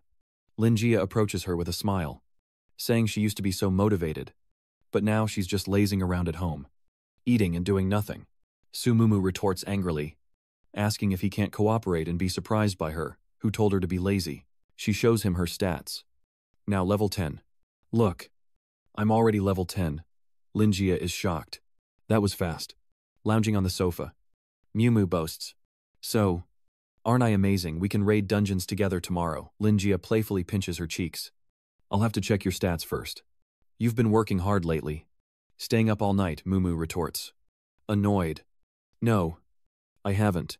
She explained that little Mumu helped her level up all night. And Lin Jia blankly asked, Little Mumu Su Mumu ate a snack, brushed his hand away, and added, Haven't you realized it yet, the tears of the incubus? She sits comfortably on the sofa, sipping milk tea, recounting how her simulated tears leveled up a new skill, allowing her to clear instances alone, and directly receive the rewards. So she experimented further. Lin Jia scratches his head, asking if her Tears of the Goddess skill has no limits on distance or time, allowing her to clear dungeons solo without any input. Su Mumu explains that Xiao Mumu is currently fighting a dragon, with very little health left in the Loch Ness Nightmare dungeon. She opened the information panel, looked at the system notification, and said that the secret realm boss had finally entered a critical state, so it should be over soon. Lin Jia was happy and bored with her. So a person's talent can help them level up in dungeons at any time, and track progress in real time. Pressed close. Su Mumu's face flushed as she stammered. Yes, that's right. Little Mumu can help me with anything. Are you jealous, Lin Jia? Oblivious. Sat close beside her, looking at the screen. Yes. I want this kind of all-purpose assistant too. There's also a problem, the underwater dungeon. Eye of Life. Has no fatigue limit. So you can endlessly run the secret realm. Without looking at her, Lin Jia turned on his phone and said, I'm just surprised your talent actually works so well. So it seems, I need to redo your stat allocation strategy from level 10 to level 20. Su Mumu thought to herself. Just useful. Who? Her eyes lit up as she looked at him, asking, Wait, what did you say? Add points to my guide, Lin Jia, still looking at his phone, replied, That's right. I need to combine your talents with your current skills, equipment effects, and attributes to adjust the most suitable method for you to add points. So Mumu gives an okay sign, agreeing to send it to him immediately. Lin Jia continues, oblivious, making her blush, saying, Also, I need your height, weight, and waist size. Stumbling back, Su Mumu nervously asks what he's planning, but Lin Jia innocently raises his hands, saying she's overthinking it. It's all about optimizing stats for later stages, and her stats directly affect the Tears of Rebirth's attributes, maximizing its potential. Zumumu Vietsia Aksa, unleashing a fatal blow to decimate the monsters in the dungeon as Lin Jia scrolls through his phone, saying, "Low-level instances don't care if you miss a small monster, but higher-level instances pay attention to details and minor operations. Even a slight stat advantage can change the outcome. And later on, making up for that difference could cost a fortune. Fine. I get it. But who knows what this has to do with bust size, forget it. Wait here.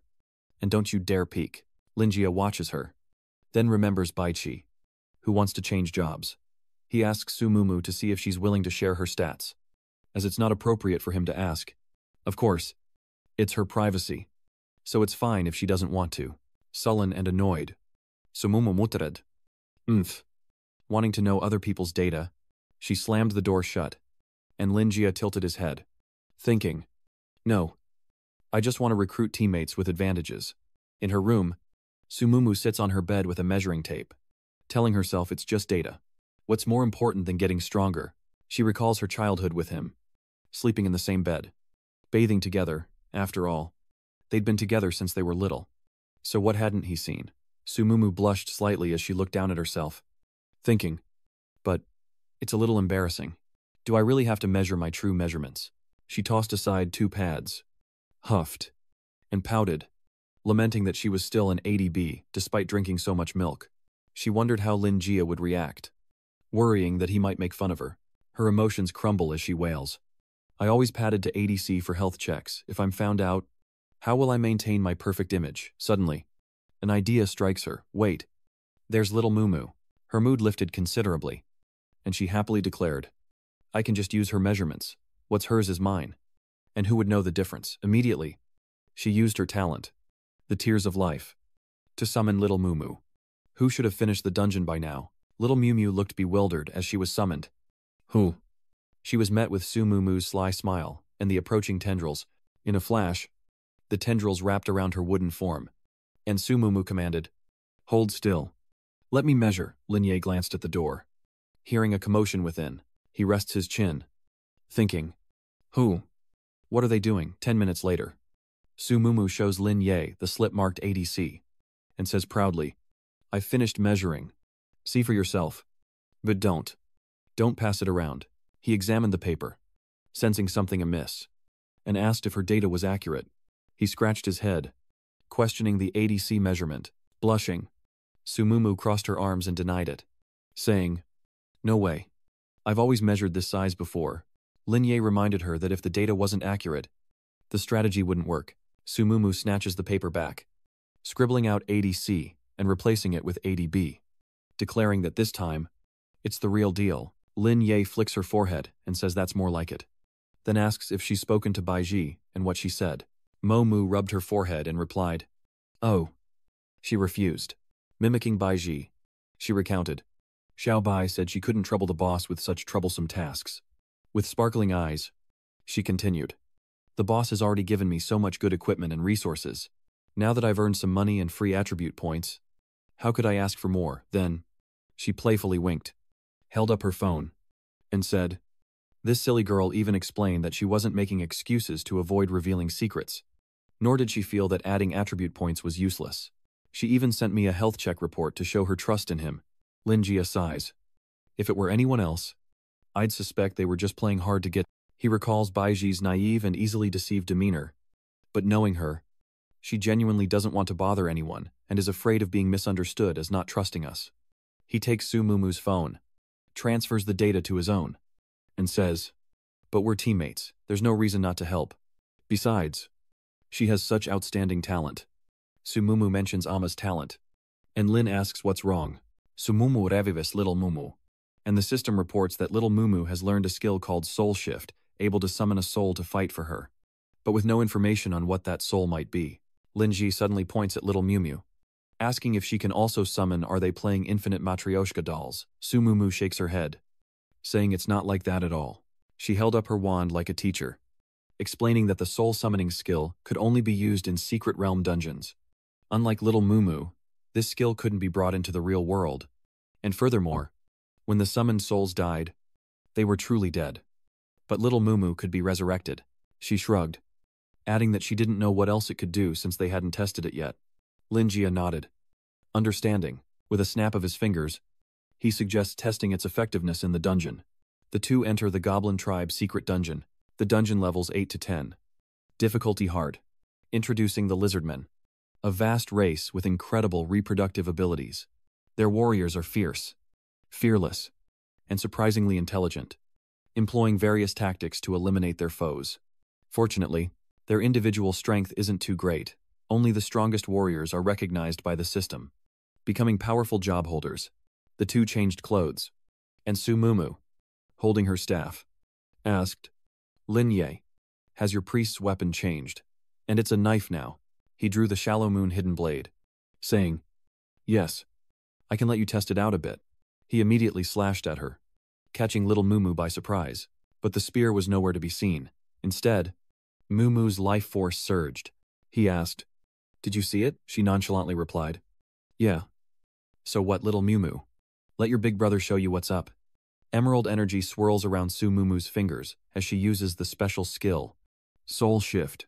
She immediately complies, raising a small bell that chimes softly, intensifying the green aura around her. Lin Ye watched as a massive figure descended from above. Landing with a deafening thud, the ancient tree guardian's soul had arrived.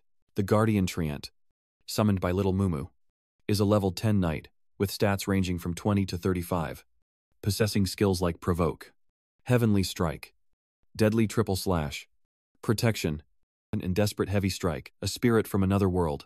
He recalled the white-armored spirit, realizing that as Mumu leveled up, she could summon even more powerful bosses. It seemed the soul-swapping spirit was like a summoner's item, but unlike summoners, she wouldn't die, and the difficulty of obtaining it was very high. Along with the summoning cooldown, the massive, verdant Trent, and this little girl can summon such a powerful ally right at the start of the dungeon, with no cooldown. Watching her pat the trance leg, he muses that this might be a demigod-level talent. Seeing her excitement, he called out, Mumu, hurry and try it out. She turned back and replied, Okay. So, Mumu commands the guardian tree to eliminate these godkin.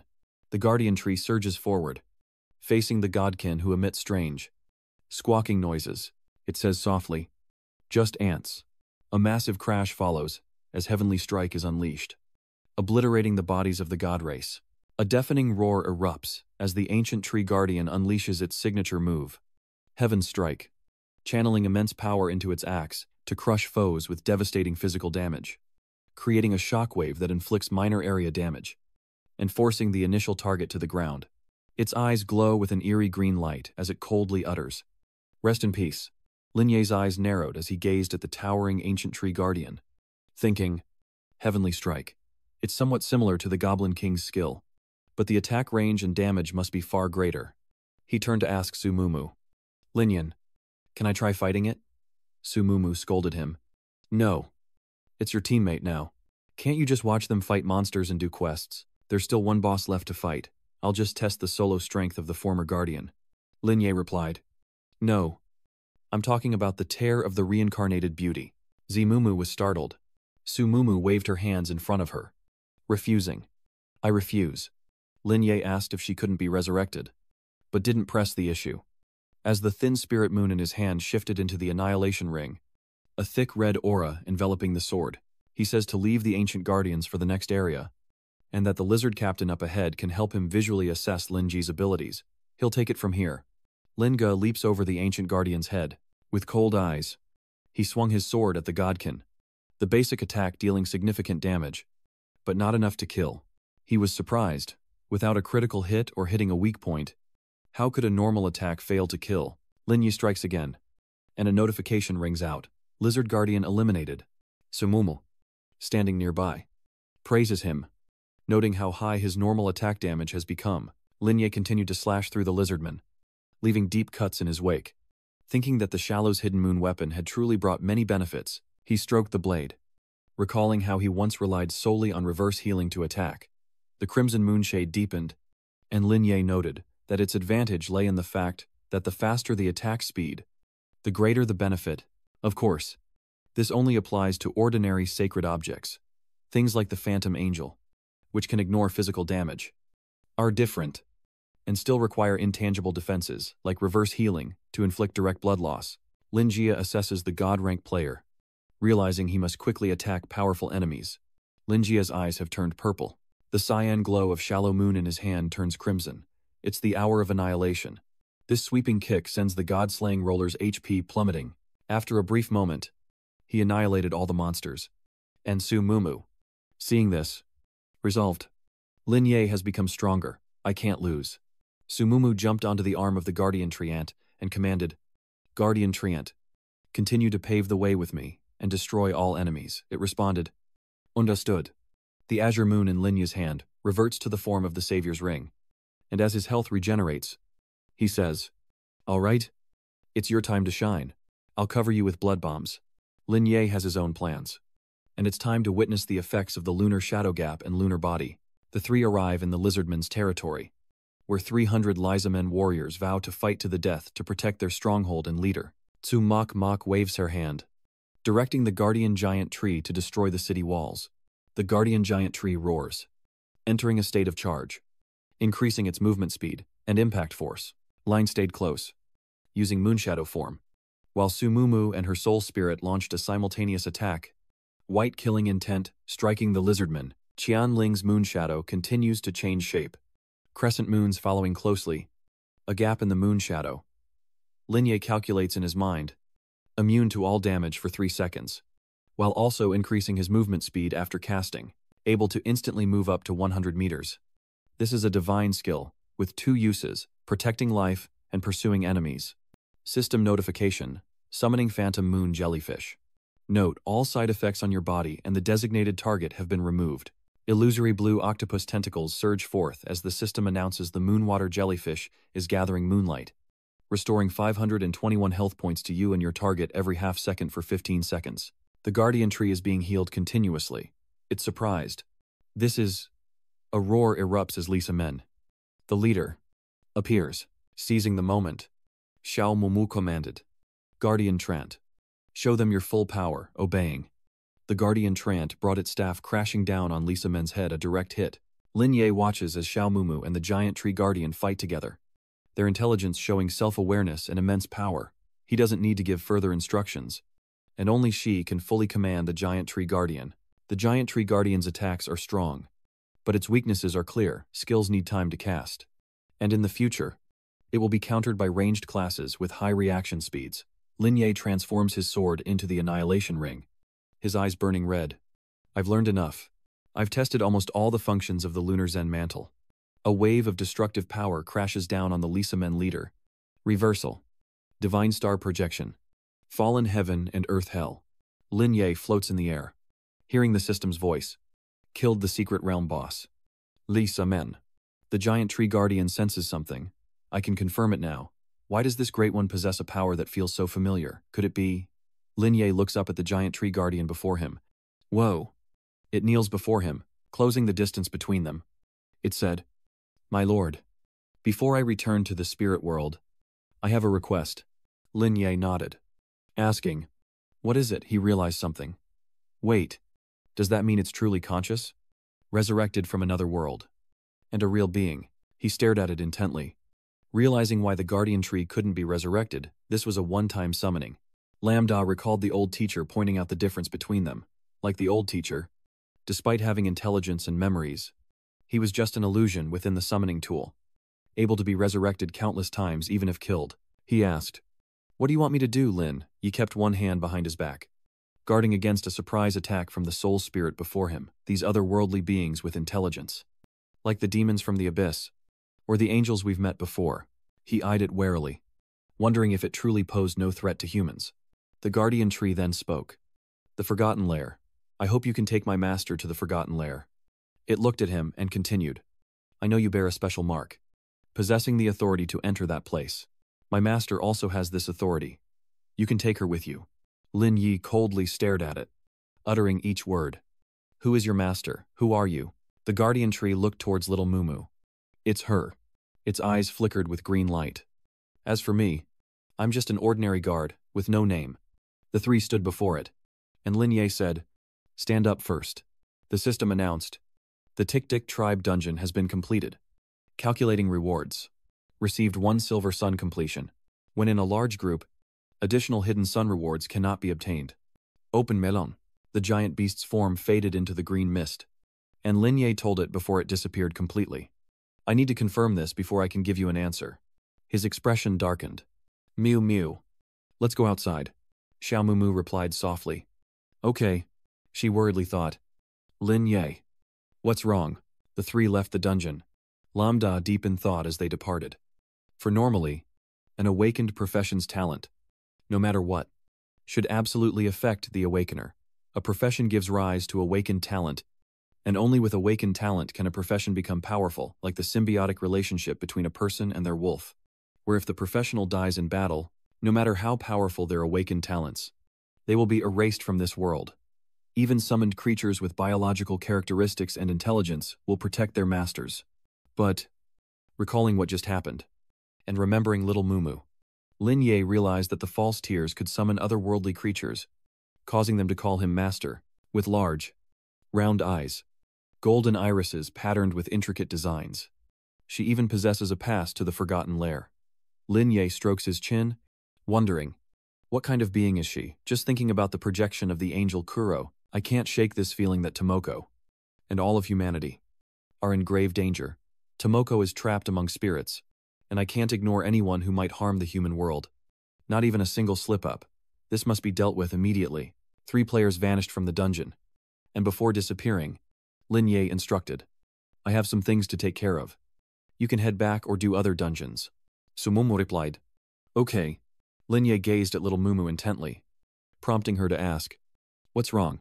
Lin Ye hangs up and says, it's nothing. It might take a little longer. So I wanted to let you know. Back in his room, Lin Ye makes a call. Hello. Are you free? Uncle. At the 20th floor of the Tiandu building, in the heart of Jiangcheng, Lin Ye arrives, and Huang Tianze asks him what urgent matter requires a face-to-face meeting. He took a sip of the hot tea and asked, Uncle Huang, you and the alliance leaders must know I can clear the Forgotten Lair. Right, Huang Tianze poured tea, and replied, yes. You want to know why none of us informed you about this dungeon? Correct. Lin Ye silently looked at him, and since Huang Tianze was offering this information, it would be a waste not to ask. The teacup in front of him steamed as he asked, yes. Is this one of the reasons you were worried about my mental state being affected, and wanted me to complete the job change test first? Huang Tianchi sighed and began to explain. That's part of it, but I think if you want to know, I can tell you. You probably don't realize how difficult this dungeon is. Bones form mountains there. It's dozens of times harder than any secret realm you've encountered. Even the smallest monsters start at the diamond level, and many challengers die tragically before they can even escape. Huang Tianzi asked him, do you know why even geniuses who can receive the body still risk their lives and enter fearlessly? Lin Ye guesses that the equipment and skills are above the diamond level. Huang Tianzi agrees, saying that defeating the boss can drop legendary level equipment, and further on, if you can clear the entire map alone, you might even get mythic level equipment and skills. Lin Ye pondered. So that's it, they were afraid I'd become too complacent. I can imagine facing those monsters, if I were like Huang Xiaofeng, thinking my talent and power made me invincible, recklessly charging in without a second thought. I'd probably be torn to shreds instantly. So, Long asks, hands clasped, what level do I need to be to enter level 15 is the minimum? Huang replies, but I advise you to wait until level 20 and prepare your equipment and skills before considering it. Lin Ye casually says, don't worry, I'm not one to rush into things, especially since this dungeon is so important. I'll prepare thoroughly, like I'm taking a career exam. Huang Tiante gazed out the window and said, actually, there's one more important reason I wanted to tell you. Recently, most of the Alliance's forces have been focused on hunting down the Abyss demons and the Fallen. The rats in the sewers have become increasingly aggressive lately, and you almost got caught up in it. Below the building, shacks are being erected, flags are waving, and Huang Tianze's voice continues to echo, explaining the current situation. Not only has the aberrant Bai Xiaochu appeared, but we've also received intelligence that demons from the Abyss have corrupted many spies within the Alliance in Jiang City. They're sure to make a big move. Professional heroes. We must not let the previous tragedy repeat itself. Huang Tianti adjusted his glasses and said, therefore, the next plan may have some changes. Remember to check my messages then. Lin Jia asks, What do you mean? The man pours Linjia another cup of tea and continues. Well, just in case. The Alliance has locked down the entire city and is conducting an internal purge, searching for professional practitioners with a tendency to weaken and temporarily isolating them. He explained seriously that they couldn't let these rats affect the examinees during the upcoming career test, so they were not releasing information to avoid panic. Focus on your studies. We have the situation under control. Even if they've planted spies, we have ways to deal with them. All right, but I have a question. He recalls the note. Deep in thought. If a job holder's awakened talent is summoning, and the summoned creatures are from another world, possessing their own consciousness and memories, is betrayal possible? Huang Tianji replied resolutely. No. Linjia was stunned. Huang Tianji asks him if he knows that awakened talents and the awakened are one and the same. Right. He continues. It's a power born from within each of us, like our most vital organ, living and dying with us. Our most steadfast ally, angels and guardian trees appear, as Huang Tianji continues to explain to Lin Jia. So, no matter what creature it summons, from any dimension, it will not endanger the life of the job holder, even if they seem to have their own consciousness, good or bad personality. But the essence is still unconditional obedience. He recounts his team's past battle with an otherworldly being, explaining that, in a previous fight, they tested high-level manipulation that could influence the thoughts of others. But even that couldn't make a summoned otherworldly creature attack its summoner. Lin asks, tilting his head, what about summoning an abyss demon? Huang Tianji assured him that it wouldn't happen. As the abyss demon appeared, he explained that this is why they have such talent. The abyssal demons he summoned not only refused to lure people into the abyss, but instead actively integrated into the abyssal forces, becoming informants on their movements. He pushed up his glasses, looking at Linji, and asked, So, did you awaken such a talent? Or was it someone else? Linjia replied that it wasn't him, but his friend and teammate. He reasoned that since it was clear the summoned otherworldly being wouldn't betray them, and if they really wanted to bring the false tears into the Forgotten Cave, it would be difficult to avoid detection by the Alliance. He explained that her awakened talent summons otherworldly beings, and one of them recognized that he had a pass to the Forgotten Cave, so it asked to come along. Huang Tianqi stood up abruptly, surprised, and asked if it also had a pass.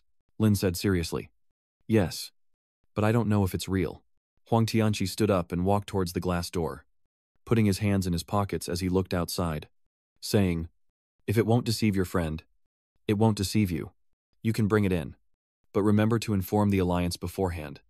Imagining two Mok locked in a cage for research, Huang Tiante glanced at Lamjia and said, It seems your friend is also a character with unlimited potential.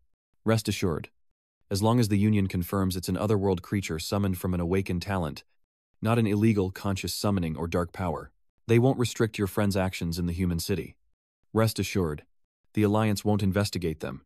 On the contrary, someone with such potential will be valued and given training, resources, equipment, and all future benefits.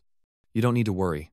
Touching the back of the chair, Huang Tianqi asks if he's gotten all the answers he needs, and Lin asks if he minds answering a question himself. Go on, Lin said. As a rectangular box labeled Subject 3-1, Maiko appeared. Huang Tianqi said, holding the documents. I have the Deep Abyss Demon Mai Gao's household registration check report here. According to the High Prosecutor's examination results, the real cause of its death was a special type of magical attack. Mai Cao was the demon who possessed Tao Wen, and as Huang Tiante explained, Mai Cao appeared burned. But in reality, its cells and organs suddenly weakened and atrophied, its bodily functions vanishing in an instant. Much like the effects of the old herbicide paraquat, he handed the documents to Rims. Asking if his awakened talent was the milk poisoning art, Rims took the documents and read them, thinking that a coroner in Ba had exposed the effects of the reverse treatment. However, he told him that he was right. Milk poison was indeed his awakened talent. Huang Tianqi smiled, saying that was good. As they had been debating it, the higher-ups at headquarters argued over whether Mai Gao's injuries were your doing, with some experts claiming they were inflicted by another operative beforehand, allowing you to swoop in and take credit.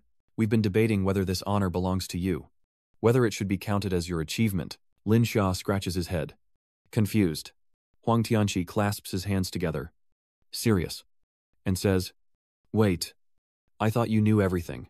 You don't know about the rewards for subduing the silent demon. A silver-haired elder approaches, crown in hand. Ready to place it upon Lin Ji, the professional association will recognize every professional who eliminates a silent demon. Huang Tianqi pats him on the shoulder, saying, "Look forward to your medal ceremony, and the reward you desire: a platinum-level equipment selection, a platinum-level skill book, rare materials, or items. You can even specify the field you want." Lin replies enthusiastically, saying he'll send the items over when he's decided, to which Huang Tianqi agrees. Lin then gets up, saying he'll head back to lead his team through a dungeon, and Huang Tianqi bids him farewell.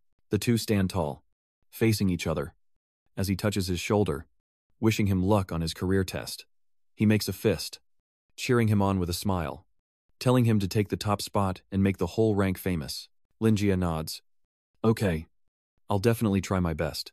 He puts his hands in his pockets and asks, "Have you made a bet with someone?"